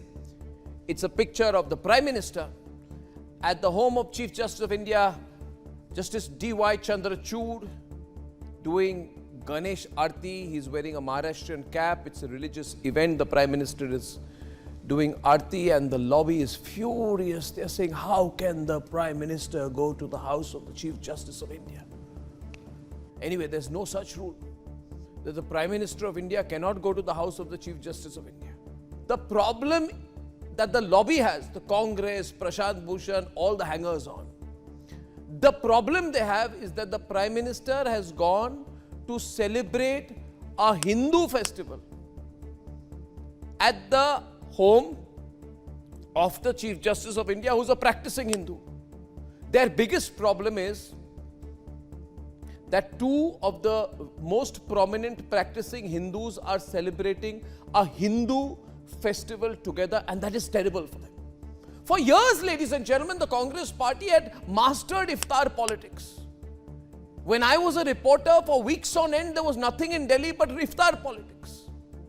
There are innumerable pictures of Manmohan Singh, Rajiv Gandhi, even Sonia Gandhi, even Rahul Gandhi, all of them going from this iftar to the other. In fact, sometimes they would attend so many iftars, it seemed there was nothing else going on in Delhi but iftars. Up to 10 iftar appointments were once there for top cabinet ministers and the Prime Minister, because they would have to go to everybody's home to do iftar politics. If the Prime Minister of India had gone to the Chief Justice's home for an iftar, the same lobby would have said, that's great, that's tremendously secular. That is the right approach. That is the right thing to do. So my point is that the issue is not about the Chief Justice of India sending a personal This is the Republic Kitply Bio Bond Studio. Stay tuned for all the breaking news and updates. I'm Suesha Sawant. Let's get started. You are a star in the world, and I express the gratitude.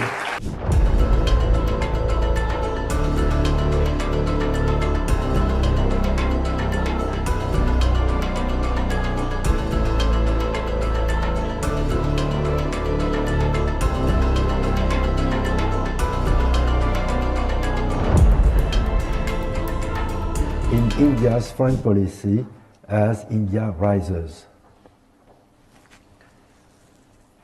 That's it's not an easy one because it wasn't a single issue. 1992 was a very difficult year for us because we were looking at a very major economic crisis.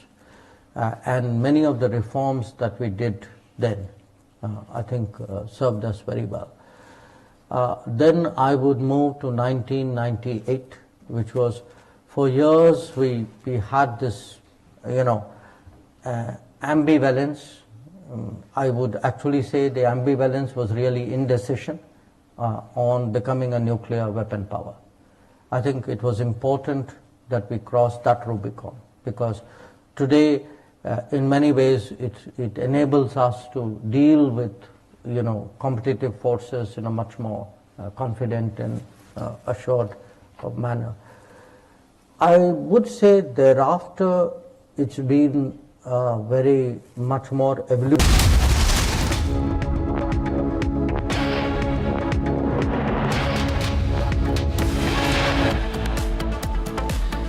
CBI makes 2 arrests in Arjika rape and murder case. Sandeep Ghosh and Tala Police SHO Abhijit Mondal have been arrested.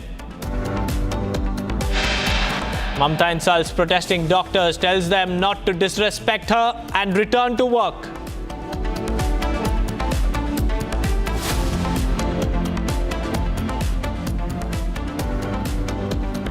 On campaign trail in Doda, Prime Minister fires Parivarwad jibe, says it's 3 families versus the youth of Jammu and Kashmir. In Kurukshetra, Prime Minister takes on Congress, says Khatakat guarantees are failing fast.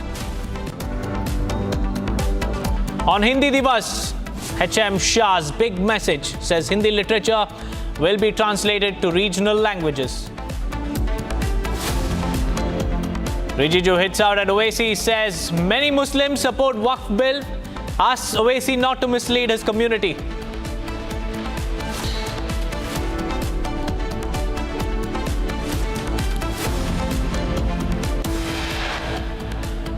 First up, viewers, the Prime Minister was in Jammu and Kashmir. In Doda, he issued a strong statement of intent during his historic address at a BJP rally. He stated that terrorism in Kashmir is on its last legs. He also added that dynasty parties had also compromised on the future of J&K because of corruption. More details in this report.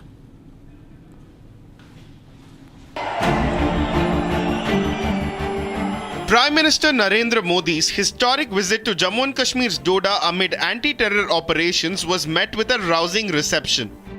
A multi-tier security cover descended on the twin districts of Doda and Kishtwar ahead of the Prime Minister's visit. Prime Minister Modi began his address to the BJP rally with a sharp attack on dynastic parties. Jammu Kashmir का इस बार का विधानसभा चुनाव 3 खानदानों और जम्मू कश्मीर के नौजवानों के बीच में है। एक तरफ 3 खानदान है और दूसरी तरफ सपने लेकर के निकल पड़े जम्मू कश्मीर के मेरे नौजवान बेटे बेटियां हैं। He spoke about the efforts of the central government in 10 years to bring back democracy to the grassroots in Jammu and Kashmir. यहां पंचायत के चुनाव 2000 के बाद नहीं हुए थे। यहां बीडीसी के चुनाव कभी भी नहीं हुए थे। डीडीसी के चुनाव भी कभी नहीं हुए थे। Prime Minister Modi also made a strong statement of intent by saying that terrorism in Kashmir is on its last legs. जो पत्थर पहले पुलिस और फौज पर फेंकने के लिए उठते थे, उन पत्थरों से नया जम्मू कश्मीर बन रहा है। He added that the face of the BJP's fight against terrorism is embodied in candidate Shagun Parihar. Shagun Parihar's father and uncle were killed by terrorists in Kishtwar, and now she's fighting on a BJP ticket. The Prime Minister also spoke about how the education sector in the valley has witnessed a drastic change in 10 years. मैं चाहता हूं यहां का हर बच्चा खूब आगे बढ़े, इसलिए बीते 4-5 साल में ही भाजपा सरकार ने यहां अनेकों नए स्कूल खोले हैं, बहुत सारे कॉलेज बनवाए हैं। आज मेडिकल कॉलेज हो, एम्स हो, आईआईटी हो, जम्मू कश्मीर में सीटें कई गुना बढ़ाई गई है। Launching a scathing attack, the Prime Minister stated that opposition wants to replace the books in children's hands with stones again. ऐसे लोगों से सावधान रहना है जो अपने स्वार्थ के लिए आपका अधिकार छीनते रहे हैं। आपने देखा है आजकल ये लोग संविधान को अपनी जेब में रखते हैं। संविधान की किताब कोई सम्मान नहीं, जेब में रख दो। और ये दिखावा क्यों कर रहे हैं? अपने काले कारनामों को छिपाने के लिए कर रहे हैं। This is the first visit by an Indian Prime Minister to Doda in 42 years. Doda, which houses 8 assembly seats, will go to polls in the first phase of election on September 18th. Jammu Kashmir विधानसभा चुनाव को लेकर प्रधानमंत्री नरेंद्र मोदी की डोडा में चुनावी जनसभा से यहाँ पर शंखनाद कर दिया है और बड़ी संख्या में आज प्रधानमंत्री नरेंद्र मोदी को लोग यहाँ सुनने के लिए पहुंचे थे। और प्रधानमंत्री नरेंद्र मोदी ने साफ तौर से कहा कि 3 खानदान और बनाम युवा का इस बार का चुनाव है।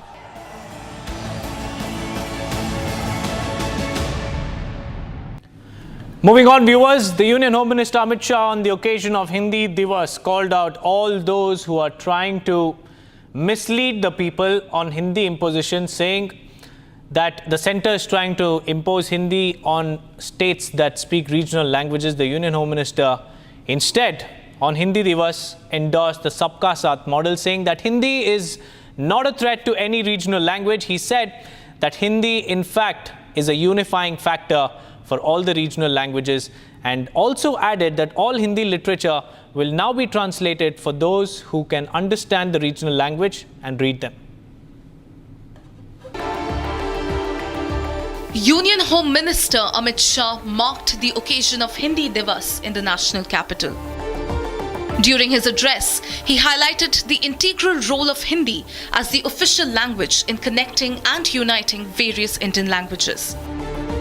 In his message, Shah underlined the deep-rooted bond between Hindi and every other Indian language, celebrating the linguistic diversity that enriches the country's cultural heritage.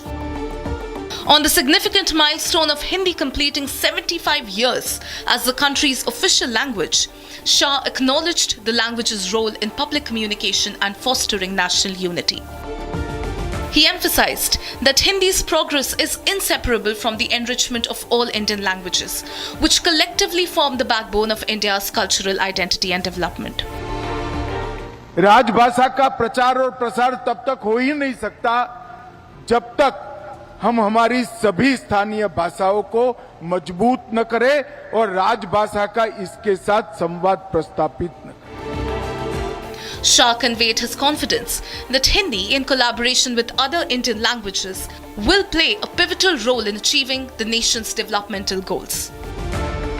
कई सारे लोग ऐसा प्रचार करते हैं कि हिंदी का स्थानीय भाषाओं के साथ स्पर्धा है। मैं आज इस मंच से बहुत स्पष्ट करना चाहता हूं कि हिंदी और स्थानीय भाषाओं का कभी स्पर्धा हो ही नहीं सकती है, क्योंकि हिंदी सभी स्थानीय भाषाओं की सखी है। इसमें स्पर्धा होने का सवाल ही नहीं। The Home Minister's remarks come as the nation celebrates the linguistic diversity that contributes to India's rich cultural tapestry. Shah's statement also come in the backdrop of several Indian chief ministers writing to the centre over Hindi imposition. And countering their claims, the Union Home Minister said that Hindi has an inseparable bond with regional languages, while highlighting the Sabka Saath model.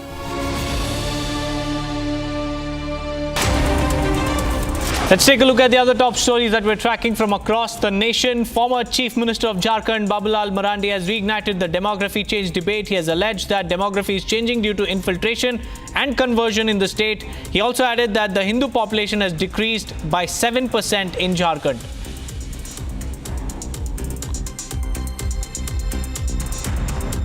आज संथाल परगना और झारखंड संपूर्ण झारखंड में लगातार इन 60 वर्षों में आदिवासियों की आबादी घट रही है और संथाल परगना में भी घट रही है और आबादी जिस प्रकार से घट रहा है तो इसका प्रभाव सीधा सीधा आदिवासियों पर पाना पड़ेगा। ऐसे तो डेमोग्राफी बदलती है तो सबके ऊपर उसका प्रभाव पड़ता है। A bank manager and a cashier were killed after their SUV was submerged in a flooded underpass in Faridabad on Friday. Delhi and the NCR region have been witnessing heavy rains, hence the underpass was flooded. Police officials have informed a team that reached the underpass upon receiving the information and tried to pull out one of the bodies. The other one was found only at 4 a.m. on Saturday morning. Fire broke out at an oil factory in Uttar Pradesh's Sitapur. Officials have informed that the fire was caused following an explosion at the oil boiler and several workers were feared to be trapped. Police and fire brigade officials were immediately rushed to the spot for rescue and relief operations. 5 accused have been arrested for pelting stones at the Durg-Visakhapatnam Vande Bharat Express during its trial run at Baghbahara railway station in Chhattisgarh. Officials have informed that the attack resulted in damage to 3 coaches. Furthermore, a case has now been registered. Investigation is underway. 300 roads, including one national highway, were closed in the state of Uttarakhand following incessant rainfall. 30 state highways, 15 main district roads and 5 other district roads were also shut. Officials informed that restoration operations were in progress to facilitate smooth passage of traffic. A major landslide was reported in the Bhattaduria area of Surankote on the Poonch Jammu National Highway, leaving several travelers stranded. The landslide blocked the Poonch Highway for 2 hours, severely disrupting traffic. Long queues of vehicles continued to pile up on both sides of the landslide site as the restoration operations continued on a war footing.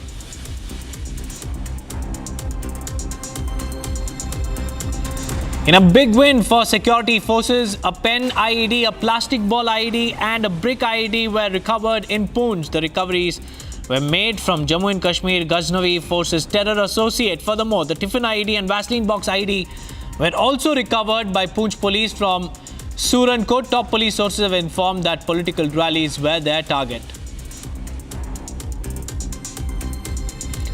The main dome of Taj Mahal witnessed a water leakage due to incessant rainfall over the last 3 days, which inundated the garden premises as well. However, a senior official of the Archaeological Survey of India at the Agra Circle said that the leakage led to seepage, but there is no damage to the dome.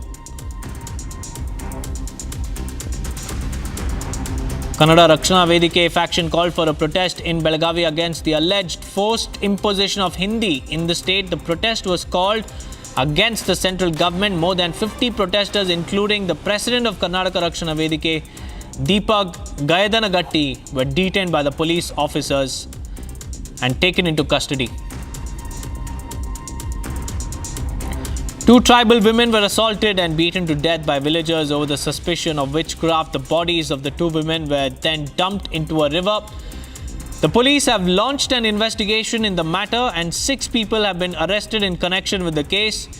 The cops have informed that the 2 women were tied and then thrashed to death by the villagers upon being suspected of witchcraft.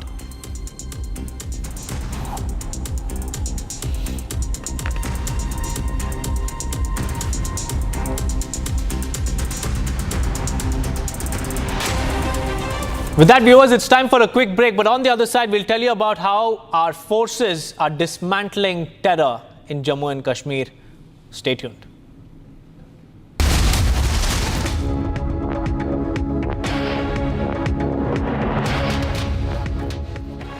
One video has sent the lobby into a tizzy.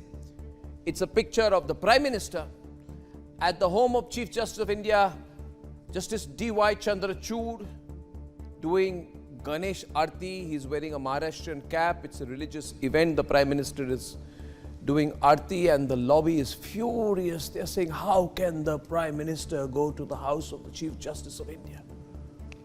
Anyway, there's no such rule that the Prime Minister of India cannot go to the house of the Chief Justice of India. The problem that the lobby has, the Congress, Prashant Bhushan, all the hangers on, the problem they have is that the Prime Minister has gone to celebrate a Hindu festival at the home of the Chief Justice of India, who's a practicing Hindu. Their biggest problem is that two of the most prominent practicing Hindus are celebrating a Hindu festival together, and that is terrible for them. For years, ladies and gentlemen, the Congress party had mastered iftar politics. When I was a reporter for weeks on end, there was nothing in Delhi but iftar politics. There are innumerable pictures of Manmohan Singh, Rajiv Gandhi, even Sonia Gandhi, even Rahul Gandhi, all of them going from this iftar to the other. In fact, sometimes they would attend so many iftars, it seemed there was nothing else going on in Delhi but iftars. Up to 10 iftar appointments were once there for top cabinet ministers and the Prime Minister, because they would have to go to everybody's home to do iftar politics. If the Prime Minister of India had gone to the Chief Justice's home for an iftar, the same lobby would have said, that's great, that's tremendously secular. That is the right approach. That is the right thing to do. So my point is that the issue is not about the Chief Justice of India sending a personal invite to the Prime Minister. The issue is Ganesh Chaturthi. That is the real issue. Where is the rule, let me ask, which says that a Chief Justice of India cannot meet a Prime Minister on personal accord during a...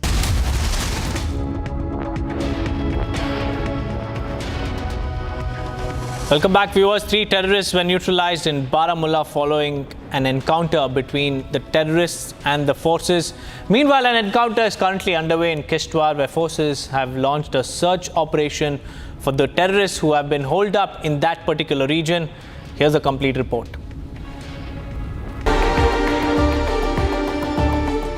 Fight against terror in J&K is in its final leg. These were the remarks by Prime Minister Modi as he campaigned in Doda today. साथियों, जम्मू कश्मीर में आतंकवाद अब अपनी अंतिम सांसें गिन रहा है. With days to go for the J&K polls, anti-terror operations are on in full swing. In Baramulla, 3 terrorists were neutralized this morning in an overnight encounter with security forces. AK-47s, magazines, grenades, some medicines along with the 3 toothpicks and some threads and other things have been recovered by the joint forces in Baramulla, apart from the 3 dead bodies. Although the dead bodies have not been identified, but this is an encounter that was reported in Tapargiri, Baramulla, North Kashmir, where it's a body blow to the terror outfits where 3 terrorists have been neutralized. In Kishtwar, Nayab Subedar Vipin Kumar and Sepoy Arvind Singre were martyred in the line of duty.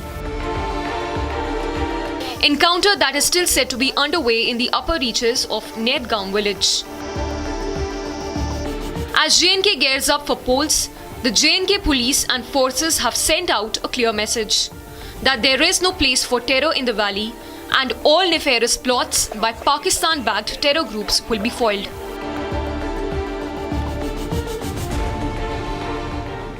Viewers, there are just a few days left for the Jammu and Kashmir Assembly elections, and the Prime Minister is leading BJP's charge in the region, and today he launched scathing attacks on the opposition. Listen in.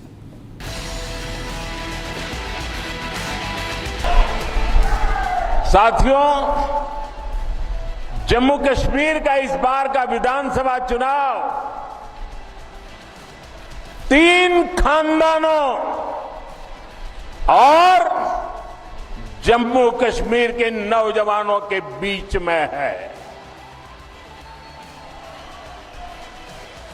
एक तरफ 3 खानदान है और दूसरी तरफ सपने लेकर के निकल पड़े जम्मू कश्मीर के मेरे नौजवान बेटे बेटियां हैं।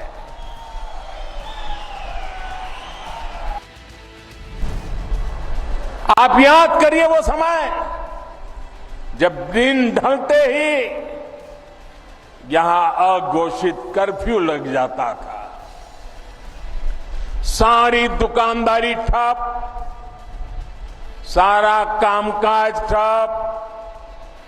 हालत ये थी कि तब कांग्रेस सरकार के, केंद्र सरकार के गृह मंत्री तक लाल चौक जाने से डरते थे।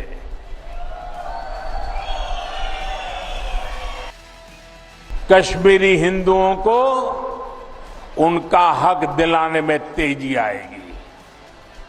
भाजपा ने आतंकवाद के सभी पीड़ितों को न्याय दिलाने के लिए व्हाइट पेपर लाने का भी फैसला लिया है।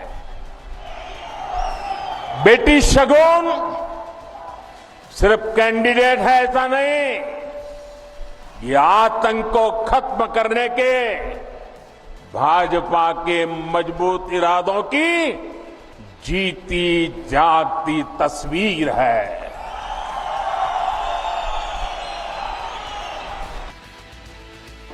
हमारे टपलू जी को आतंकवादियों ने शहीद किया था। उनकी हत्या के बाद कश्मीरी पंडितों के साथ अत्याचार का एक अंतहीन सिलसिला चला।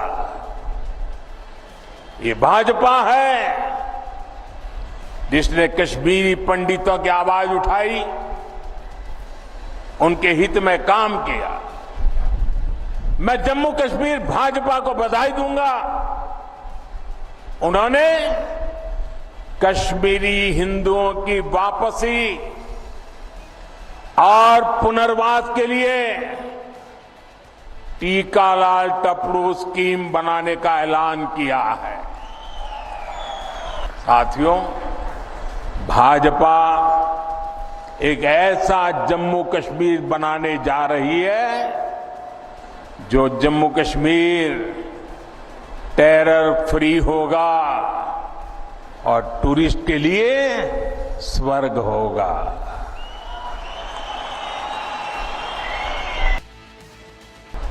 आपने देखा है आजकल ये लोग संविधान को अपनी जेब में रखते हैं। संविधान की किताब कोई सम्मान नहीं, जेब में रख दो। इन लोगों ने बाबा साहब के बनाए संविधान की आत्मा को नोच दिया था। वरना क्या कारण था कि हमारे जम्मू कश्मीर में 2 संविधान चलते थे? क्यों जम्मू कश्मीर के लोगों को वो हक नहीं मिलता था जो बाकी देश में मिलता था? Viewers, in a tragic turn of events, 2 Indian soldiers were martyred in the line of duty in the Chatru village. Here's a complete story.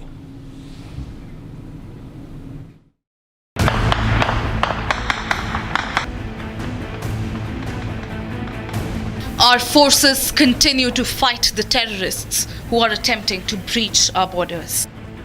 Amid series of gun battles, 2 Indian soldiers were killed in the line of duty in Jammu and Kashmir's Kishtwar district. The soldiers who lost their lives have been identified as Nayab Subedar Vipin Kumar and Sepoy Arvind Singh. The White Knight Corps of the Indian Army confirmed the casualties on social media platform X, paying tribute to the fallen soldiers. The injured personnel were meanwhile transported to a hospital. देखिए, ये तीनों आतंकी जैश मोहम्मद के बताए जा रहे हैं, जिन्होंने कल घात लगाकर भारतीय सेना के जो एक टुकड़ी थी उस पर हमला करने की कोशिश की गई। हालांकि आतंकियों के इस हमले को सुरक्षा बलों ने जो है वो समय रहते विफल किया, लेकिन भारतीय सेना के 4 जाबाज जो हैं वो इसमें घायल हुए थे। 2 जाबाज जो हैं उन्होंने शहादत हासिल की है, वीरगति को प्राप्त हुए हैं। 2 जो हैं वो अभी घायल हैं, जिनका इलाज जो है वो भारतीय सेना के अस्पताल में इस वक्त जारी है। ये आतंकियों की संख्या 3 बताई जाती है। ये आतंकी जैश मोहम्मद से जुड़े हुए पाकिस्तानी आतंकी हैं और ये काफ़ी लंबे समय से इस इलाके में एक्टिव है।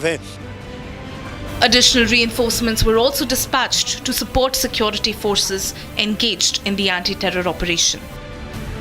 The encounter started when a joint team of the army and police, acting on a tip-off, initiated a coordinated search operation in the Naindkham area of Chhatru.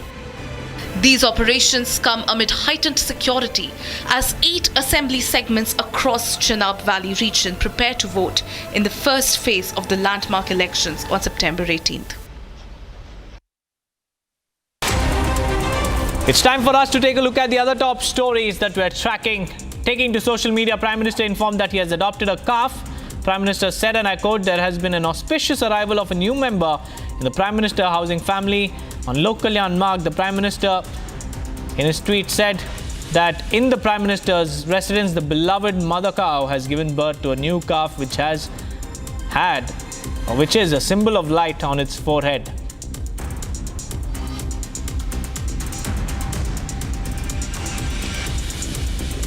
BJP National President and Union Minister JP Nadda held a top-level meeting ahead of the upcoming elections. Maharashtra election in charge Bhupendra Yadav, Chandrasekhar Bawankule, Piyush Goyal, Rao Saheb Danve, Ashish Selar and Pankaja Munde were present in the meeting.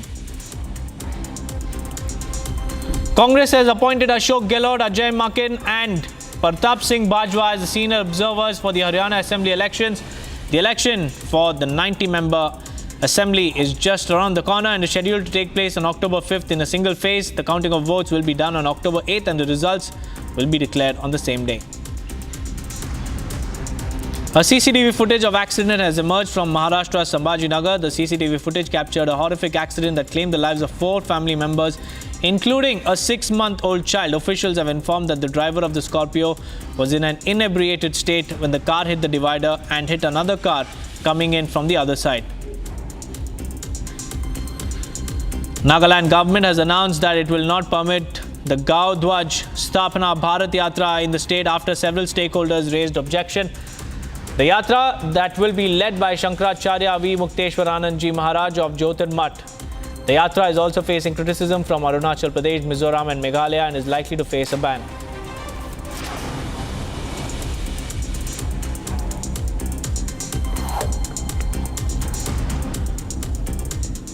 In a sickening news that has come to light, viewers, 2 people running a juice shop in Ghaziabad were arrested on Friday night after a can containing 1 liter of urine was recovered by police from the shop. This after locals assaulted the shopkeepers, accusing them of mixing urine in juices served to customers.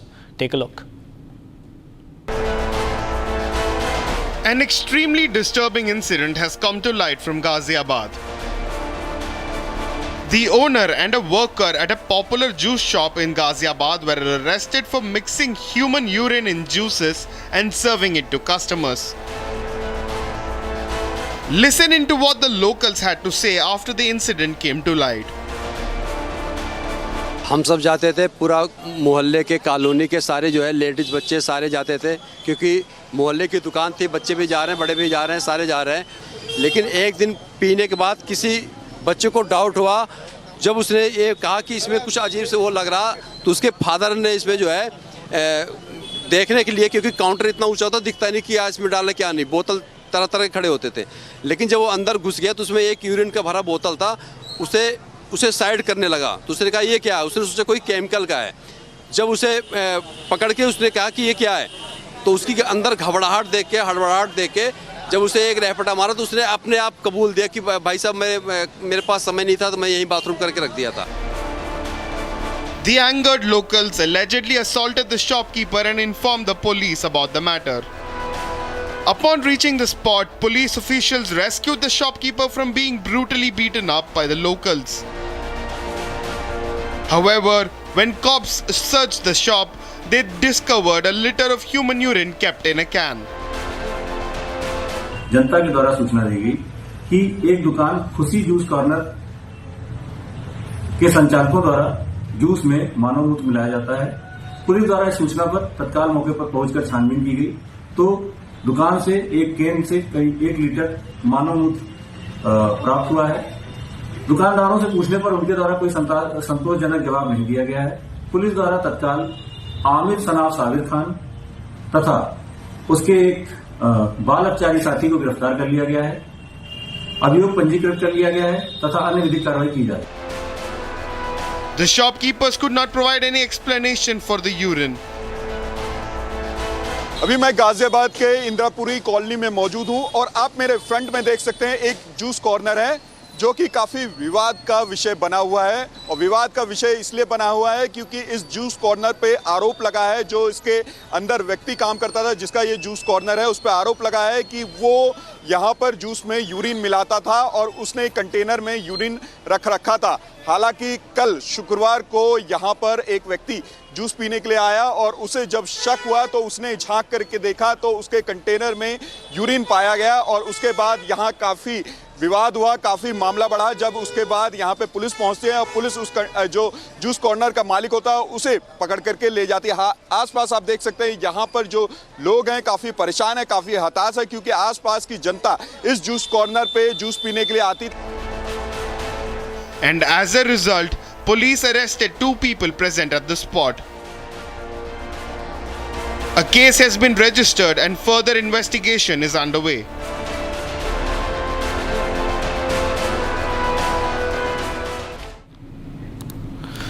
Well, that's all we could pack for you in this bulletin. For more news and updates, stay tuned to Republic TV.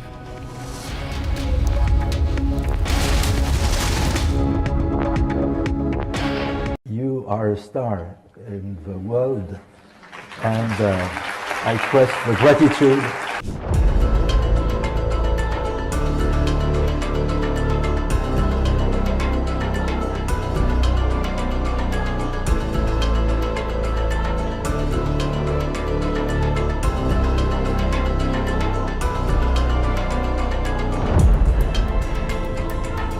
In India's foreign policy as India rises.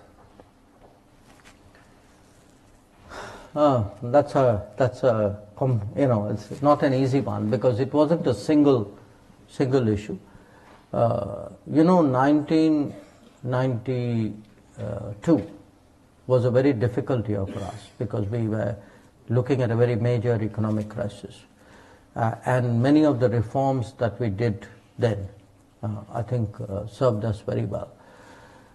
Then I would move to 1998, which was, for years we had this, ambivalence.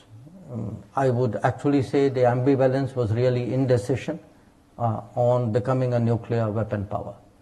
I think it was important that we crossed that road.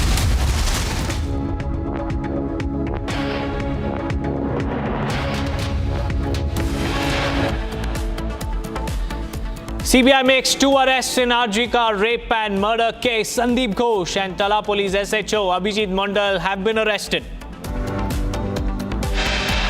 Mamta insults protesting doctors, tells them not to disrespect her and return to work.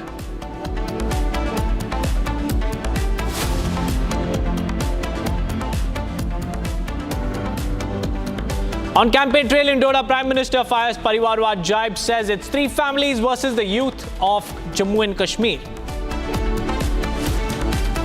In Kurukshetra, Prime Minister takes on Congress, says Khatakhat guarantees are failing fast. On Hindi Divas, HM Shah's big message, says Hindi literature will be translated to regional languages. Rijiju hits out at Owaisi, says many Muslims support Waqf bill, asks Owaisi not to mislead his community.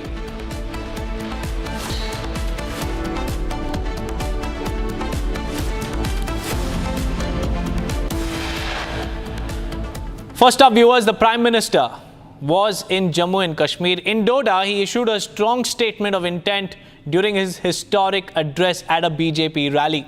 He stated that terrorism in Kashmir is on its last legs. He also added that dynasty parties had also compromised on the future of J&K because of corruption. More details in this report.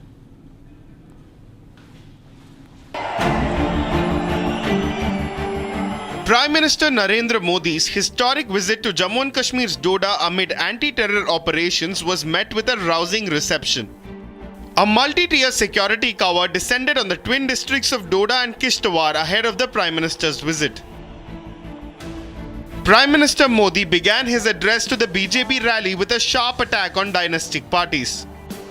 Jammu Kashmir का इस बार का विधानसभा चुनाव 3 खानदानों और जम्मू कश्मीर के नौजवानों के बीच में है। एक तरफ 3 खानदान है और दूसरी तरफ सपने लेकर के निकल पड़े जम्मू कश्मीर के मेरे नौजवान बेटे बेटियां हैं। He spoke about the efforts of the central government in 10 years to bring back democracy to the grassroots in Jammu and Kashmir. यहां पंचायत के चुनाव 2000 के बाद नहीं हुए थे। यहां बीडीसी के चुनाव कभी भी नहीं हुए थे। डीडीसी के चुनाव भी कभी नहीं हुए थे। Prime Minister Modi also made a strong statement of intent by saying that terrorism in Kashmir is on its last legs. जो पत्थर पहले पुलिस और फौज पर फेंकने के लिए उठते थे, उन पत्थरों से नया जम्मू कश्मीर बन रहा है। He added that the face of the BJP's fight against terrorism is embodied in candidate Shagun Parihar. Shagun Parihar's father and uncle were killed by terrorists in Kishtwar and now she's fighting on a BJP ticket. The Prime Minister also spoke about how the education sector in the valley has witnessed a drastic change in 10 years. मैं चाहता हूं यहां का हर बच्चा खूब आगे बढ़े, इसलिए बीते 4-5 साल में ही भाजपा सरकार ने यहां अनेकों नए स्कूल खोले हैं, बहुत सारे कॉलेज